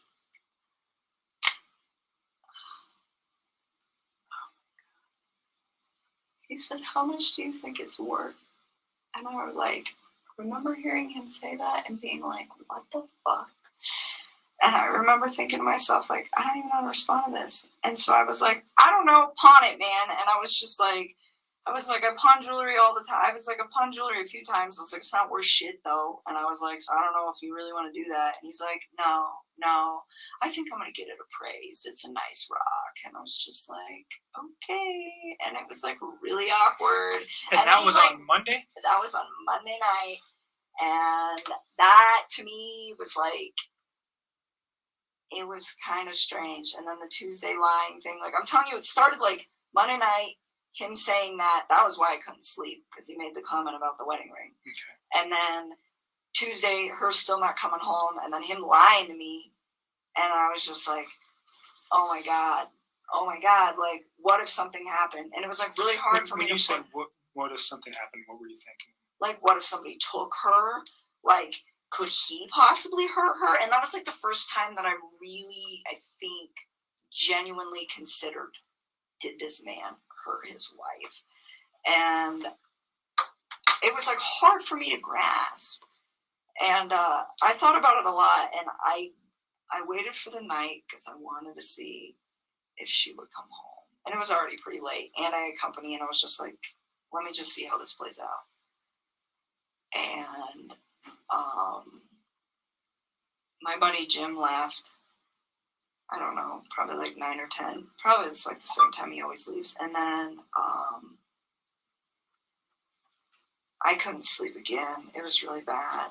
And I woke up in the morning and I saw the interview that he had with the newspapers. And he just looked really different to me. How so? The light in his eyes is gone. They're like a different color now. It's like he has no soul. I swear to God. I saw it and I was just like, look at his eyes. I saw his mugshot. They're not even the same color. Like, when you guys retrieve the pictures that are on my phone, look at his eyes then compared to now. Like, it's the scariest shit I think I've ever seen in my life. It freaked me out. I was like, that's not even the same man that I know. And it was really uncomfortable. But anyways, I saw that report in the morning and I was just to the point where I was just like, all right, like, something happened. This woman is missing. Whether it was him or someone else. I know, like, a woman went missing not too long ago in Longmont. Like, I think it was like 2 months ago or something like that. And you guys not you guys, but somebody up there called off the search on her. I don't think they ever found her. So I was like, I don't know, maybe that's connected. Maybe somebody came and got her. Maybe he did something. I don't know. But I knew like it was a problem. And at this point, I was like, I'm in a very messy situation with this man. And I don't know what to do. And so I called my dad because he's like the only person that I trust with everything in the whole world. And I was just like, I have a problem. And I told him everything. And then I was like, we just discussed it. And it was like, we need to go to cops, definitely. Because I figured you guys would find me eventually. But I was like, I feel like they need to speak to me. I feel like I'm a very important person for you guys to communicate with. And so, you know, and again, I wish I'd have done it sooner, but it just kind of took the sequence of events of his lies and all of his bullshit falling apart for me to process that I needed to address the situation. And so, you know, and the time. And so that to me, and another thing he lied to me on, I caught him on Monday night. He was like, oh, it was right after the wedding ring thing. He was talking about, it might have been before, one of the two, but he was like talking about how he like reflected on North Carolina, and he was talking about how he wanted the separation and all this stuff. And I'm like, wait a minute. I thought you were the one trying to make peace with her, and she's the one who didn't want it. He's like, no, I wanted it. And I was just like, okay. And another thing on Monday night, his breathing was like, oh, it was like his voice would crack sometimes. But I didn't like condemn him for anything like that, because I was like, well, yeah, he's probably stressed the hell out. His family's gone. You know what I'm saying? Sure. So I don't know. So that happened. And then He never made any admissions to you about anything that he had done. No.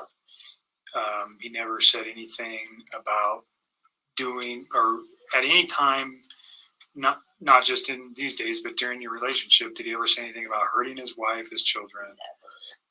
Never. Then on these conversations from Monday to Tuesday, did he ever say that, somebody did something to them, or did he ever give an excuse to you how this could have happened?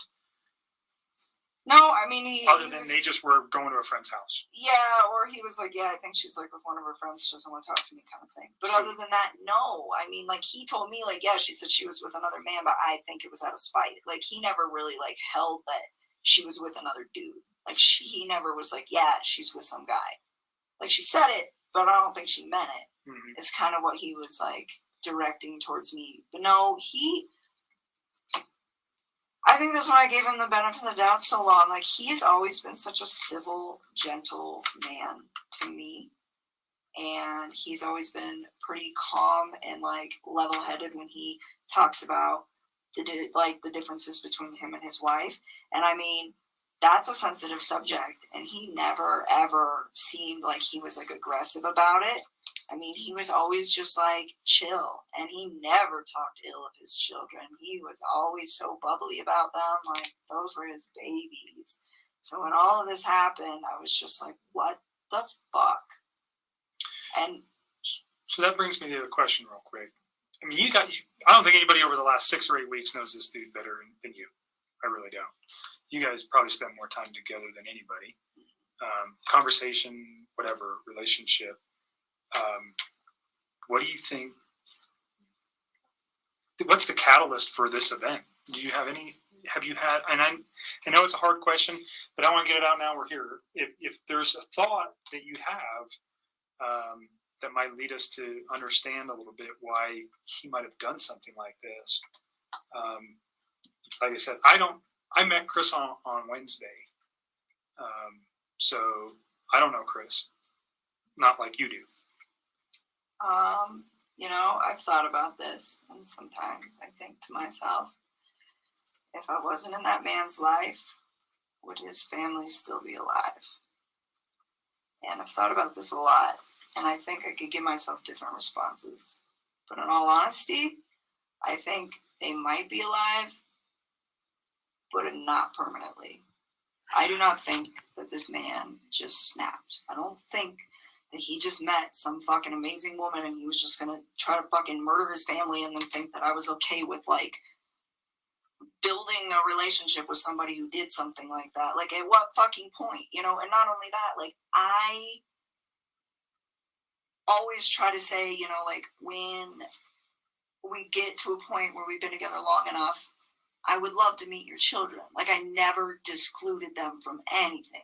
I remember coming back from Colorado Springs, and I was like, oh my God, they got the Cheyenne Zoo down here. You got to take your kids, and like you can feed the giraffes, and they would love it. And like, I always try to like show him cool things. Like, hey man, would your kids like this? Because my nephew would like this. Like, check this out. You know, like I sent him a screenshot of some rainbow unicorn Lucky Charms the other day. I was like, do your daughters know about these? Because I bet these are epic. Like, little things like that, where it's like genuinely, like, I care. I do, like, despite how messy this is and how I'm sure I'm going to be portrayed in the media and everything, like, I care about, like, his well-being with his children and all of that. And so, for me, like, when I think of what was he going through his head, I find it really hard to believe that I am the catalyst for all of this. I will be willing to say that I think me being in his life accelerated what was inevitably about to happen. But I don't think people just snap. Love does not murder. Hate and resentment murder. That's the way I look at that. I do not know what is the truth anymore and what's not, and I don't have all of the details. But this is just my opinion, but I'm pretty convinced that that woman and him did not get along very well. And the reason they stuck together was, hey, we're going to do kids. And I think they also stuck together because they were in a very bad financial bind. And I think that she continuously disregarded it. And I think he messed up because he was too passive to say anything to her about it and really address it. And it just got to the point where it's just like, you file bankruptcy and then what do? Just wait till you file the next one? I don't know. I don't know what their finances look like now, but from the way it made it sound, it's probably a pretty stark situation. And I don't know if hundreds of thousands of dollars in debt over and over and over again are enough to lead a man to want to take somebody out, but I don't know. I've heard of people committing suicide over that shit before, and I would never justify what he did. I think it's fucking disgusting. It's, he's such a fucking pig, but I try to be like, why? I try to come up with a why, and I really think that he was struggling with her really bad. And not only that, he's got a third child on the way. And I know he was probably just like, I can't fucking afford a third kid. Wants it, but can't afford it, you know? And he always told me he wanted a little boy, you know? He wanted a third child. Mm-hmm. And so I think that it was just something I think they were in a financial situation. And I think she was very non-responsive to him trying to solve problems and get out of the situations that they were in. And I think people just get complacent is what it is. And then, I think he met me, and I think I was like a breath of fresh air for him, where it was like he could get away and just be like, you know what, I can be myself. I don't have to worry about money right now. And this girl, I have my shit together. My life is so very in order. You seem very organized and independent and always. I do really good at work. I have almost a perfect credit score. I've been saving money for a house. I don't mess around. I mean, I screwed up. This is my one screw up ever, and it's about to be on national news. But just very dialed in, and I think it was a breath of fresh air for him to be around something like that, because I don't think that he knew that that was a real thing. And he had told me that numerous times. I didn't know women like you existed. It's just all right, I don't, and when he meant it, it was just just the way you run your life. And so, because he got married really young, and so to answer your question, I think inevitably it was going to happen. I think it just got propelled faster. I mean, I don't understand what he would have achieved if he wanted to be with me that bad, what he would have achieved with me by doing what he did. I think his situation at home was way, way deeper than anything him and I ever had, and it led to that. And I don't know what happened in that conversation that they had, but I kind of have a feeling that it wasn't even about her pregnancy or another man or me. I have a feeling it was about money. So drilling down, you think money I for think him is the biggest downfall? you guys, I mean, beyond their relationship, really, I don't know that you know too much about the relationship or the particular issues other than monetary issues, financial issues. That sounds like what you guys talked about when you talked about their relationship. I mean, like, he told me other things, like they really didn't like sleep together too much, stuff like that. But I feel like a lot of husbands and wives don't do that. But it was like, well, of course you don't. That's why you're coming to me, you know. No, I think I just, like, me being in his life just pushed that forward. I honestly think that there's probably a good possibility that this would have just happened, like, further down the road. So did you see that before yesterday or Tuesday, or was that just kind of something that you have reflected on and you've thought about this now going, man, now that I see that in this guy, or just because of the lifestyle he was living, and if he didn't get removed from it, this was going to happen sooner rather than later, like you said? You know, if I was to reflect on anything over, like, the past few weeks, besides, like, the stuff the last few days where you're like, hey, is there, like, any red flags? I would say, like, no. But one thing I did notice one time is we were sitting on my couch and I was telling him, like, my house, I have a really beautiful house. Like, it's set up, like, really nice. But everything I have is, like, from Craigslist or Goodwill. Like, I have pieced it together and it's all, or, like, marked down stuff. And I have pieced it together in a way, like, it's pretty, huh? It's a pretty house, but you would never guess that, like, everything I got is, like, super discount. And one day we were sitting on my couch and we were just, like, bullshitting about some stuff. And I was telling him, like, oh, yeah, you know, like, I got this marked down American Furniture because, like, the corner was dented. And, like, I got this one off a guy on Craigslist. And I put it all, and I was, like, telling him, I was, like, I put it all together. And I was, like, to me, I was, like, material things don't make a home. I was, like, it's the energy and the love that you bring to the home. I was, like, it's not about what it looks like. I was, like, it's about what you, like, bring to it, like, mentally. And he, like, collapsed in my lap and gave me, like, the biggest, most genuine hug I think that man has ever given me. And he just laid there. And he was just like, you were so different. I didn't even say anything. I just, like, put my fingers in his hair and just let him chill there. And I assumed that it had to do with the finances. But it didn't, like, stress me out. It was just, like, this relief sigh where he just, like, dropped into my arms. And I didn't, like, really think too much of that event, except for that I was, like, this was, like, it was, like, a really genuine hug, like, collapsed into my lap, like, just so relieved. And I didn't really think much of it until, like, I started reading about, like, their bankruptcy and all this other shit. And I was like, oh. So I think it might have been bigger than he let on, because he never told me about his bankruptcy. Sure. You know, he just told me about his current financials, and he didn't even get that in depth, but I'm assuming they're trashed. And so, yeah, I think her spending all that money and not listening to him, and him not standing up for himself in a calm and, you know, Just elevate. yeah. Last hard question regarding this. Go ahead. And then I have just two cursory questions regarding something else, and I think maybe Tim has a few questions for you. But I think what you say about the finances directly at his wife. Do you think that goes to the children as well? Because she took, did she treat them like that, like they were gold and they got everything as well that you know of? Or do you think there's a separate issue for why he may have done what he did to his children other than financial? That part I don't have an answer for. I can't fucking explain that. I don't even think there is an answer. I don't even think there's any sort of, like, computing up here that could possibly give a rational explanation for why that would have happened. I mean, the only thing that I've honestly thought of when I play this scenario over in my head is that maybe they woke up and saw him doing in their mom. And he was like, fuck. Now I gotta do this too. I don't know. I'm like, why? Because they were, like, his, like, little lifeline, you know, he that was everything to him, you know, and I get, like, those two have problems. But he had a great relationship, but from what you're accounting is With his he kids? loved his children. Yeah, like, that part, it's, oh my, that's the worst part of this whole mess. The worst part of this whole mess. We won't dwell. We don't have to. No.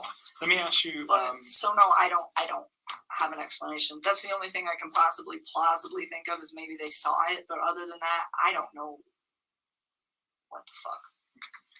Who's Charlotte? Are you asking me who's Charlotte? Like one of my friends? She's like a really good friend of mine. Why? Did you have some conversations with her regarding another boyfriend that you might have met on eHarmony? Or did she meet somebody on eHarmony? No, she's engaged. Okay. She's engaged. So there's some text messages that we got off your phone, obviously. And the only reason I'm asking this is because if he found out maybe you had another boyfriend, you understand my line of questioning, that looked like maybe you had another boyfriend. And I don't know if that's this Jim guy that maybe you guys were, no, I'm not saying that he's your boyfriend, that when we were interpreting the text messages, that it seemed like he might, this man came to my house, he has a key to my house, that you're saying right now. When I look at that from my perspective, Jim may be another boyfriend for you. Oh, no. Charlotte is like my oldest friend. So did you have a conversation with Charlotte about Jim? I mean, sometimes we talk about him. We're all friends. Did you guys ever have a conversation about eHarmony? I mean, possibly. I was on there for a while. Okay. But I didn't actually ever go out on any dates with guys from eHarmony. Not one. Like, I talked to a couple guys on there, but I was like, no, I didn't go on any dates. So the only reason would be another potential reason for him to be upset. No, he knew about Jim. He's always known that Jim is one of my good friends. Okay. And I lay it out for people at the beginning. Like, I have friends that are male, I have friends that are female. These are my friends. That's what it is. Like, he never to me seemed like jealous of Jim by like any means. So no, I'm curious what text you're talking about, Charlotte. I talked to that girl so much. I have 153 pages of text messages, so I can't. If I could pull it up, I would, but I don't know where it is. I thought you guys just got my text. We got when we ask for everything, for 7 days they give us everything. Oh, so why did you need to just do that if you just had them? Because I don't know that they're completely accurate. Again, what they send me is I don't have any way to verify that they're accurate. Gotcha. And if you delete a text message, sometimes those are not retained by carriers. They're still on your handset. There's a way to recover them from your phone, but they may not be held. There are certain carriers that don't even keep text messages, and I won't tell you who those people are, but they don't keep them. We can't even get our hands on them because they don't have a database. They don't pay the money. They're stored on your stuff and your stuff only. So that's why we ask for it. And some of those things disappear in 3 days, 5 days, 7 days, unless we ask them to keep them. And sometimes we don't know in time. So that's why we do it too. Okay. So just, it was a question because it also would provide potentially a motive for what Chris did if he found out that you had another boyfriend. Why would he kill his family? Well, he wigs out that he finds out that you have a boyfriend and just loses it altogether. Do you understand? Because he's already losing his wife, and now his new girlfriend has another boyfriend, and he can't. There's multiple reasons why. It was a concern. His cheese slid off his cracker. So sad. I don't know. He's like not even the same. I look at those like mug shots, and they're scary. They scare me. Yeah, that's what you said about that video too. It didn't. I had noticed I would have been a wreck. Oof. I don't know. I mean, I volunteered with some guys for when I did the armed military stuff that had PTSD, and they were telling me when they went through trauma that they like kind of locked up. So like, I didn't even think it was the fact that he was calm that freaked me out. Oh, it was you were like helping his those guys out eyes. from them. Yeah. Oh yeah. It was his, like, that part didn't, because I was like, I've seen, there's these guys that have been in battle that I've worked with that are like, yeah, I've experienced this is how I handle my trauma. And they're like, very, like, just kind of like zombies.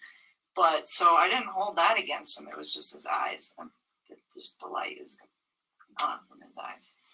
So let me just finish just with a couple quick questions here. But besides the obvious, and what he's done, what's the worst thing about this guy? Did you ever have just some sense? You seem to be pretty together with who you date, the people you hang around with. You seem to know a lot about people. Was there some impression he gave you? The whole time? Like the whole time we were together? Yeah. Anything negative that sticks out? I didn't think anything negative. I mean, like, I have preferences. Like, I thought he was like, I don't want to use the word clingy because that's fucked up. He was like really, he was a lot more into me than I was into him. And it didn't make, yeah, I mean, I really enjoyed his company though. I mean, enough so that I kept everything going despite the situation. And I mean, like, it didn't scare me or anything. It's just like, I don't move that fast. Okay. So I think things What were were his moving. long-term plans with you? What did he discuss with you? Like, I mean, we'd like bullshit about it every once in a while and be like, oh yeah, like, I asked him, I was like, if you didn't have that big house, because he didn't want to live in it, and he had made that very clear, he didn't pick that out, he didn't, none of that. I was like, well, if you could have a house that you wanted, what would your house look like? And he would tell me, it's like, I want a little ranch home, like, it doesn't need all these floors, just a few bedrooms, enough space for my kids, maybe some property so they can, like, run around, you know, 2-car garage, maybe 3, put the old sports car in there, because you like cars, stuff like that. You know what I tell him? I'm like, I'm simple too, so if you end up doing that and we end up staying together, let's do it. But it was never like, sell your house, let's go buy a house. Like, it was very... You ever say anything about getting married? To me? Yeah. I mean, it was like a thing where it was like offhandedly, like, one day maybe this will happen. But again, it was like, these were... I did not take these as very, like, deep conversations. It wasn't like, this is when we're going to get married, this is what's going to go on. Okay. You know? And you knew him for how long? Brief. Total, just not dating him, but I mean, when were you first aware of him? How long? I don't know. Probably the beginning of June or maybe May. So, like, 2.5, 3 months tops. I mean, this is all, like, really fresh. Like, all of this is compounded into, like, a very small time Very frame. quick. Yes. Has he worked for the company for a while? Yeah. I don't know how long. I want to say like 5 or 6 years off the top of my head, but I don't know. But Did he he's supervise people? Do you know anything about that?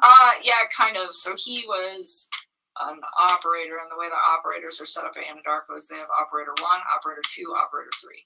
But then each operator is like broke down into like the basic guy, the medium guy, and like the foreman. And then it starts all over again. So he is still on level 1 of the operators, but he's like the top dog on the level 1 of the operators. Okay. The whole time you've known him is 2 or 3 months. Did he ever complain of anything, any medical issues whatsoever? Did you ever pick up on anything? Is he allergic to anything? Does he have any, you know, a special diet, anything that's messing with him physically? Not that I'm aware of.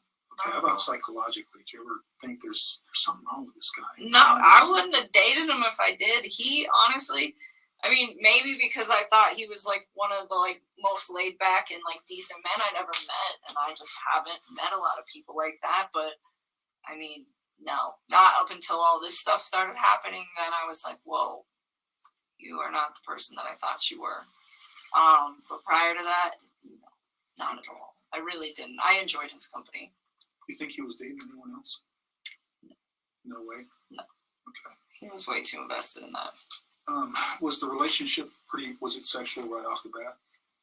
Pretty close. I mean, like, once we got it to be like where we're hanging out outside of work, yeah. I mean, it wasn't like immediate, but shortly following that, yes. And then it just continued. Okay. Pretty consistently throughout the relationship. So kind of hot and heavy.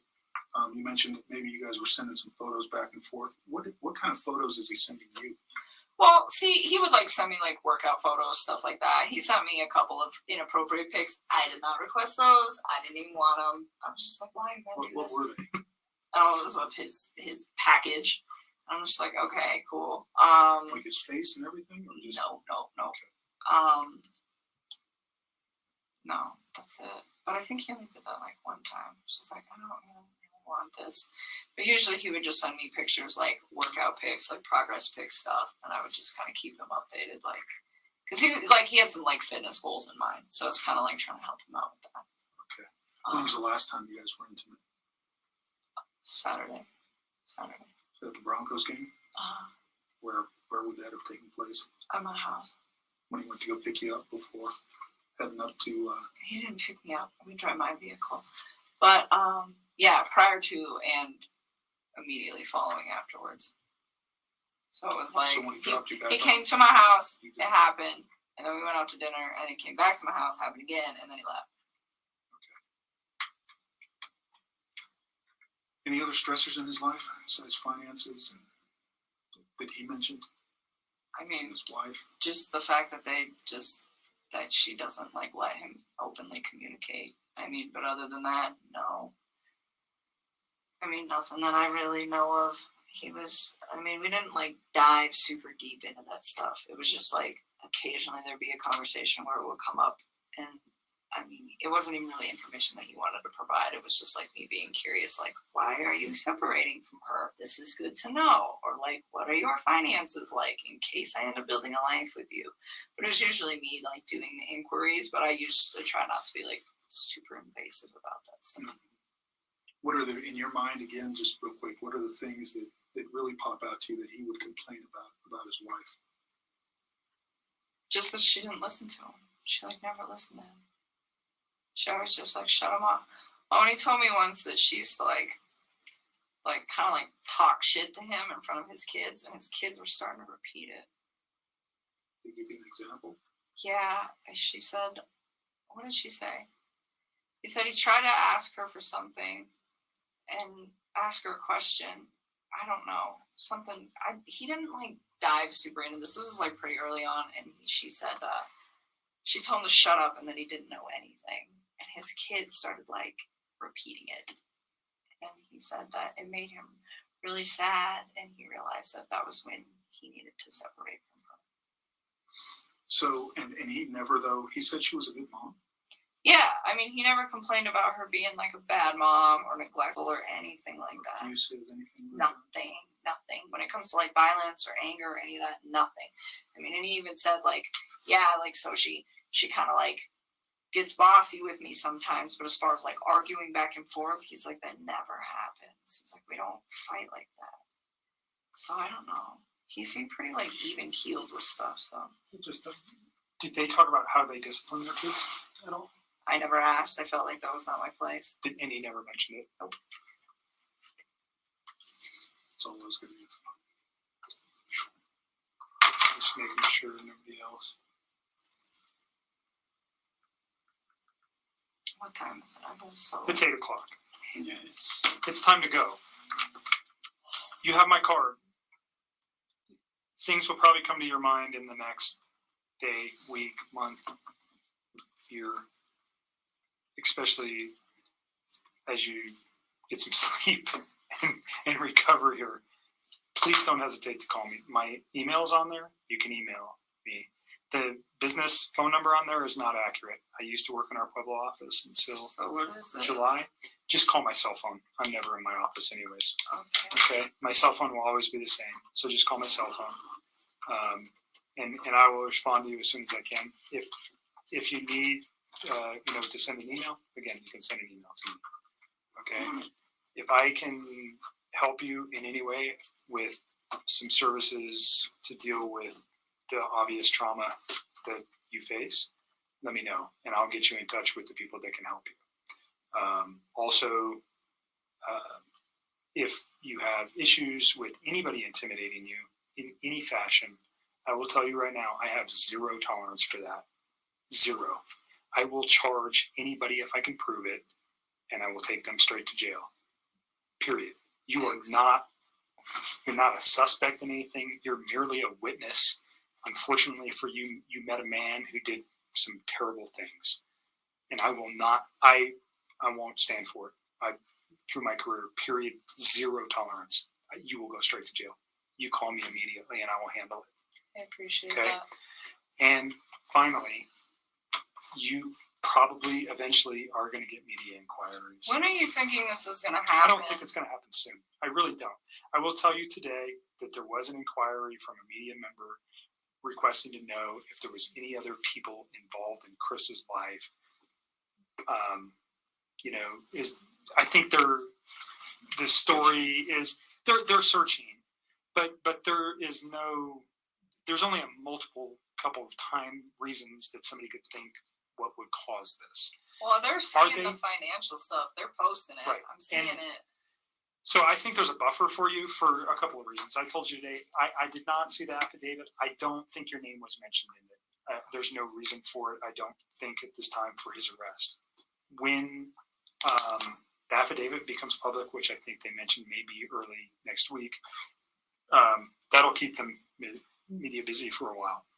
No, so her name wasn't in it that you I think. don't think your name Mark was said in he it. didn't publish that thing Right. yet, so if he has, So I talked to Mark this morning, and I know he has not written a report. Now, I do know that he did talk to the people yesterday just regarding her because it was important for some of the things we were doing yesterday.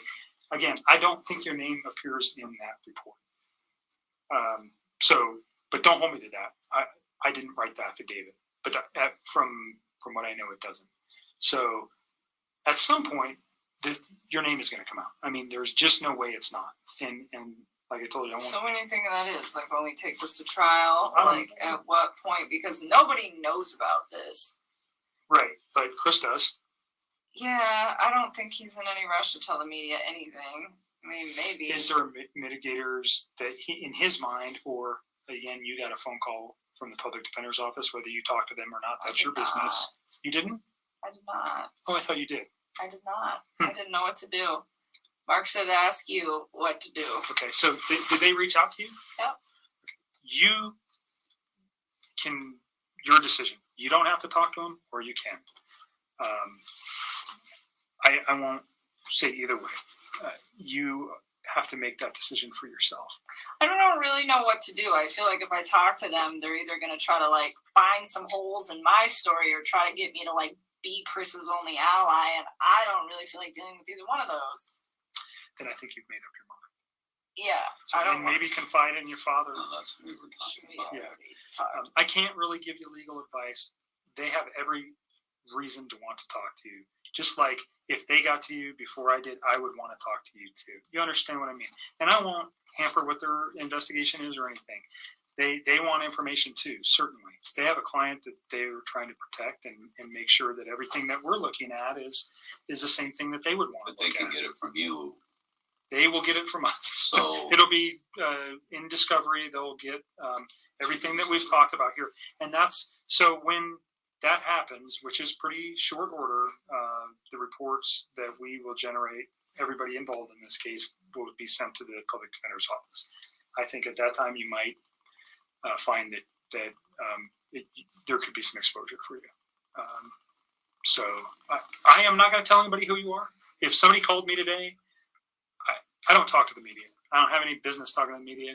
Mark has no business talking to the media. They don't need to know who you are. Your part in this is not relative to anything today, to the story. For me, it's nothing that they need to know. And I don't ever give information to anybody. They're going to dwell on it though. They're going to try to use that as his why. I don't think it's his why. I really don't. That's why I asked you that question. Because you think his why is financial. And whether or not we ever know what his why is, I don't know. Did he tell you guys what his why was? I can't discuss it with you. So just a quick open question. The way the legal system runs, is it if he totally confesses and pleads guilty, is there a reason for a trial, or do they just pack enough discoveries together that this proves what he said and So the he purpose goes of to a kind of court and it's done? Or the purpose for discovery is we're obligated by law to share everything that we know with the public defender or Absolutely. a private attorney. Right. Okay. It doesn't go the other way. They don't have to share anything with us. So we are obligated to give them everything we have, no matter what happens. I can tell you right now, probably sometime early this week will be he's going to enter a plea. Either I'm guilty or not guilty. That will probably be sometime Monday, Tuesday, Wednesday of this coming week, I would imagine, from what I heard today. Now, it might be a little more delayed. And then that starts the legal process. So But if he pleads though, guilty, could that happen today? Sure, certainly. I mean, he could go to his attorneys. You've seen it happen before. If he pleads guilty, is that information still available? Absolutely. Because there's still got to be legal process regarding, is he competent to stand can he make that plea? Are the attorneys going to allow him to do so? You know what I'm talking about. So all that information still goes to them. And then that would play into, potentially what is the sentence? What could be the penalty? All those things have to be looked at by attorneys. So there is not them ever getting her name. It is going to be there at some point. And I don't know. I understand your fear, and that's why I told you that if anybody, I don't care if somebody calls you and says, anything minor, you call me and let me know, please. I will not stand for that. Well, Okay. I'm having So an it's answer. it would be the news people would only be the ones that, and of course they already know what to. God, work is going to be such a mess too. That's going to be like a whole other level. Like everybody at my work I heard was so like just damaged and broken today. And then it's like, let's just add Nikki into this whole mix. It's not going to be good for all of them, like mentally either. It's just going to be a mess. Maybe your employer could transfer you to another business. I think that's a fair statement. I will tell you right now that Anadarko has been very, very helpful with us and is very concerned about their employees in this event. And I'm tired too, but your employer definitely has an indication of your relationship with Chris, I would think. They're not my employer. Oh, that's right. You work for a different company. Yeah, but Right. you're saying I think, Anadarko has knowledge of that. well, Who are you maybe, talking about, Tasman or Anadarko? I don't even know what Tasman is. Tasman is the people that cut my check, and I'm contracted out to APC. So I think people have suspicion that there was a relationship with Chris. Not saying you, but they may know that I think there was some suspicion that he was having a relationship with somebody else. Not your name specifically, but if you went to your bosses and said, I have an issue that I don't, like your dad's saying, I think that you might find that they'll just get you out of there. See, that's what we were talking about today, because they probably have a policy for psychological help. They probably have a policy for inquisitive, people bugging other employees. That's a big company with a lot of HR, and there's. Do you have an employee assistance program? I EAP. don't. Oh yeah, that they were there all day today. But it's like I got so many calls today from Those are people I work questions with. that you can ask them anonymously, and that information is See, retained. that's what I was saying, because if So what am I supposed to do? Well- Tell my boss?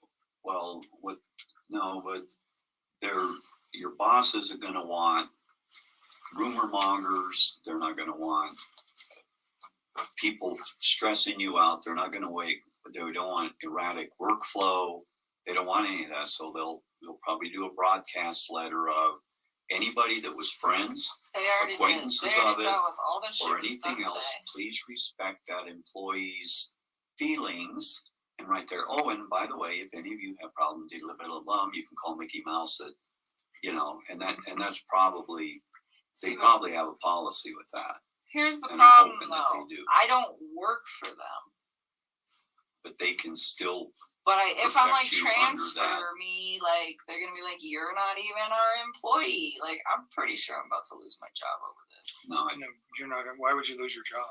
I don't know, because I feel like people are gonna just complain about being uncomfortable with working with me. Like I am not gonna have any respect from anybody there. I think I'll have like 2 people that still. You really didn't do anything wrong. I had an affair with a married man who lied to me and made me believe that he really wasn't like as married as I think he was. But the media is not going to be so kind to let everybody know that. I think people are going to think I'm like the reason that he went off the deep end. That's probably a fair statement. I would probably agree with you to some effect, but if these people you know them at work, then and the company will protect company you at some will- point. buffer that as much as they can, because if not, it'd be chaos amongst employees, and they can't have that. I'm just so sad. It's just Like not this good is in like their best the interest. job of all jobs I've ever had in my life, and I Really? fucked it up. Plus, you've been out in the field. You've been home 3 months of the year, on an average, in staggered amount, out in the middle of nowhere, on oil rigs. This little thing was out hanging on oil rigs, and now they got her an environmental where she's able to clean up stuff. Right. And it's a hot job, man. It's just a hot job, and I mean, would you advise wouldn't me start- talking to I like can't my give head you higher legal up? advice. Maybe the best thing to do on that is talk to your EAP, whoever the employees assistance people are. They're anonymous. They know all your HR rules. They know all your policy and procedure stuff. And how can I mitigate this? And also, your problem too is not just, is this going to become an environment where you can't work? So you have to call those people and say, I don't want this to happen. So how do we take care of it? I want to continue to work for you guys. I love my job, whatever. Just be proactive. I don't know, your boss is on site. Yeah, she's pretty cool. I don't know. I think that's a personal decision you have to make. Yeah, but I didn't even think about talking to them at all, but I keep thinking about it. I'm like, man, when my name gets out in the news, this is about to be crazy. No, Like, I had people call me all day. Like, my office mate would not shut up. She just called me today, and she was just like, oh my God, did you read this article and this article? And what did you think? Oh my God, this and this. Just like, I don't want to talk about this. Please leave me alone. And like, it was really overwhelming. And my project manager called me, and he's really chill. So we made it a very quick conversation. But some people just like didn't get it, and it's so hard to me. I because would I get feel in like front of I'm lying to them. I'd get in front of it. No, don't. Yeah, because Make the a decision. company, I don't think it would be in their best interest legally, morally, or profit-wise to have a bunch of junk going on. They would suppress it to keep it at least where everybody's treated with respect throughout the company. This is a tough situation. They'll put the presidential speech in it. Job like 75% of that at home. Yeah, I've already been thinking about that. I was thinking about just asking Lena, like, hey man, just let me come in at like 5 a.m. and deal with the gas monitors like 2 days a week. No one will even know I'm and I there. believe that And let me just work at home. they probably made a statement on that.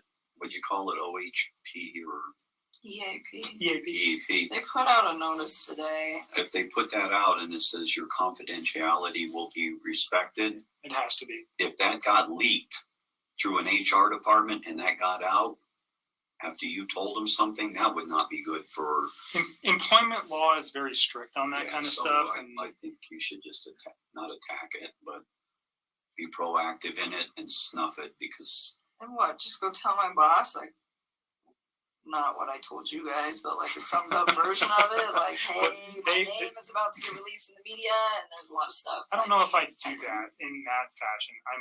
You just need to figure out a tactful way to do that. And perhaps in employment, there's attorneys that deal with employment law.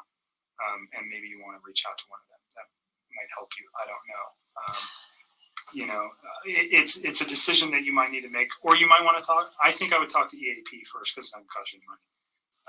See if they'll do something. I hope so, because they're not actually my employer. So They're an outside agency that just knows what's going on. but See, both, I don't know. both companies, it would be in their best interest to protect everybody, including all the foremen he worked with, apprentices he worked with. I mean, all of those people have a lot of information too. Not like me. But again, they don't want to hear it. They don't want to have, they don't want to talk about it. They have the same rights. So it would be a company-wide thing. So I would just, On the media we'll stuff, work on that. yeah, I think you've got a grip on that. On the media stuff, for you, I wouldn't talk to the media. Just tell them you don't have any comment. And for you, probably the same. And if they just persist, maybe put somebody, things like your dad is your biggest confidant here, and maybe make a brief statement. If, my daughter doesn't want to say anything, have a nice day, whatever. Because if you appease them a little bit, sometimes they'll go away. That would just be my suggestion. Don't talk to them. You don't need to. I'm not going to. I guess they're going to make their own assumptions. Let You, them- So does your neighbor, so does the Right. They'll be guy talking as soon as they stopped at the figure red out light. who you are. They're going to talk to your neighbor, and they're going to say, "Oh yeah, I saw Chris, and her to go, whatever." You know what's going to happen. Just prepare yourself, and then it won't be. are they going to There's swarm my house? I don't think so. No, they were like swarming his. He told me there's media everywhere, and it's just like, I hope that does not happen Well, to me. yeah. I mean, I have like a safe house in Denver that I can go to, that I have the keys to, that has That's what nobody that's there what we're ever, thinking for the and next it's couple all of I have to weeks. do is check the mail, and there's no questions asked, and nobody knows where it is, and I'm not telling anybody, but it's like a really nice spot for me to like hide out, and I don't have any friends in that building. I mean, it's an apartment, but it's And we like will answer safe. your phone calls, but the safe house is from The safe house there. is the safe people house. banging on her apartment Well, when door. should I go there? When do you think all this is going to start happening? I mean, it's kind of. I mean, might be just good for you to go there anyways for your sanity and stay away from this place that you had a connection to this man with and get your thoughts in order. It's so sad. That was my nest. That was like such a warm little place. That was your- Now it's like I haven't even slept in my bed. I've just been sleeping on the couch with the dog. I don't even want to do it. What other questions can we answer before we go? I don't foresee talking to you again regarding this now. An attorney might review something and go, hey, can you ask her another question? And that would be a long ways down the line. I don't think there's anything else. I let you talk for a long time today to get it all out. So we don't have to do this again because I don't want to traumatize you again. But if there is important things that come up, please know that I do want to talk to you about those. Other things that we haven't talked about today, or if something just, I mean, I got to tell them, just call me. I mean, like some things I thought were really important. Like the other day, like I didn't mention the wedding ring thing, and then I was like, that was really creepy. I should probably tell them about that. And yeah, And you got those cards. I gave you those cards. So you gave me cards and there was clothing in there. Yeah, I don't care what you do with it all. I just don't The want clothing, was any of the clothing anything he wore this weekend, or is it stuff that was from? No. It was like stuff that he brought over like prior to that. Okay. None of that. Like some of it's been washed and folded since then. Yeah, I just wanted it out of my house and didn't want to throw it away. We'll So take you care of guys it. can We deal have with it. We'll take care of that. If I have questions on the context of a text message, I might just call you and say, how does this mean? Because I might not understand what you were talking about, if that's okay with you. Yeah, that's fine. If it's, I'm not going to bother you unless it's really important, because I think I have everything I need from you today. okay, yeah, we just wanted to make sure you guys had it so that Well, and we don't, I you don't can find the right person or something We don't and want to get do it it done. again. Yeah, and we know we have the right person, and I am sorry that you're involved. I am. It's never a good time to say anything like that, but it's a bad deal. This whole thing is, and this is one of the tougher cases that I think I've been doing this a long time. It's, it's tough. So for you, it's even tougher. And don't forget to reach out to somebody for your sanity. Like I asked you downstairs a question and you said no. You remember what question I asked you, right? Wow. You know how many questions you've asked me Did you want tonight? a pizza? Well, hell, I want food love too. pizza. No, I asked you if you had any concern. I asked if I should be concerned at all about you hurting yourself. Oh, no, I don't feel the need to do that. I just want people to leave me alone. I And just if feel like you I want to like hide for a little while all just of this please is happening. reach out to your family or even me, and if you have any things that's struggling, like I told you, there's people I can put you in touch that will talk to you. I'm not a psychologist. That's not what I am, but people sometimes that get caught in these situations, they end up having lots of emotional issues, and you need to address them. Don't just hide that stuff. Okay. All right. Are you guys gonna help me if we super go? intelligent. So I appreciate that. That's a nice compliment. When we go to like trial for this, if that's what he so feels the need to take this to, are you guys gonna help like coach me through these questions? So we would be there to rediscuss our conversation today, the conversation you had with Mark, and then an attorney would talk to you prior to any questioning on the stand regarding what kind of questions they're going to ask you. And really the only thing you have to remember, I mean, if you're worried about your recollection or your recall or, how you might remember this, everybody worries about that. Even we do. We spend hours on the stand and it's very difficult, but the only thing you have to remember is tell the truth. And the truth will never change in your mind. You know what happened during these 6 weeks. You know what happened on Monday and Tuesday. And as long as you tell the truth, then there's nothing to be worried about. If you don't remember something, you don't remember it. Might they pick on you a little bit about that? Absolutely. They usually pick on us a lot more than they do you guys. So, but That's so far down the road. I mean, how long are we talking? Like, how long? that is this whole could be, process gonna well, so he has the right to a speedy trial once he makes a plea, which is 45 days. Do I think that's going to happen? Absolutely not. I can tell you that the majority of the homicides that I work on average somewhere between 1 and 3 years. Yeah, look at the take? clown. So I gotta just deal Look with at the the media, like knocking on my door like that for like 3 years. Is that This what we're gonna have to case go will be hot until the next, unfortunately, crazy case comes up. And you know it's true.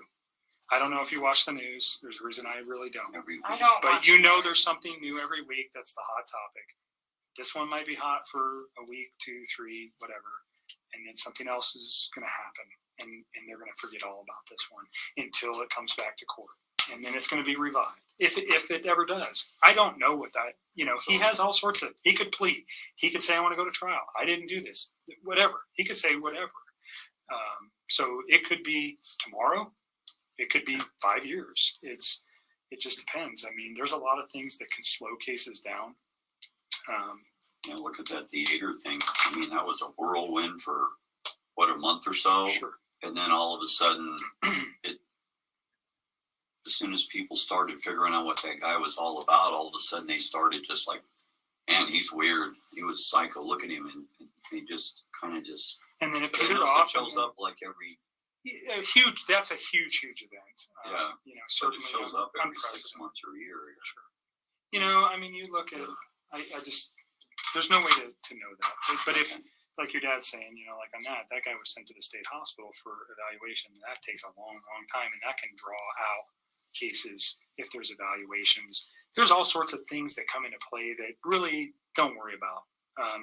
Is put this thing out of your mind as much as you can, and when the time comes, if it ever does, that you had to testify, you will be in good hands. We'll take care of you. The attorneys handling this case are going to, take care of whatever needs to happen. Okay. And if you have questions that you can't think of, just call me. Yeah, I don't think we're going to talk to the other side. From what we were discussing, they can get the discoveries from you I guys. don't want to deal with him it's- anymore. it's Mark less already than- said, he's like, he might try to call you. I think I'm going to just ignore that. Who? Chris.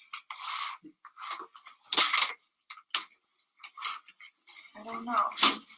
People tried to call me. I heard. Did they find those little girls yet? Wow.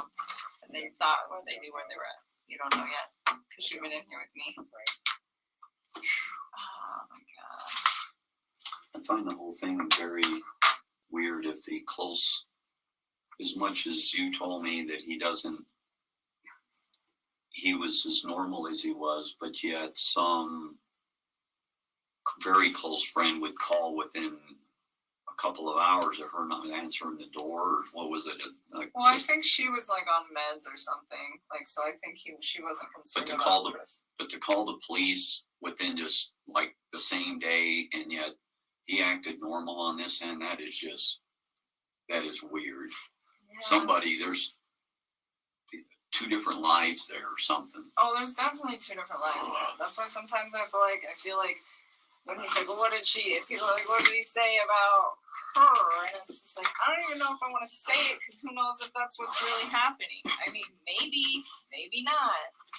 Molly called me back, so we'll call her tomorrow. Okay, I think I might need to approach Anadarko. I really don't want to go to work tomorrow. I don't think I'm going to. I think I'm going to just take the week off, and then we can sort things out on the weekend, and then I can reach out to my supervisor and EAP or whatever. Yeah, you need a little sleep and some time. Yeah, you definitely need some sleep. Don't drive tonight. Yeah. She's I'm gonna drive her home and then all the way back. I'll walk you guys down. Yeah, You need to use the restroom first, Pumpkin? No, which is crazy because I've drank so much water today. I really, really do appreciate it. Oh boy. Huh? Did you hear him just say, do you need to use the restroom first, Pumpkin? Holy cow. If my dad said that to me, I don't know what. That would be so weird. I wouldn't know. He wouldn't say that to me because that would be weird. Oh boy. Oh boy. Woo. Hi, Carol Johnson. Let's see. Just wanna I'm not gonna hang around too long. I'm tired. Hi, Claire. How you doing? Hello again. Well, I don't know if I said hello to you verbally. Hurt Locker 66. Nice seeing you here. Ocean's daughter. Oh, I'm so glad you made it. Wonderful seeing you. Carol Johnson. I think Anadarko hid her away. To keep their dirty secrets from getting out. It was Bang Fest 24/7 with her. That's not what I was expecting, but like I love that comment. Yeah. Oh my god. Oh my goodness. It's just you guys are freaking hilarious. Ocean's daughter says, fun fact, I went in the kitchen to get a cup of tea, and from that distance, NK sounds really, really drunk. It's funny. I was in the other room looking at we have a family of deer out in our snowy backyard. They're beautiful and they're so big. I was looking at them and admiring them, and I kept hearing her like different tones, and it was alarming me. I was alarmed. Oh my gosh. Hmm. Cat in the Hat. Hi, Cat in the Hat. How you doing? Cat in the Hat said, it's now said that due to the amount of information she provided police, Nicole is living under witness. Ugh. Gosh. Imagine if we're paying for her. Whatever. Not even the paying thing. It's just. It's hard when, someone's done something really bad, and the really bad she's done, I can't say I know the extent or the degree, but when someone's done something really bad and in many ways are getting rewarded for it, it's not even for me like, oh, you did worse than me, but you get better than me. It just feels like, a heaviness in the, injustice, kind of swag that we need to carry around to make our society work better. Oh gosh. Taxpayer reallocation. Oh, okay, interesting. So Sarah, you know a lot about a lot, I've noticed. Thank you for contributing that. Taxpayer relocation and WPP can only be given to those whose testimonies is vital and in danger of not excuse me of not making it to court or retribution following a verdict. Hmm. Oh, yeah. Okay. Interesting. Interesting. Thank you. That's really important. Thank you very much for that. Thank you. Kim Butts, how you doing? Nice to see ya. Hi, Lauren. How's it going?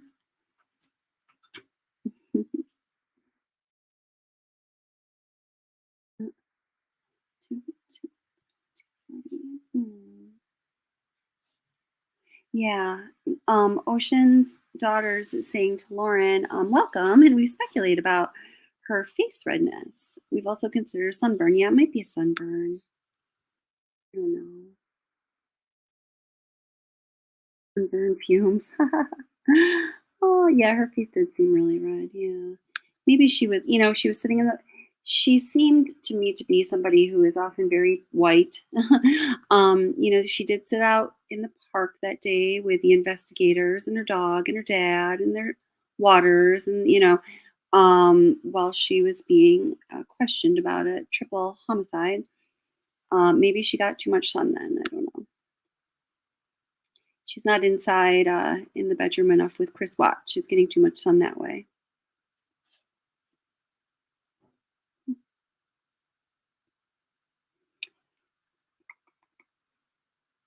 Oh, okay. So more speculation about her Kessinger move-in, changing her name, and all that. Yeah, I read Cat in the Hat. I read that Radar Online report and looked into it. I know a lot of people like looked into it. I don't know. I find when you really look into something and you don't get anywhere that there's some maybe baseline truth, but then some embellishment or just sort of fluff. Maybe not though. Mhm.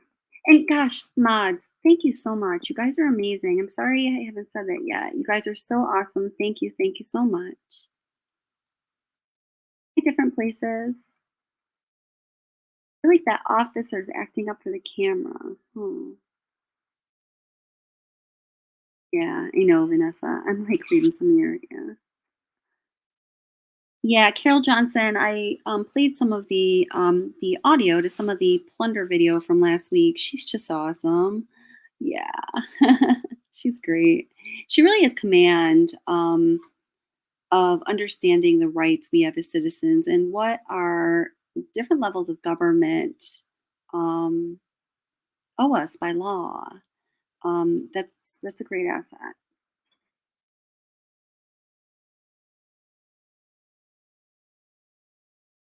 Hmm. Different places says what I struggle. This is interesting. Yeah, says what I struggle with though is how can somebody be so calm if she had such a big involvement in this case? I believe somebody helped Chris, but I don't think it was her. Way too relaxed. Yeah, she is very relaxed, but she is relaxed. This is like kind of what I notice about her. I feel she is relaxed, but she's also not. Does that make sense? She is relaxed, but she's also very anxious and fidgety and blocking and self-soothing and all over the place.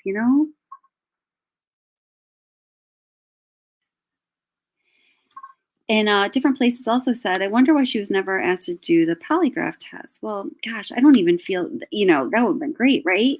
But I don't even feel like they questioned her, not even aggressively, but normally. So, going as far as a lie detector test would be a huge leap, in my opinion. Hurt Locker 66 is rule number 1. If you're going to commit a crime, leave your phone at home. Yeah. Rule number 1.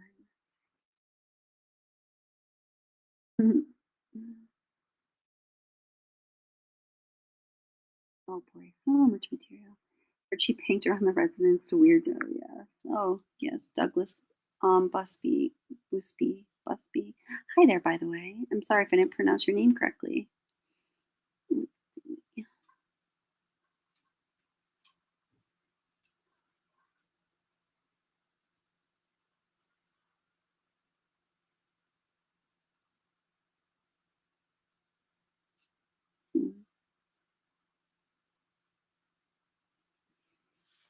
Very interesting stuff. Let's see. I'll check this out for you guys here. Oh my goodness. What an evening. I honestly did not even know. I truly didn't know that I knew about Plunder's plight.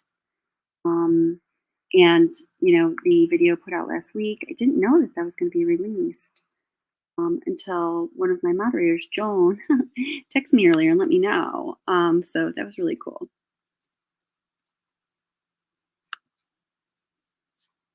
I think it is very important, if you have not yet, I'm going to link it in the description box when I get to that very shortly. Please watch Plunder's video, and she'll explain it wonderfully. So also, oh my gosh, I've been trying to upload a video that I've been working on. This is kind of, I was telling people earlier, it's been my sort of most, I want to do a really good job at this video for you guys. I've been playing around with a number of different things. It's a 45-minute video, and it is a detailed account of the documentary Suburban Nightmare, but then a little bit more. So Suburban Nightmare, is a documentary about Chris Watts and what happened that really falls into my area of expertise and profession and line of work, which is, psychology, special education, and applied behavioral analysis. They all come together in a certain place that I work within.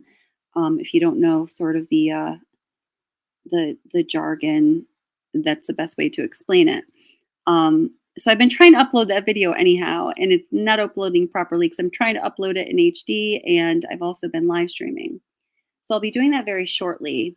And in the description box for that video, which will be the one about Suburban Nightmare, I promise that I will be listing all of the, like documentaries and special shows that I know of that are out there about this case.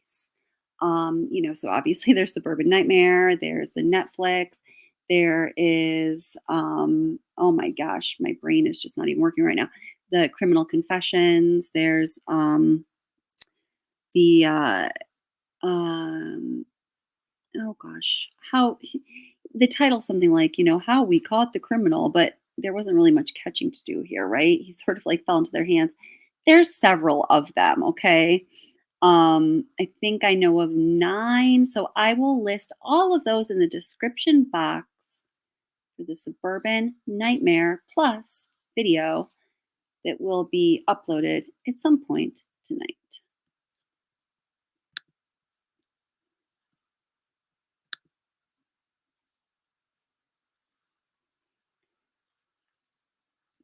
So now I'm heading back down the chat ladder. So if I didn't get to your chat, if it was like much earlier and I didn't say hi to you or I didn't get to it, I'm really sorry about that.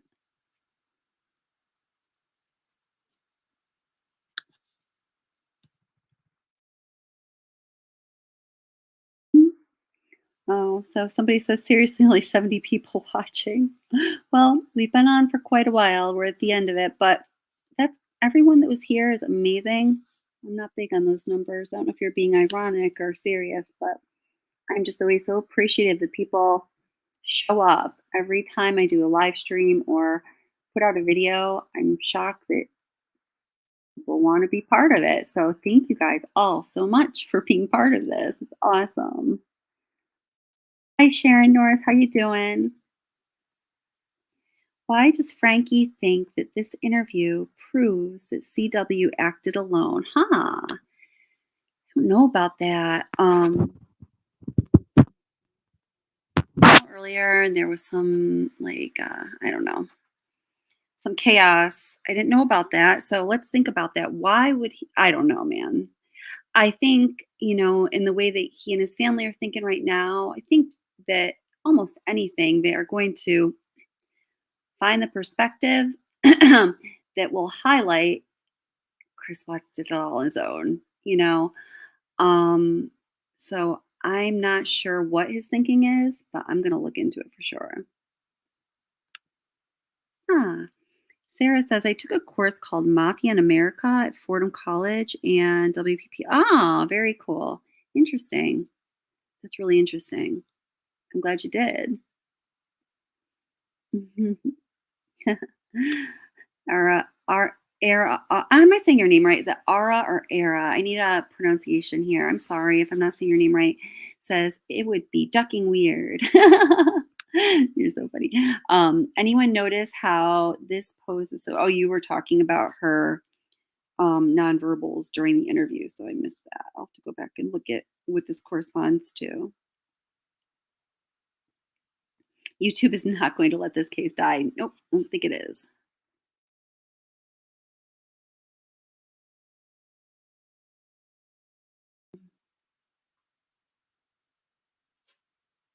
Right. Yeah, this bothers me. Carol, you point out something. That every time I hear it, I just shake. I literally shake my head.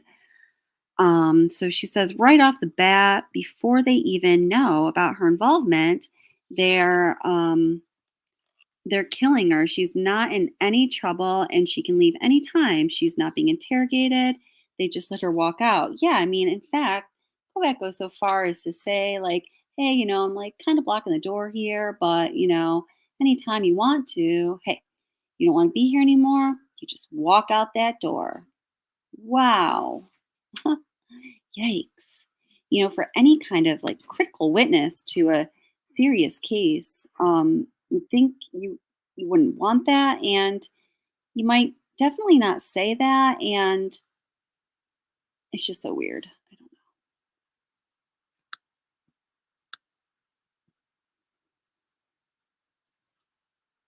know. WPP was vital to bringing down the mob. Yes, that is really witness protection program. That really is the context that I know about the witness protection program, and it's not as extensive as you, Sarah.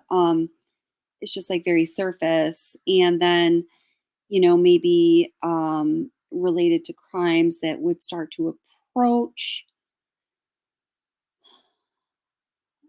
the complexity or the far reaching or the, kind of sinister and under the radar qualities that the mafia has that make witness protection relevant and useful.